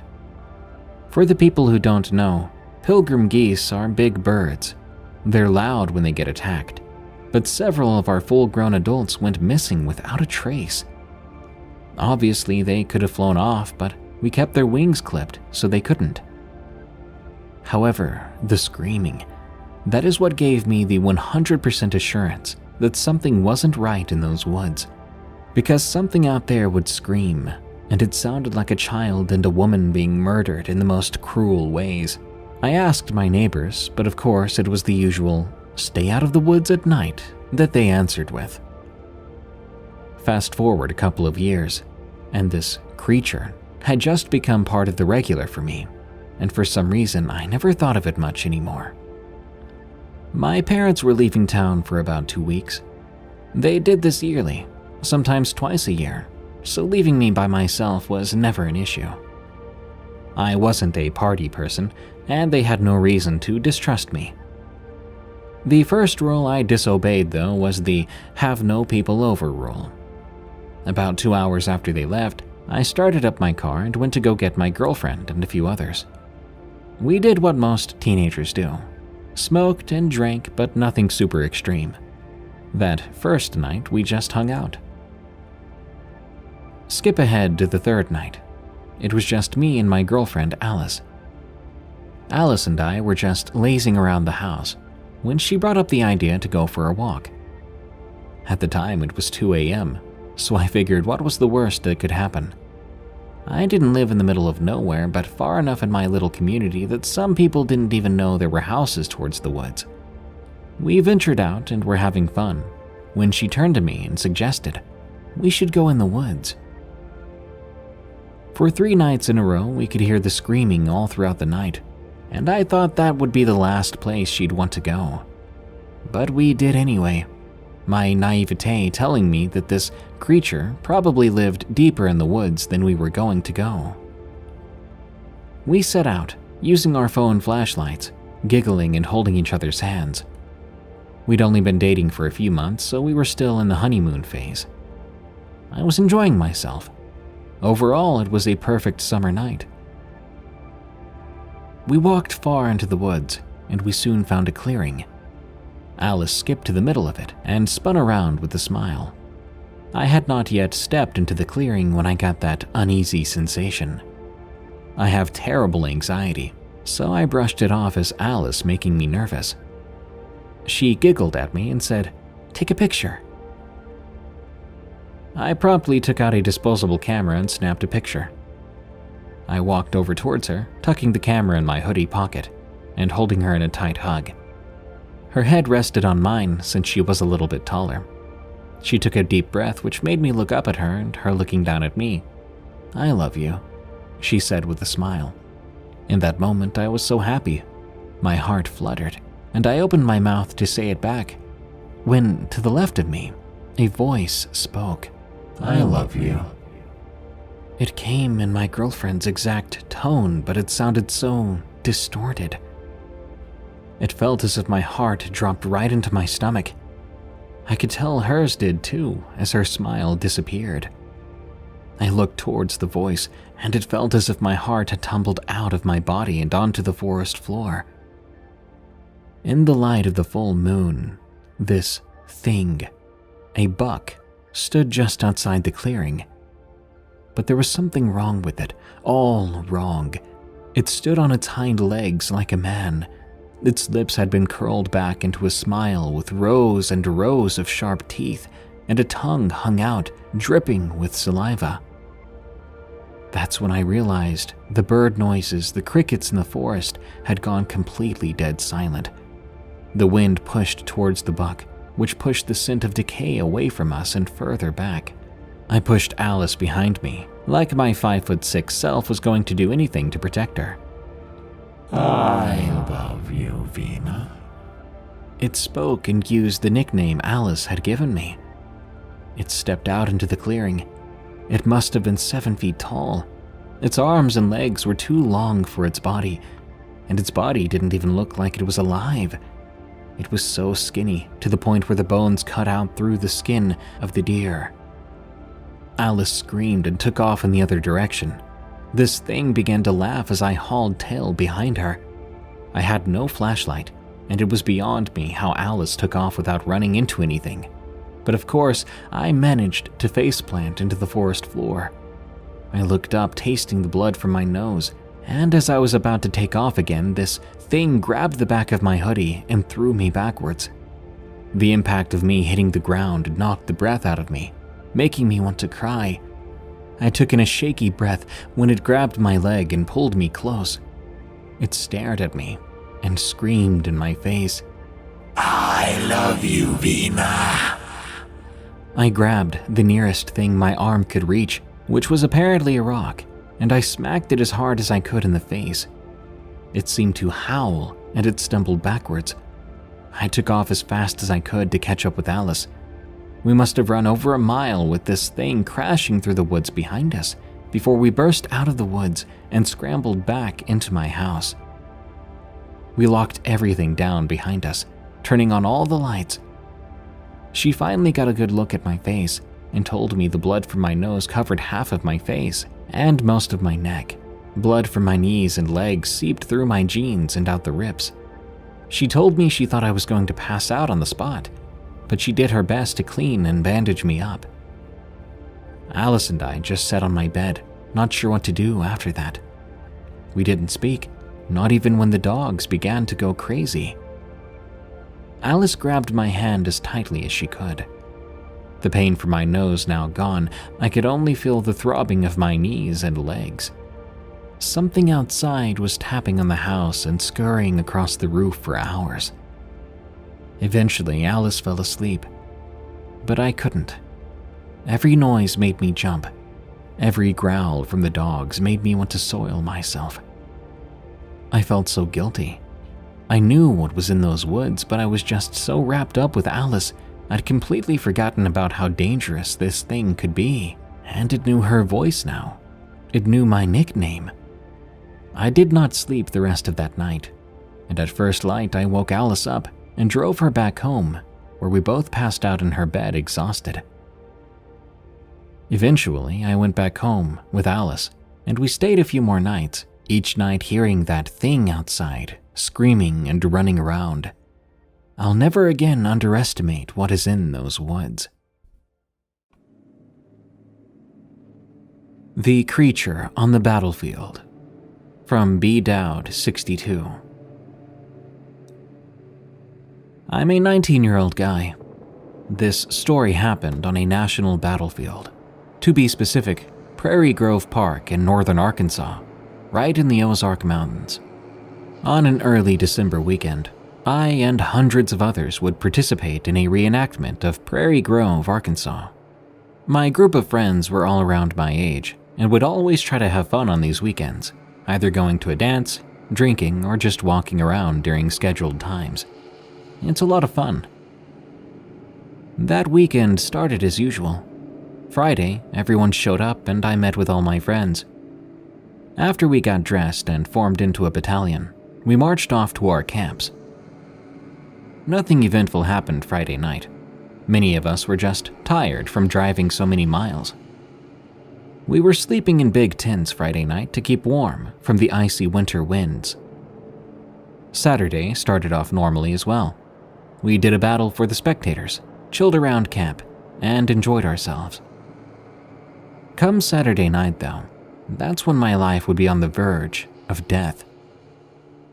After our mock battle, they sent my battalion into picket, which is taking the post and watching for the enemy. When it was my company's turn for picket duty, it was around 1 a.m. This usually lasted about an hour and a half. My partner and I were stationed on the farthest end of our line of pickets. Our left side was unprotected. Around 30 minutes in, we began to hear footsteps to the left side of us. We gathered our rifles and kept alert for any enemy pickets. After 15-ish minutes, we didn't hear anything and we let our guards down to rest. I lit my pipe and I began to relax. Then, all of a sudden, we heard a scream coming from behind us. Then there was another scream in front of us. Something was running through the tall grass we were guarding. We could barely see what it was. What we could make out was this large, dog-looking shadow illuminated by moonlight. We called out to the other pickets to fall back to our officer, but before I could begin the return, a huge rock was thrown at my back from behind me. It hit me, and I fell down, the wind taken from my lungs. I could see my partner running while I gasped for air. As I looked over to where the rock could have come from, I was left frozen in fear. This 7-foot-tall black creature was standing in the tall grass in front of me. It was a pale, rugged thing with black eyes, a slit for nostrils, and a smile as big as its head.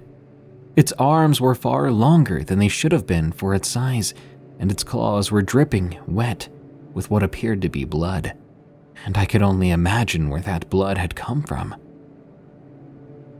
After a few very long seconds, it took a step forward. I gathered my mind and courage and reached for my rifle, hoping to defend myself with my bayonet. I stood up, legs trembling so badly I felt I was going to pass out. I ran and ran as fast as I could then, but I could hear that creature following behind me. With every step it took, it made loud, heavy thuds. I could feel this thing's breath on my neck too. Too scared to turn around, I kept running until I reached my company. I nearly cried when I got there from the adrenaline rush and terror. They were wondering what the heck was going on. Apparently, they didn't see or hear anything that was chasing me, but I was certain that I saw fear in my partner's eyes.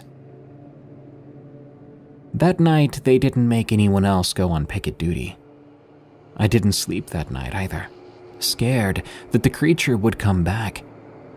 I stayed close to the fire, not for warmth, but security.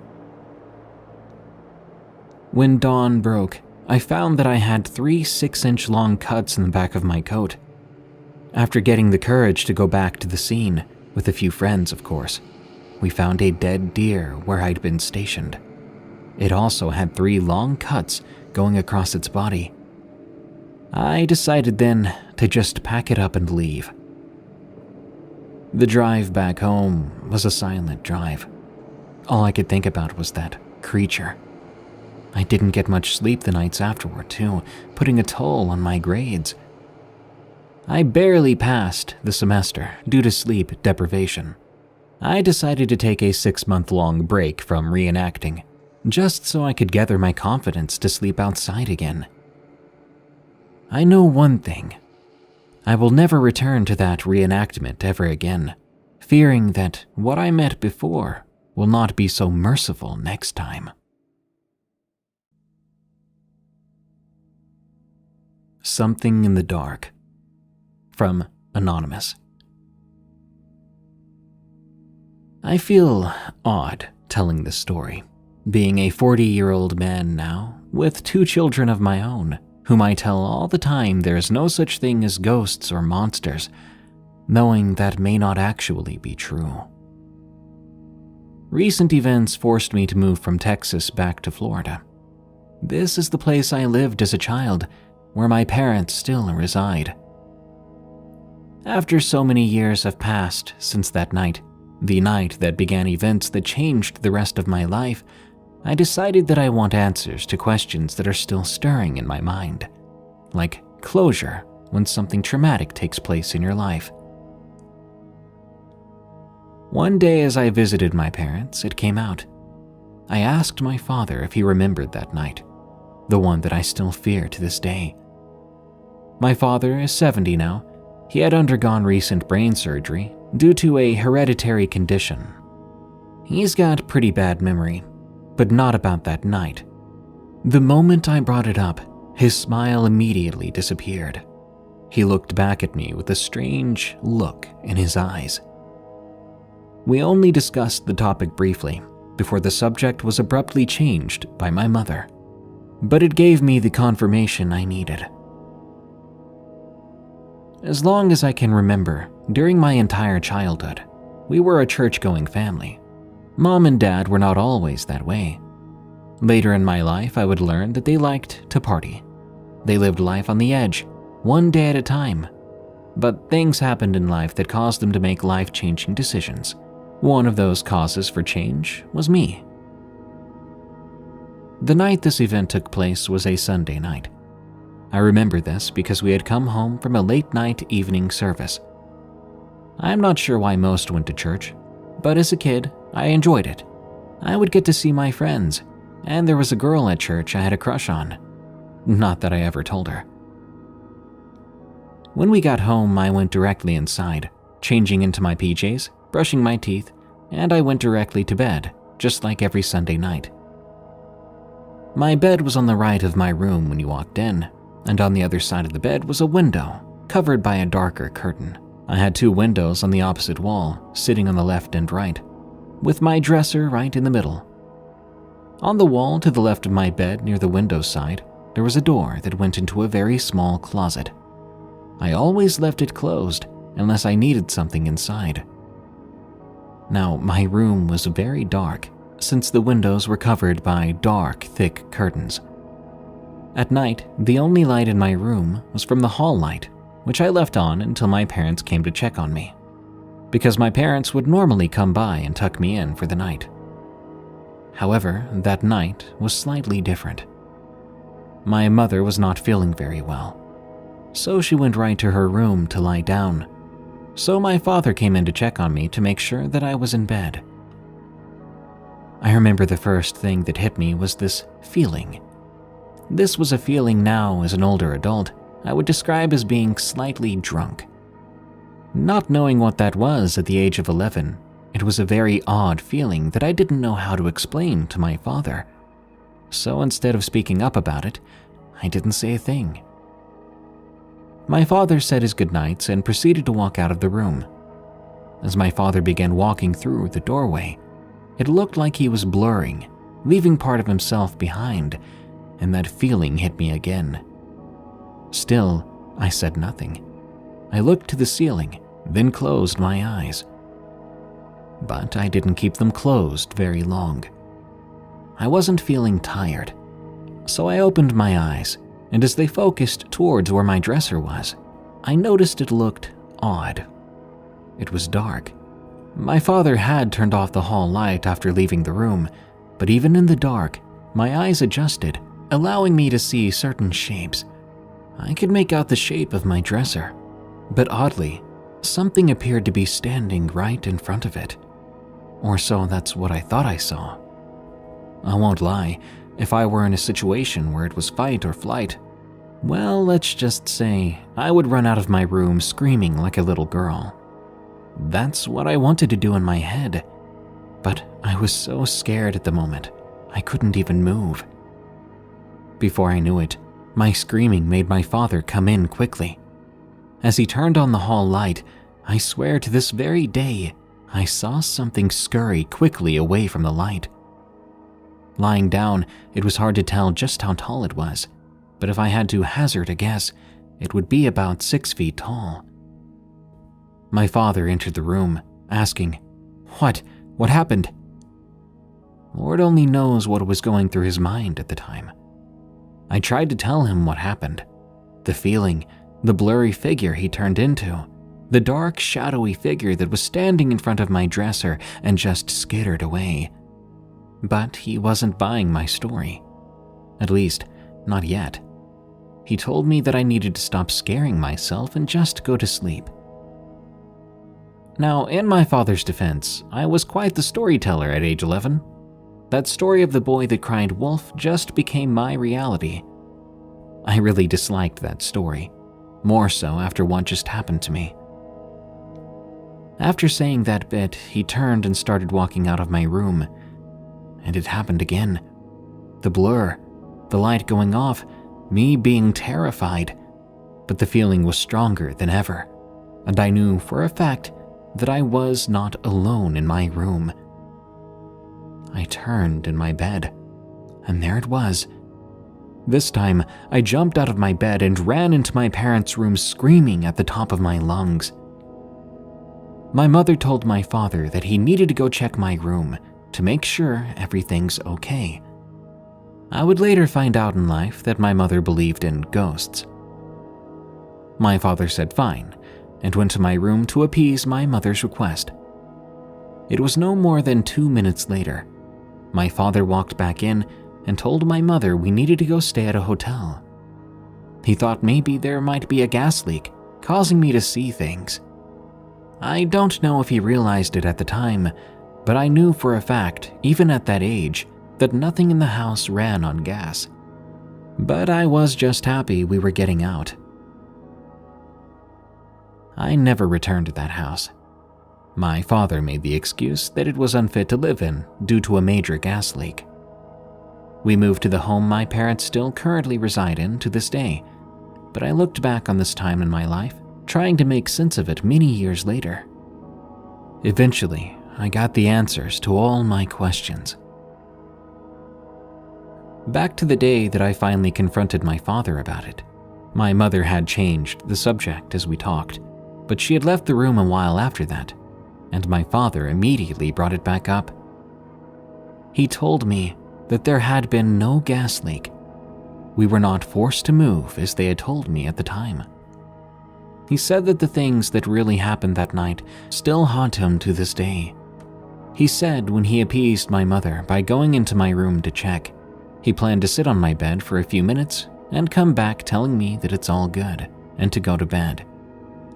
But when he entered my room, he realized it wasn't good. There was something evil, vengeful, inhuman, and he knew that its purpose was clear. It wanted something, someone, me.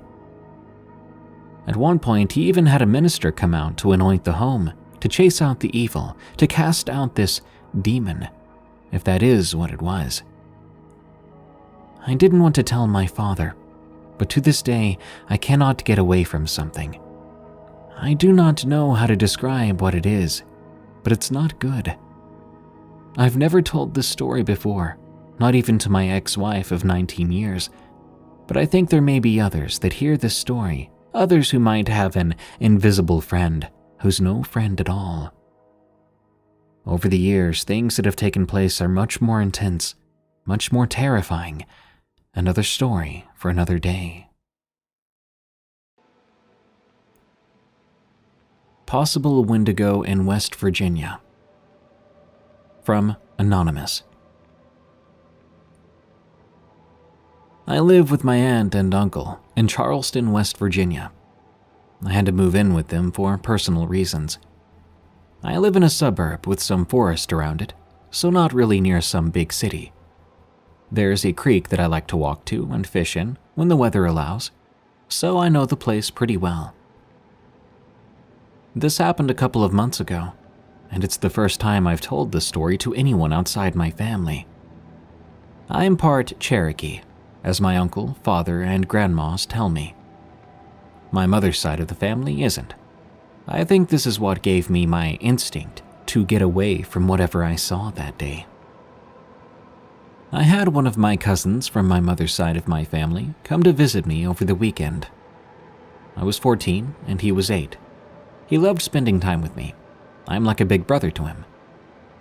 That day I took him fishing down at the creek that I was just writing about, and we walked quite a ways down to one of my favorite spots. We started fishing for about 10 minutes when I heard a stick snap far up into the forest behind us. I thought it was a deer or another small animal, so we just kept on fishing. A couple of minutes later, I hear another but bigger stick snap. This time I could tell it was a bit closer to us, but still far away enough that I didn't worry about it. I still thought it was a deer stepping on something or a squirrel knocking a branch off a tree. We continued to enjoy fishing. About another 10 to 15 minutes later, we both heard something that sounded like what I thought was a deer or buck call right behind us in the tree line. By then, we were both freaked out and started to pack up when I heard it again from right behind us. Then this horrible stench hits us. It smelled like the rotten corpse of some animal. This is when I began to realize what this thing might be that was scaring us. I told my cousin we needed to get up and leave now in a firm tone that I usually don't use to speak to him with. We then heard it again, and I looked back, and I saw this dark, skinny, tall creature jumping down the hill behind a tree. What I saw had to have been around 7 or 8 feet tall, with these huge hands and fingers. We took off then, straight up the bank in front of us, cutting straight through someone's yard and onto the main road. We walked about 5 minutes away to my little neighborhood home. We got inside and we told my aunt and uncle, who were sitting in the breezeway smoking. Of course, they didn't really believe us, so we went to my room. My cousin left the next day, and after that, I swear I've seen that thing out my window once or twice. It was always in a bush, always far away in the field past my backyard. I believe what I saw that day may have been a Wendigo, and I haven't been back to that creek since. It comes when it rains, from just a simple username. This happened a few years ago. I'm 6'1" and pretty fit. I was taking my dog out at about 11:45 p.m. A light drizzle of rain was beginning to come down when all of a sudden I hear a strange sound. It was similar to the sound the apes made in the movie Planet of the Apes. Now, I thought I was just hearing things. I live in Virginia. I know there are no monkeys out here. Finishing up, I brought my dog back inside quickly. I locked all the doors and closed the blinds just in case. Before long, I hit the pillow and I was fast asleep. At some point, I woke up. I checked my phone, which read 2:33. I was wondering what in the world woke me up. I looked over towards the glass door that leads to a small deck. It didn't have a blind, so when I looked out it, I saw this dark shape just perched on the deck rail. Now the deck was 2 stories up, and the deck hangs off the house, so I was then wondering how in the world this thing or person got up there. I looked away just for a moment, and when I looked back, I saw the bright yellow eyes of the thing. I couldn't make out any other features except for the cloth-looking stuff around its waist. I swear the moment I blinked, it was gone. This takes me to the second day. There was no rain that day and nothing odd happened. 3 days after that, a heavy rain had begun coming down. I was able to take my mind off that weird creature I saw. I left my blinds open that day and fell asleep on the couch. I suddenly woke up to a cracking noise. I had left the outdoor lights on. I looked at the window, and there it was again, that thing from before, now trying to get inside. I got a much better look at this thing, and I thought the devil himself was coming to get me. It had gray sagging skin, too loose for its own body. It was very thin and tall, ribs sticking out like a sore thumb. The eyes were bright yellow, and the odd thing about it was it had these sort of antlers protruding from the head, and they had stuff hanging off of them. I looked at its body again. It looked decayed. Suddenly, it let out some kind of screech, and it was gone again. When I went outside the next day, there in the mud were some human-looking footprints, with coyote prints leading away. I wish I could say I never saw it again, but I did. About 2 weeks later, in the middle of the day, a light rain, much like the first time I saw it, came down. I spotted the thing again. It was standing in the field outside my house. Without a thought, I ran back inside, grabbing my .270 caliber rifle. I aimed at it and fired a single shot. I watched as that thing screamed that same god-awful noise, then went the other way. The day after that, I asked to stay with my parents until I found a new house, as I was definitely not renting that one anymore. I now live in Northern Virginia, and I've never had any problems since. But sometimes when I'm alone, I see those yellow eyes and hear the god-awful screech in the distance. If you live in the southeastern part of Virginia, I warn you, there's something that only hunts in the rain.